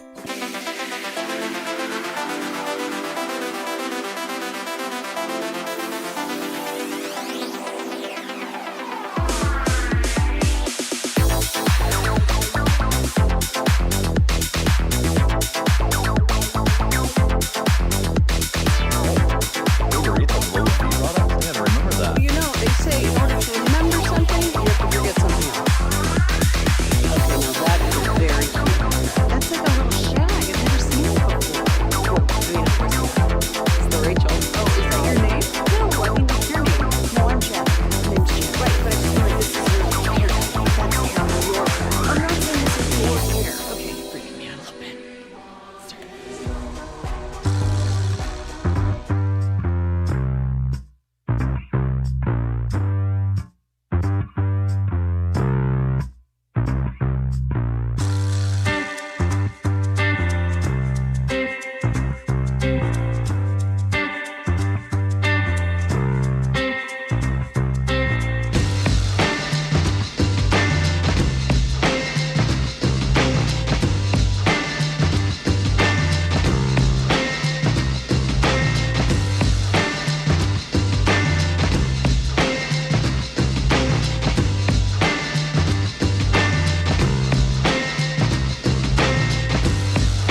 squad? Nutmeg maidens? Paprika? No. Who said that? Was it Spice Girls? Doesn't sound right. Was it Saffron Squad?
The speedster from Colorado. Welcome back in. It is the Specs Tailgate Show right here on 105 through the Fan. I'm Fred Davis. That's the three-time Hall of Famer, Chris Arnold. Got you down. Don't forget Specs Wine, Spirits, Finer Foods, proud partner of the Dallas Cowboys. Cheers to savings. 877-881-1053, 877-881-1053. That is the Franklin Frankel injury attorney text line. All right, we've burned through some phone calls. You guys have all been fantastic today. I know a couple of you guys complained about the long wait time, but that's a testament to the show. That's a testament to the Hall of Famer. That's a testament to Generate Jake behind the glass.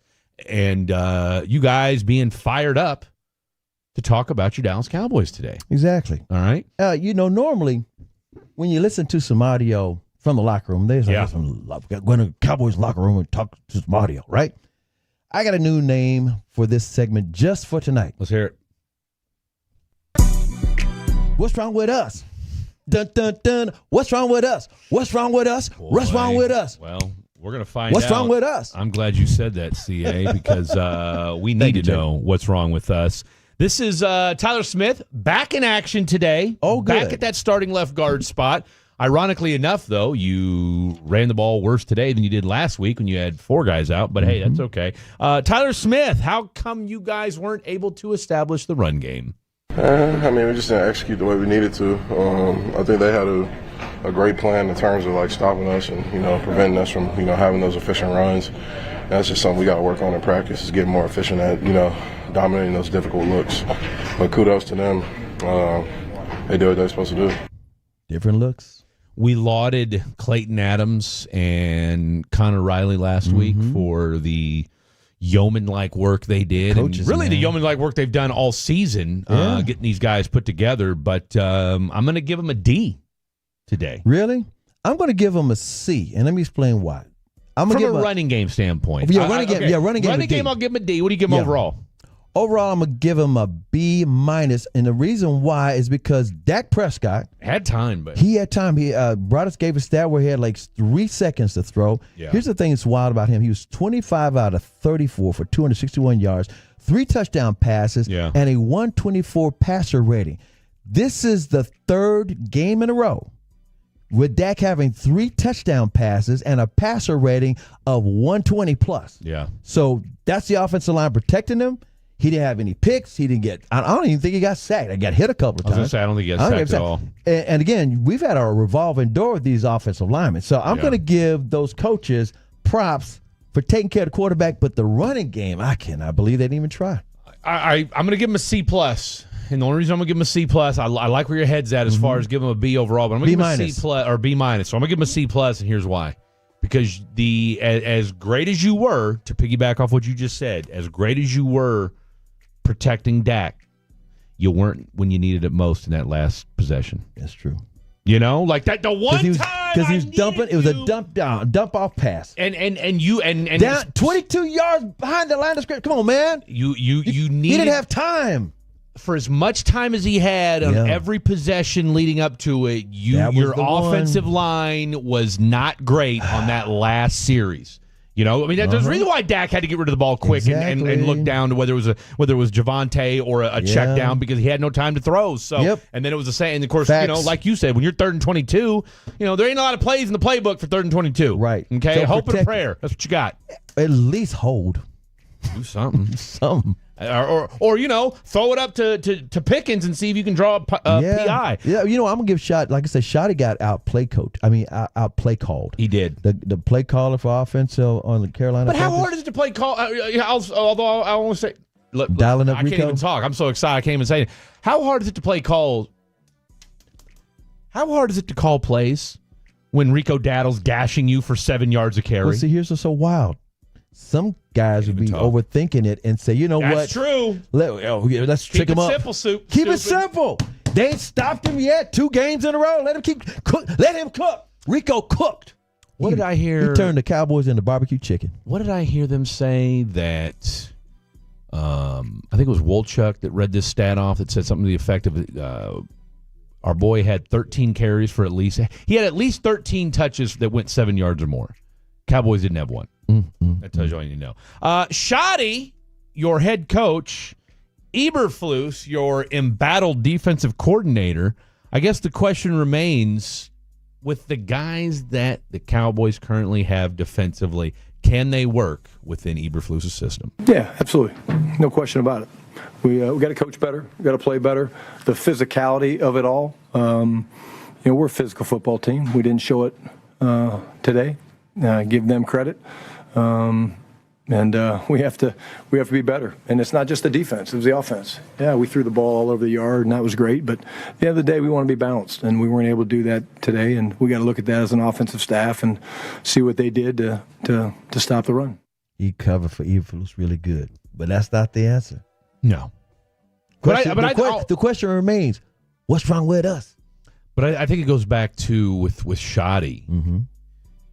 I think he's kind of stuck between a rock and a hard place. He really is. Okay, he's got to say those things. He can't. He can't throw. Look. We know he's a team first. Win the press conference. He can't throw the coordinator under the bus. Man, he can't because you've already got an embattled locker room. Mm-hmm. Okay, as far as the defensive side of the ball, and the last thing you want, we're going to hear from Dak here in just a second, is a us against them mentality where you got the offense saying, "Hey," and again. We were in that locker room after the overtime game. The tie. Where you had the offense that was like, man, we just put up 40 on Green Bay. And you know what? It was that same night, Dak was doing his press conference, and he said, my number one job is to keep people from pointing fingers at each other. Your boy asked him that question, by the way. That was you, that's right. Come on now. You know the deal. Fred Davis in the house. You know how we do, CA.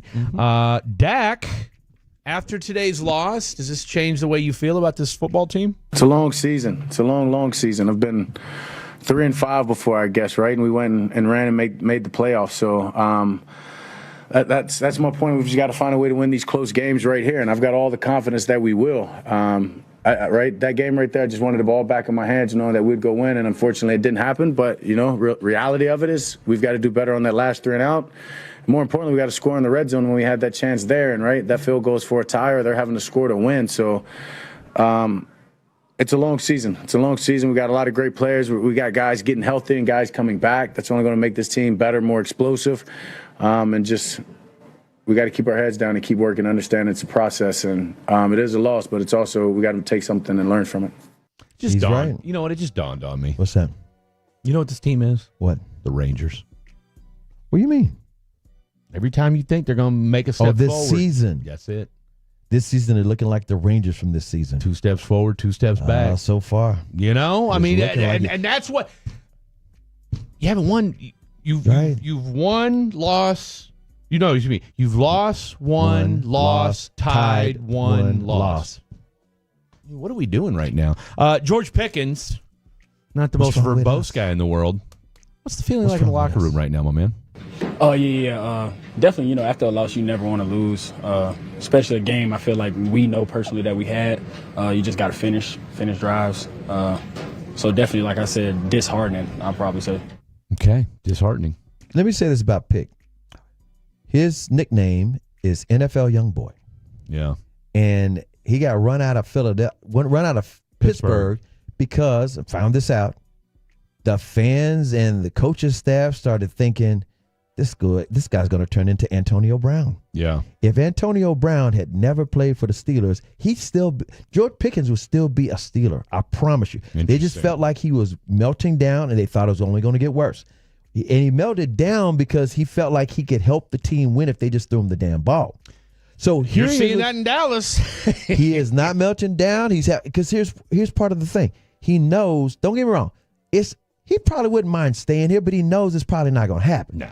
But here's what also I want all Cowboy fans to understand this. I do not expect him to melt down when CD Lamb comes back. And the number one reason. No. Let me tell you the number one reason. First of all, him and CD are good friends. But the other reason is this. He now has tape to show all the rest of the league. Oh. This is what happens if I'm your dominant X. If I'm your number one receiver, this is what you can get. So in other words, if George Pickens doesn't see the ball as much as he's been seeing the last couple of weeks, he will not melt down. Trust me. He's smart enough to know that. But at the same time, too, though, I think he's going to. I think you'll see a consistent. Best quarterback he's played with. Well, absolutely on that front. But I think now that him and Dak have developed some chemistry and some rapport together, I mean, I think even when CD does come back, I mean, it's going to be.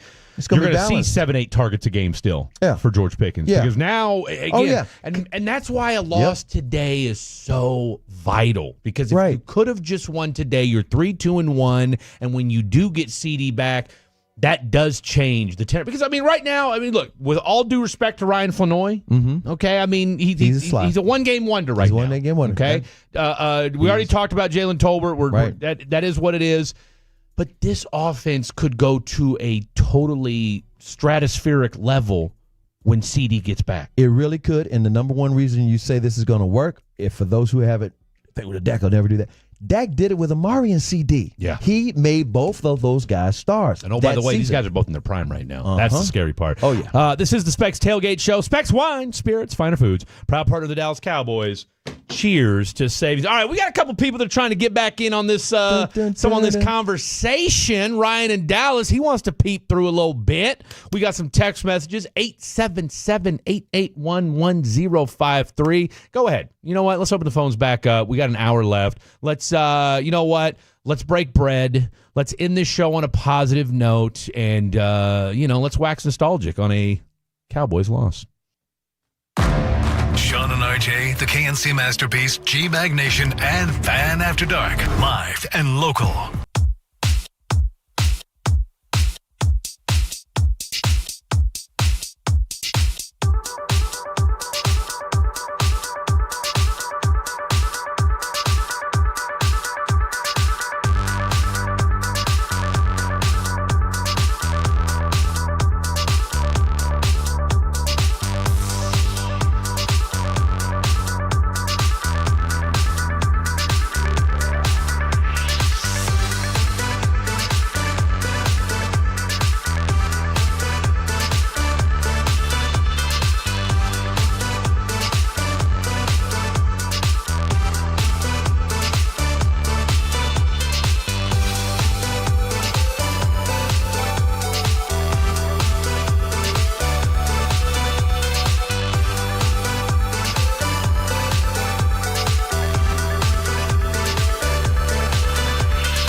I'm Jen. My name's Jen. Right, but I just mean like this is your haircut, but that's hair on your head. I'm not saying this is your hair. Okay, but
of Dallas Cowboys football. KRLD-FM and HD1, Dallas, Fort Worth. Let's go, Cowboys.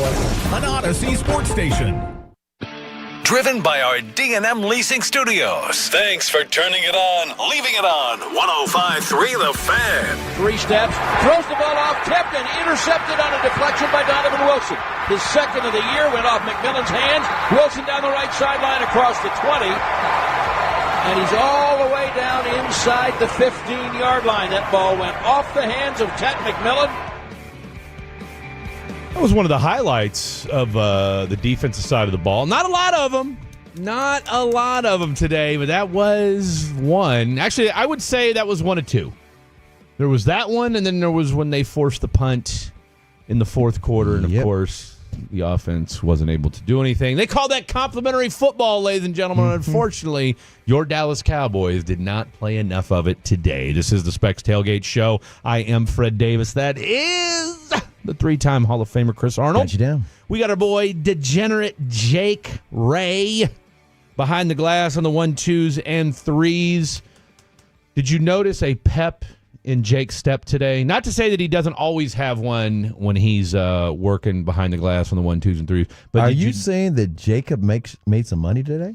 Well, I mean, that I don't know, but I didn't. Yeah, no, poor guy. Yeah, but you know who got me? Who? It was Bo Nix. It was Bo Nix not hitting his over and passing yards. Well, that's shame on you. My parlay was chalked when I woke up this morning. Yeah. You know how bad of a feeling that is to wake up on a Sunday, ready to watch some football, and your parlay is already shot in the morning. What was the number? It was like 211. I even took his discounted line. Oof. Yeah, rough day. Finished with a robust 174 against that juggernaut Jets defense. Of course, you could have been, hell, you probably should have taken the under on the Justin Fields passing yards. I could have taken the under on their offensive yards, and it would have hit. And still would have hit. Yeah. What a disaster. But no. What was the pep in the step then? Well, I got to give my man his props. I mean, our teams battled it out last night, and, battle might be a overstatement because, my Kansas Jayhawks got trounced last night, 42-17 by Texas Tech. Red Raiders. I mean, and you know what? For as bad as KU looked early in the game, I mean, it was 18-0 to start the 18-21-0, whatever it was.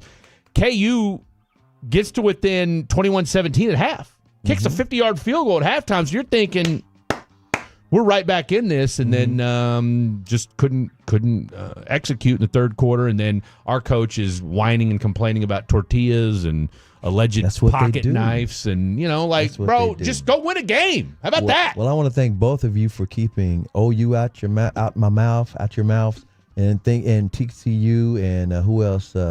North Texas. Rough day for your peeps yesterday. Yeah, and North Texas, TCU, OU. We don't want to hear nothing. And props to UT, y'all did that time, but I don't mean you're going. Here's my question for you, being the OU grad that you are. I had run into some guy. When I was flying back to Dallas yesterday morning from Kansas. Company plane Southwest. What's that? Company plane Southwest. Absolutely, I was flying back on Southwest, and there was two cats next to me, and they were both Oklahoma.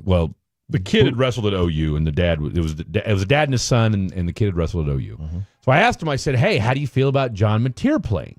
The son was like, "Yeah, let's go." go Before the game? Before the game. This was Saturday morning. So I asked him. I said, because they were going to the game, and so the son was like, "Oh, we're excited," and the dad was like, "I'd rather him not play." And one of the reasons why a lot of people say maybe you shouldn't play, because we won the week before 44-0 with the backup quarterback. And I just felt like, are you robbing Peter to pay Paul? I get it. He's a gamer, but that's his throwing hand. You know what's so crazy? I don't even think it was his throwing hand that caused those three interceptions. I think the fact that he was trying to he was too hyped. He was trying to say, that's no problem. Yeah, I threw a pick. I'll be all right. And then in other words, he was trying to overcompensate for whatever. The hand was really no problem, but he was doing way too much. He was overthinking everything. Yeah. That was my take. Still a lot of football left. Oh, yeah. Still a lot of football left. We're 5-1. You can lose one game and still make the playoffs. No, you absolutely can. You absolutely can. And I don't know, just real quick, I don't know when watching the SEC this year. Look, Alabama can get got. All right. I don't think Georgia's the juggernaut that has been in years past. I mean, it is. If Mateer can get back to, get his hand 100% healthy again, and who do y'all play next week? I can't remember. All right, I blocked it out. Yeah, I get it. I told you, keep it out your mouth, man. And here we go talking about it. Well, no, I'm just, I'm on. Look, I was Team OU yesterday. I know you were. I really was. And, it's what you get for me. Rough day to be. If Fred was on your bandwagon yesterday, not good for you. You tumped it over. We're going to have to kick you out next week. Man, hey, I'm off. I'm off. Okay. Look, OU lost. KU lost. North Texas lost. My Chiefs are losing right TCU now. lost. So I don't want to hear it. All right, let's go to Ryan in Dallas. What's up, Ryan in Dallas? What's up, Ryan? What's up? What's up, guys? I don't know. You tell me. Hey, man. So today I had a phone call with my brother, and I just asked him. I was like, "Hey, man, why did the good Lord make us Cowboys fans?" That's a fair point. And the only thing we could come up with was that it was to keep us humble because we'd be unsufferable if they were good. So my question to you guys is, why did the Lord make you guys Cowboys fans?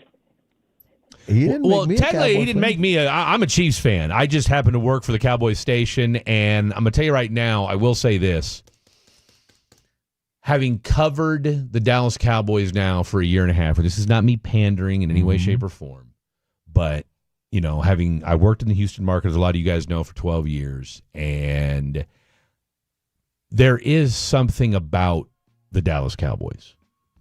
Like you do get sucked in. I'm not gonna lie. Okay, look, I am a Chiefs 1A, Dallas 1B. Now, granted, it doesn't hurt that one's NFC, one's AFC, so that certainly helps. That makes a huge difference. There's people who live here that are the same way, right? But it's the other way around. Because again, the Chiefs started in Dallas. They were the Dallas Texans, and then they moved to Kansas City.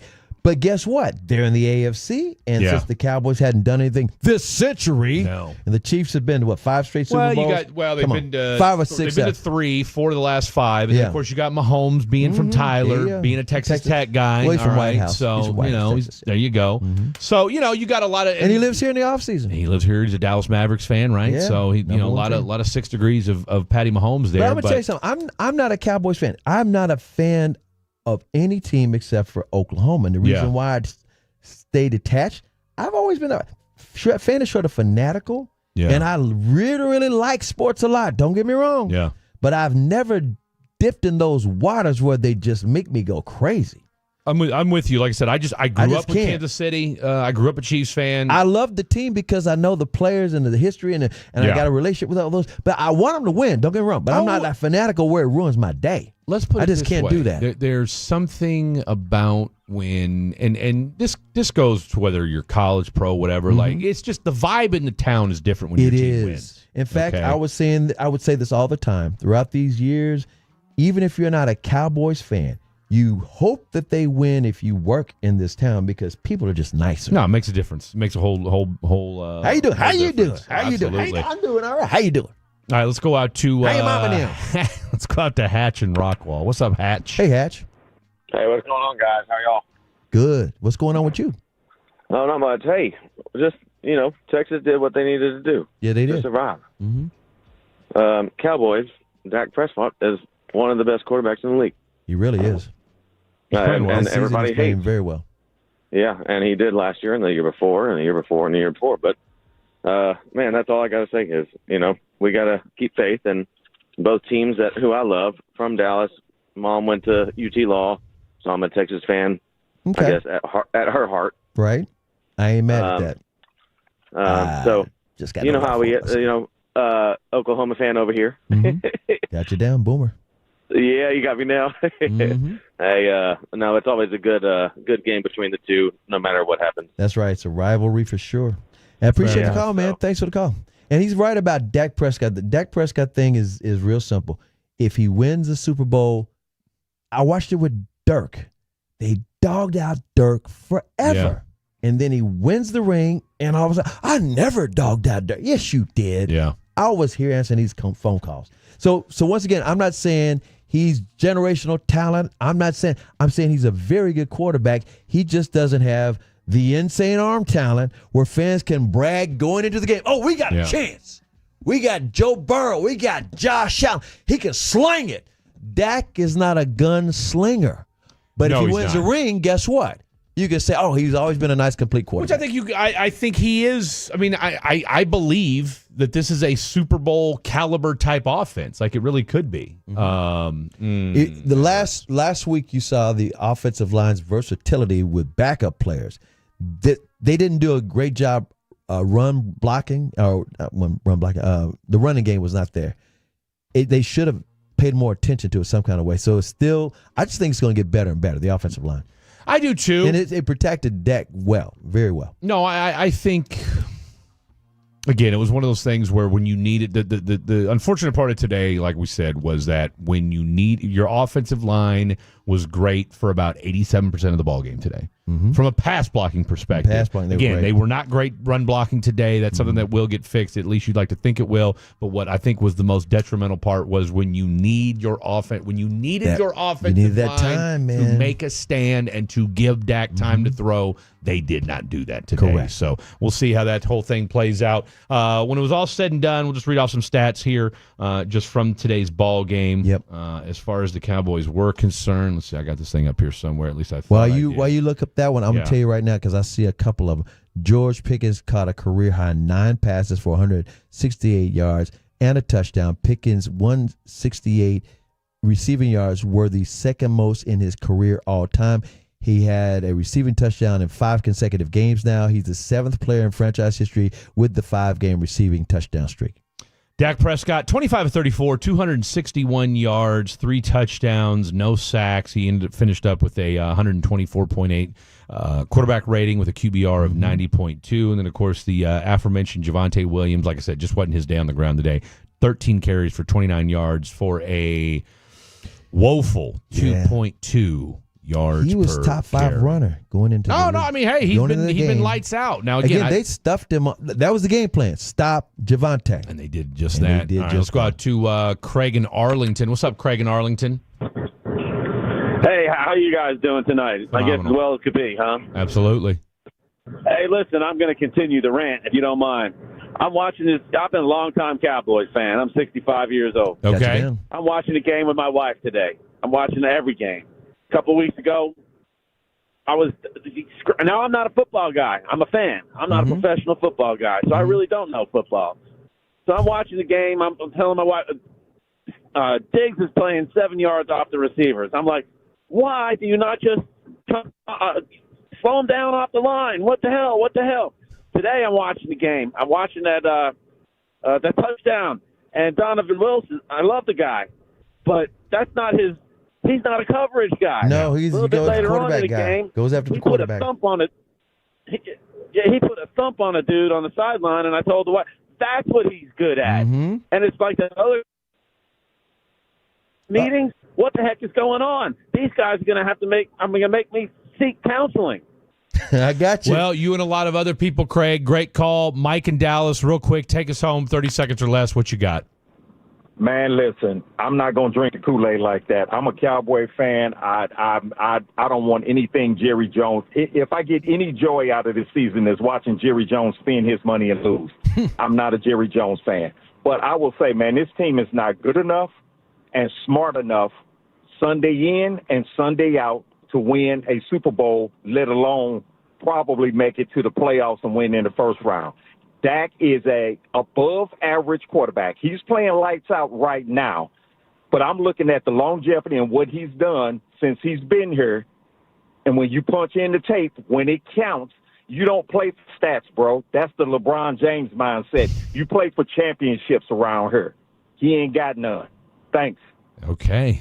He just dropped the mic and hung up the phone, man. What a great call. What a great call. I appreciate the just matter-of-fact way he delivered that.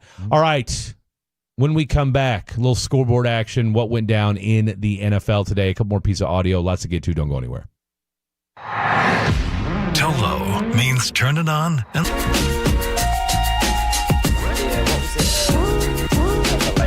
Pepper Lady? Wasn't it Cinnamon Sisters? Basil Babes. Saffron No. Nutmeg Maidens. I just said that. Was it Spice Girls? Doesn't sound right. Was it Saffron Squad?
something else. Okay, now that is a very cute hat. That's like a little shag. I've never seen it before. Well, I mean, of course you have.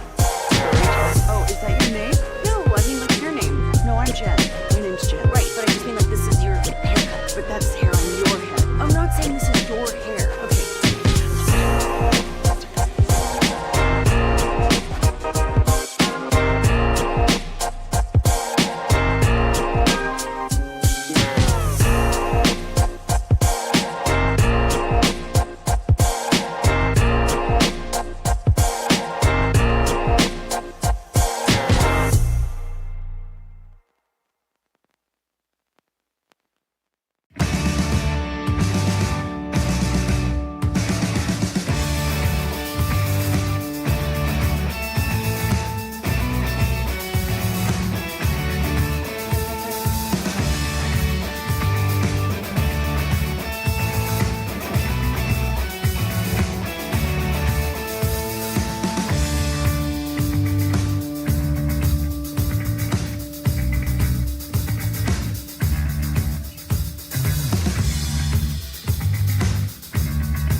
The week later, you have some of these editorial cartoons. I'll never forget this. There's an editorial cartoon. It was showing these two parents looking at the TV set, and there's a little boy in between them, and there's Janet Jackson's on the screen, and the little boy says, "Daddy, I didn't know Janet was a sheriff." That'll do it. That'll do it. No, those that saw the nip, they know what I'm talking about. No, they absolutely do. Jacob, did you see the... Well, he was probably an infant. I'm talking about recently. Huh? Did I see what? Janet Jackson's scandalous halftime Super Bowl. I did not. Did you know Justin Timberlake took off her top and a breast was exposed? Because that was 2003, so you would have been actually an infant. I'm just even saying I wasn't born. lately. I'm talking about just on YouTube. No, you weren't, were you? June of 03, I was born. Wow, so I was, you weren't even alive yet. But Wow, had you even heard about it? I haven't. Not until you started talking about it right now. Okay, so... Oh, you didn't know about the Janet Jackson nipple? No, I'll do some research. They blackballed her. She was a big-time star until that situation happened at the Super Bowl. Justin Timberlake ripped off her top, and it was planned. But she said it was supposed to only be like a lace thing, and the underneath would still be covering it. But he grabbed it, and he thought he was going to be scandalized too. Yeah. And he kind of tap danced away from that. Yeah. But she got blackballed. Doesn't he have lupus now? Who, Justin Timberlake? Justin Timberlake? I have no idea. I don't know. 877-881-1053. He had a rough go of it in the last year. Mm-hmm. He got a DUI, and then he was all doped up or drunk or something. Those Britney Spears fans will say that's karma. That's karma because all the dirt about him and Britney Spears came out. But I was going to say back to Janet real quick. The joke about the sheriff part was because she had a shiny nipple. No. Oh, she had a piercing. Oh, that looked like a badge. Technically shiny, yeah. Justin Timberlake has Lyme disease. Lyme is that what it is? Okay. Lyme disease, not lupus. Lyme disease. Nothing to play with, by the way. Nothing to play with, by the way. All right, let's take a look at this Dallas Cowboys schedule moving forward after today's loss. Again, now 2-3-1 on the young season. But we say young season, you're a third of the way through. That's right. All right. I mean, the proverbial, there's a lot of football left. Yes and no. They have played 6 games. Yes and no, boys and girls. There's only 11 games left. Okay. Yeah, that's it, right? Mm-hmm. Okay, so you've got the Commanders on Sunday. We'll be there. It's going to be at AT&T Stadium. Look here on the NFL.com. 105.3 The Fan. That's the radio station they'll be playing it. Make sure you guys tune in. All right, so that's going down 325. Since that's a 325 game, do we think that'll be the game of the week? If it's a 325? Yes. So do we think our boy TB12 is going to be broadcasting that? Yes. Potentially? Mm-hmm. All right, so you got Commanders Sounds right. next week. Why did we have Tom Brady calling the Ravens and Rams game today, by the way? Well, it's on the schedule before Ravens fell apart. They don't flex the broadcasters? Not this early. No, they don't flex the broadcasters at all. Okay. But they don't flex the game until like December. I got you. Yeah, 3 weeks ago, that was a primetime match. Yeah. No, and then Lamar got hurt. And then Puka. Do we have an update on Puka? We don't. It was a high ankle sprain, wasn't it? Ooh, is that what it was? I think so. That's what I was hearing. Yeah, that's no bueno. That's no bueno. All right, so you got the Commanders next week. By the way, there's the shiny right there. See? Oh, wow. Hello. All right. Then you've got the Denver Broncos after that. Then you've got the Arizona Cardinals after that. So you got 3 weeks, and then, of course, you got the bye week on November 10th. So, I mean, look, I don't know. Commanders at home, at the Broncos, Cardinals at home. I'd like to think you go 2-1 in that stretch. I'd like to think you go 2-1 in that stretch. But the offense will score 40 and the defense will give up 40. That's why you can't trust. You said it's like the Rangers. You can't. This year's Cowboys are like this year's Rangers. You don't know what to expect. You know, if you found a way to go 2-1, mm-hmm. you're going to the bye week 4-1. And you've got a puncher's chance. You got a puncher's chance. Okay. But you have to, I mean, and again, this is one of those, and this is what football does. Yeah. Okay. This is what football does. Yeah. To you. You like to project. All right? Where even though you just, again, played horrifically on defense, here we are, you know, the old definition of insanity, doing the same thing over and over again, expecting different results. Mm-hmm. Here we are 3 weeks before the bye, and we're coming up with scenarios and rationalizing, well, if this happens, and that happens, you know, it's kind of like that meme from It's Always Sunny where the guy is looking at everything on the board and everything like that. That's kind of what it feels like right now. Because would I be surprised at all if the Cowboys went and beat the Commanders on Sunday? No, I wouldn't be at all. Mm-hmm. And then you go to Denver, probably lose to them. Yeah. Then you come home to Arizona. Arizona's not great, but I'll tell you what, they've got weapons on offense. Uh-huh. And then what do we know about Kyler Murray? He's from here, never lost at AT&T Stadium, so you're going to hear that. High school, college, or pro. Never. Wow. Kelsey dropping a ball. What a surprise. You know, so you've got that going on. So, but just it's like the Rangers, though. The only I just thought about your comparison is how smart you are about this, because the quarterback's playing great, right? Yeah. The pitching staff was great. That's the only thing you can count on with the Rangers. But that wasn't enough. No. Because you didn't have any offense, or you didn't have any. Sometimes the defense would suck. Sometimes you left men stranded on base. It was things that the quarterback or / starting pitchers could not control. Outside of the 17-point loss to Jacob's Chicago Bears, you have lost your other 2 games by 7 points combined. Mm-hmm. And then you tied. Well, see, I mean, this is such a weird football team. It is so weird because they literally could be 0-6. I mean, they really could. The win against the New York Jets, teams, the Jets, you handled. You did, but guess what? But you could easily be 1-5. But guess what? If Martis Leofow doesn't punch out the ball, you don't know. See, this is where we're doing this thing all over again. Yeah. It's just like the Giants game. That was an overtime win. It was an overtime win. And Russell Wilson flashed back to 450 yards, but he sucks, and that's why he's not the starting quarterback no more. You might have lost that team. Well, you got to play him one more time. You got Jackson Dart, and you got, what's his name, the running back from Arizona State. Scatteraboo. They're acting like Dak and Zeke. They love that first kid. from the rookie year. Yeah, those two guys. I'm not saying they're going to do like Dak and Zeke their career, and I'm not going to say they're going to win 11 in a row. But the vibe is 2016, whenever they took over. If you could somehow find a way to be 4-4-1 at the break at the bye week, then you come back and you're at the Raiders on Monday Night Football. So you'll basically have like a 2-week stretch where there's no football.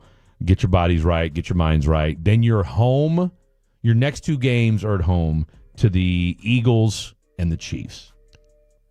And that's your season. Like week 13, Right. you're done. Right. But here's the deal. You just explained. Or this way, potentially done. So here's the reason. You just explained the reason why Steven and Jerry will likely not make a trade. No.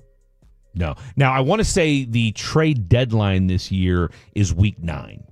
Yeah, they're okay. not, Like the week they after. won't trust this team to fortify it. They won't trust this team at that point. If they had won today, they might have. In other words, if they had stacked up and said, "Hey, we done won 2 in a row. We look good doing this 2 in a row, and we got the Washington Commanders, and we probably beat them," and they might do that. But no. I think if you find a way, here's the only way the Cowboys make a move going into the bye or going into week 9 by the trade deadline. Okay. You have to beat the Commanders and the Broncos. You have to. You have to. You have to. And then and by the way, I think it was Willie Bully that said this, or maybe it was you that said it. Jerry is probably going to do something for the fans. That was Wooly. That was Willie Bully. He said, "Watch him make," because that's how they brought in wide receiver last year. They just Mingo. They brought in Mingo through a bone to the fans. That's it. Because they're like, the Cowboys never make a trade. They never. Oh, here's Mingo. See, we made a trade. Because in typical Jerry fashion, I mean, as he alluded to on his own documentary, it's a soap opera. Mm-hmm. And if nothing's going on, guess what? He's going to stir it up. Mm-hmm. And while there was conversation about, okay, what is he going to do as far as a trade and what kind of conversations out there about what's there to be had? But to your point, I don't want, on one hand, would I love to see this team make a move? But on the other hand, please don't squander the draft capital that you do have for a player that you may not have after the end of this year or is 30 years old or 32. I mean, do you make a move for a Trey Hendrickson? I don't know. I'm not giving up a first-round pick for him. I can tell you that much. Mm-hmm. And do we even think Trey – I mean, is Trey Hendrickson going to make is he going to be the deal maker? You got to do more than him. Yeah. Yeah, do more than him. I mean, somebody's got to be – it's going to take a couple players, not just one. I think you would need a linebacker and a defensive end. And I'd get rid of say, look, if I you clean house with some of these DNs that are rotations. Man, I'm telling you right now. Here's the problem though. Eberflus, his whole off defense is rotating defensive ends, unfortunately. Oh hell, when you're when you're rotating guys that can't get to the quarterback, what difference does it make? I'm with you. I would trade as far and unfortunately James Houston, for as great as he's been the last couple of games, didn't do squat today. Not at all. And again, he's your third down situational pass rusher, which to your point, that's what Eberflus likes to do. Just wasn't in the cards for him today. Again, you had no pressure whatsoever. 5 blitzes is how many blitzes the Dallas Cowboys ran today. Now, see, say what you want about the personnel and whether or not this, the defensive, we can talk about the defensive line, we can talk about the linebackers, we can talk about how bad the safeties and secondary is. That's on Eberflus when you decide you're only going to blitz 5 times. That's right. He's a play caller. Because, oh, by the way, remember, what were we told by Stephen Jones the day that on you can dial it up. You can scheme up a pass rush. Scheme it up. That's what we were told the night of the Micah Parsons trade. He sat there and told us that that's what you can do, and Eberflus is good at it. Yeah, we won't miss him on the pass rush. He is? We got us a better run defense now. I ain't seen it. We ain't seen it. By the way, speaking of seen it and being around, the 903 says, CA and Fred, will you guys have any more Spec tailgate shows this year? That's from Tim. Yes, we will. Yeah, every Sunday. No, not every Sunday. Are you going to do a pregame too? Yeah, no. If they do a I know if it's a noon game, we will do the postgame Specs. Is it going to be a Specs pregame? Yeah, if it's a 3? If it's the we'll call it Specs. If we do our 9 to noon, we still call it the Specs tailgate because you can tailgate before or after. Yeah, exactly. Normally you do. There you go. Oh, no, okay. Tim told me that. Yeah, Tim told me that. We'll be here on Sunday. One of the few times I actually listened to what he was saying. Not that I don't. It's just that I actually retained it this time. Oh, one other Cholo texts in a very important question. Yes, and maybe this is something we should ask Jacob as well. Okay, he's a degenerate, right? He is a degenerate. The teller from the 913 says, can Washington put 50 points on the board Sunday against the Cowboys? We'll find out tomorrow. I mean, you took the word right out of my mouth. I mean, they don't have Scary Terry right now. It don't matter. They got the quarterback, Daniels. He hasn't been that good this year, though. I was going to say, he's had his moments, but well, of course, that was Mike Zimmer that slowed him down last year, so never mind. Real quick, let's go out to Brandon and Troy. What's up, Brandon and Troy? What's up, Brandon? Hey, how's it going? How's it going in Troy to write down 35? Oh, you know what? It's pretty peaceful and loud, but sorry to ask you how it's going, but I wasn't expecting to be on that fast. What you got on your mind? Man, I just think it's crazy. The defense did what we thought they were going to do, but I thought the offense could have came through that game. Well, they at the end of the game, at the very end. You know, they did for the most part, but it was just like we alluded to, man. When you needed that offensive step up, they kind of spit the bit for you, but that's okay because, there's always next week. All right, final segment of the program, and we will put a bow on this show. Don't go anywhere. It's the Specs Tailgate Show. Pros don't just show up. They prove how it's done with precision and without shortcuts.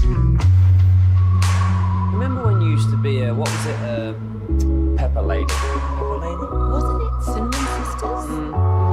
Razor Babes. Saffron Squad? Nutmeg Maybells? Pre-curd? No. Spice Girls? Doesn't sound right. What's it, Saffron Squad?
huh? Damn. What a finale, Jacob. What a finale. I see what you did there with the final segment of the program and the final low light of today's game. I'm creative like that. I'll tell you what, man. I feel bad your Cubs didn't make it last night or whatever night it was. I was telling my dad that last night, too, and I was like, you know what, Dad, to be completely honest with you, I only had tech on. I was at work and had one thing to play on my phone, and I picked the tech game, so. I get it. Now, your boy Kyle Tucker said he unsure if he's going to come back next year. I don't want him back. Oh. No. After the thumb injury, he was so checked out. He hit 266, and he didn't do anything in the playoffs. So get him out of here. Yeah, he can go get his $400 million with the Dodgers. We'll go spend that money on pitchers. Thank you very much. I'm not mad at you for that. I mean, look, there's a reason why Jim Crane kicked him to the curb. I kind of hope we try and go Kyle Schwarber back. That's my hope. And then is it Pete Alonso? He is a free agent as well. He's going to ask for too much money though. Yeah. He wants 7 years. He's probably going to be looking at $320 million. So I'm good. Baseball needs to stop with the 7-year deals, really man. I mean, unless you're Ohtani, I'm sorry, but the Soto deals. Mm-hmm. If you're the Mets, you got to be kicking yourself for the Soto deal. That might be one of the worst deals in sports history. All right, Matt in Fort Worth. What's good, Matt in Fort Worth? Good evening, gentlemen. How are we doing today? Well, I mean, as good as can be. Not that good. Cowboys are 2-3-1. Not that good. Yeah. All right. So our defense is terrible. Our offense is above average. This is just more mediocre land. We're going to be. So what do we do about the running back situation? 1-year deal. We can't find running backs. It turns out Rico Dowdle is a stud elsewhere. He could be a stud here for cheap, but we can't figure all that out. 88's going to come back, and we're going to win a few games that we shouldn't. And we're going to get the 12th overall draft pick, the 15th overall draft pick, and we're going to miss the playoffs. That's how this plays itself out, all right, as a disillusioned Cowboys fan. That's me. And that's everybody listening, I think, everybody who cares or knows anything about it. We're all that. So how do we move forward? What do we expect out of the rest of this season? I'm listening. Appreciate the call. Well, Matt in Fort Worth, I mean, he's saying he just doesn't trust him. And I understand. Yeah. He doesn't trust him. Well, I mean, I think, Matt, to your point, it's the proverbial can you catch lightning in a bottle? That's it. I mean, that's what you're hoping for. That's what you're hoping for. You know what this offense can do. You know that this is a good offense. And, again, I want to say it's a great offense, and I think it could be great when CD comes back and you have your full complement of stars. Again, Flanoy was just okay today. You saw why he was a 6th-round draft pick today. You can see why he's going to be a role player. And exactly. Now, that's all it is. It's only year 2 for him, and so let's. I don't want to throw the baby out with the bathwater, but for as dynamic as he looked last Sunday, again he looked just okay today. Here's the deal: you don't expect him to be your dominant number one receiver. Nobody was ever hyping him to be that. But guess what? He showed you he could be a solid role player. So don't get it twisted. We're not hyping him more than that, guys. Just know that. No, I know. And I guess my thing is offensively today. Pickens showed you why Pickens is one of the best wide receivers in football. Jake Ferguson, again, had his 4th touchdown in the last 2 games, 3 games, whatever it was. I mean, he looked good. Here's his deal. For those who need to know, he had his receiving touchdown. That's 4 catches in 2025, the most for a Cowboys tight end in the first 6 games since Jason Witten. Yeah. No, he's a catching machine right now. Let's go to Boone in Dallas. What's up, Boone in Dallas? What's up, T. Boone Pickens? Hello, fellas, man. Another upsetting Sunday. Yeah. We off work Monday, so we got time to recoup. But we just don't have a brand of football. We play down to our opponents, and we're not looking good for the playoffs. All these NFC losses, and with the way the conference is looking, it's not looking good. So I think them guys need to have a real wake-up call over the week, come out and get that win against Washington and try to turn this season around and go on some type of winning streak. But right now, it's just not looking so good, man. Appreciate the call, Coach Boone. I mean, Boone's he's just preaching truce over there. Is what he's doing. Again, you got to go 2-1 over these next 3 games. I mean, that's bottom line. You can't go 1-1-1. And that's what this Cowboy.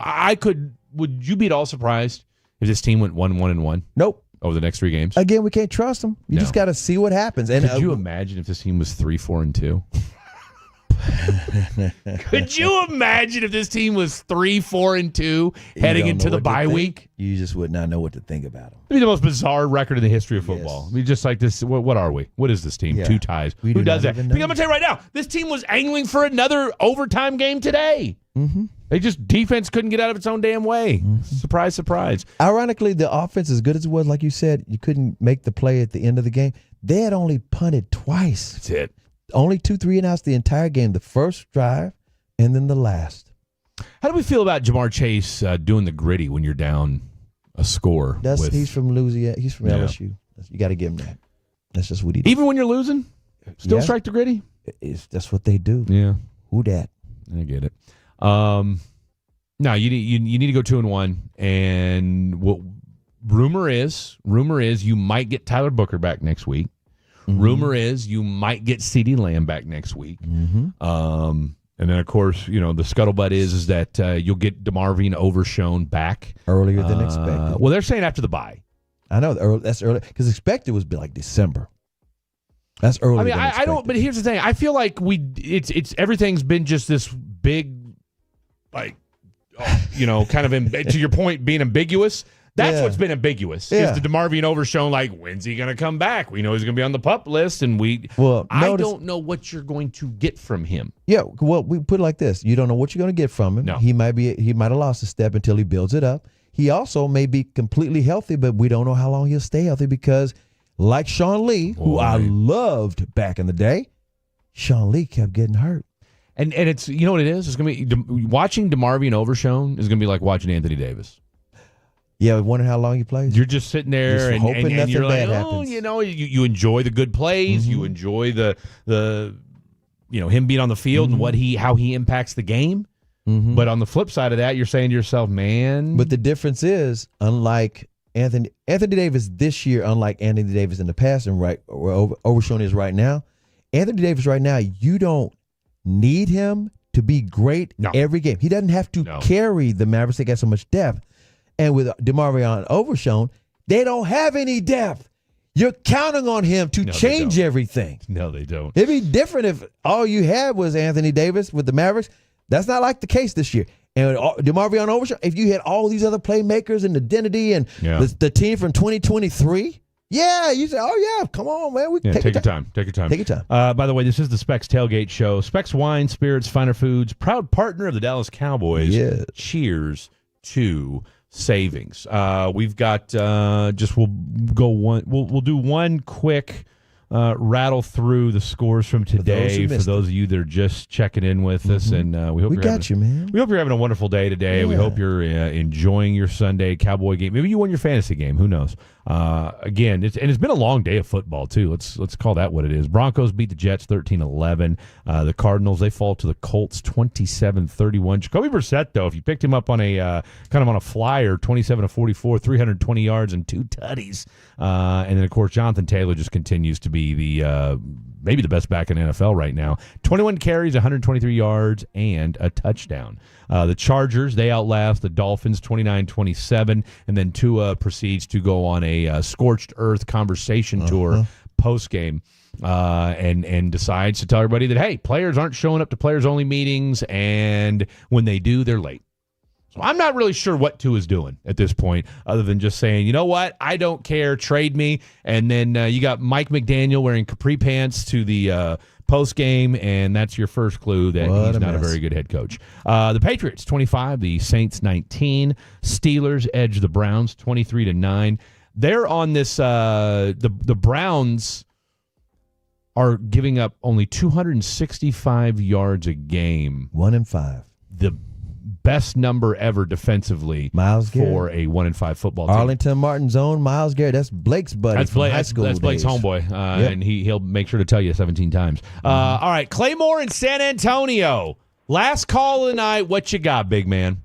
Oh, man, I'm honored, man, to have the last call for the night. Hey, I got a question. Can we make much out of Jerry Jones' absence from the media?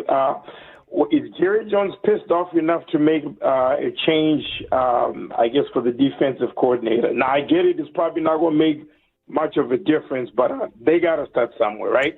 Yep, I know what you're saying. And by the way, I found this out from one of the beat writers. I used to go to all the Cowboys home and road games, but I haven't because I'm not I'm not the insider anymore. Bobby Bell is. I think it was Bobby that told us that Jerry doesn't speak after Cowboys losses on road games. And on a win, most of the time he will. But he does not really speak to the media. So in other words, he might be mad, but he's not more so mad. It's not like this is the only time he hadn't spoke after a road loss. Because he didn't talk after the Chicago game, did he? No. There you go. Exactly.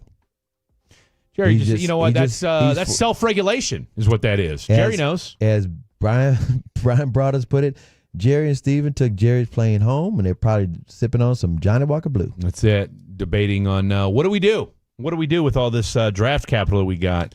Maybe we'll. I'll put it like this: you talk about how there's the season this year. You don't know what kind of team you got. It's ambiguous. Yeah. Remember this: Jerry says, "I have a high tolerance for ambiguity." Well, he better have a high tolerance for this defense getting its ass kicked because that's what's happening week in, week out, and something needs to be done. Okay, because this is getting a little cray-cray. Ladies and gentlemen, you guys have been an absolutely phenomenal audience today, as you are each and every day. No matter what, even if the Cowboys aren't winning games right now, they still have the best fans in the world. There's something to be said for that, and that's evident by all the folks that called in today.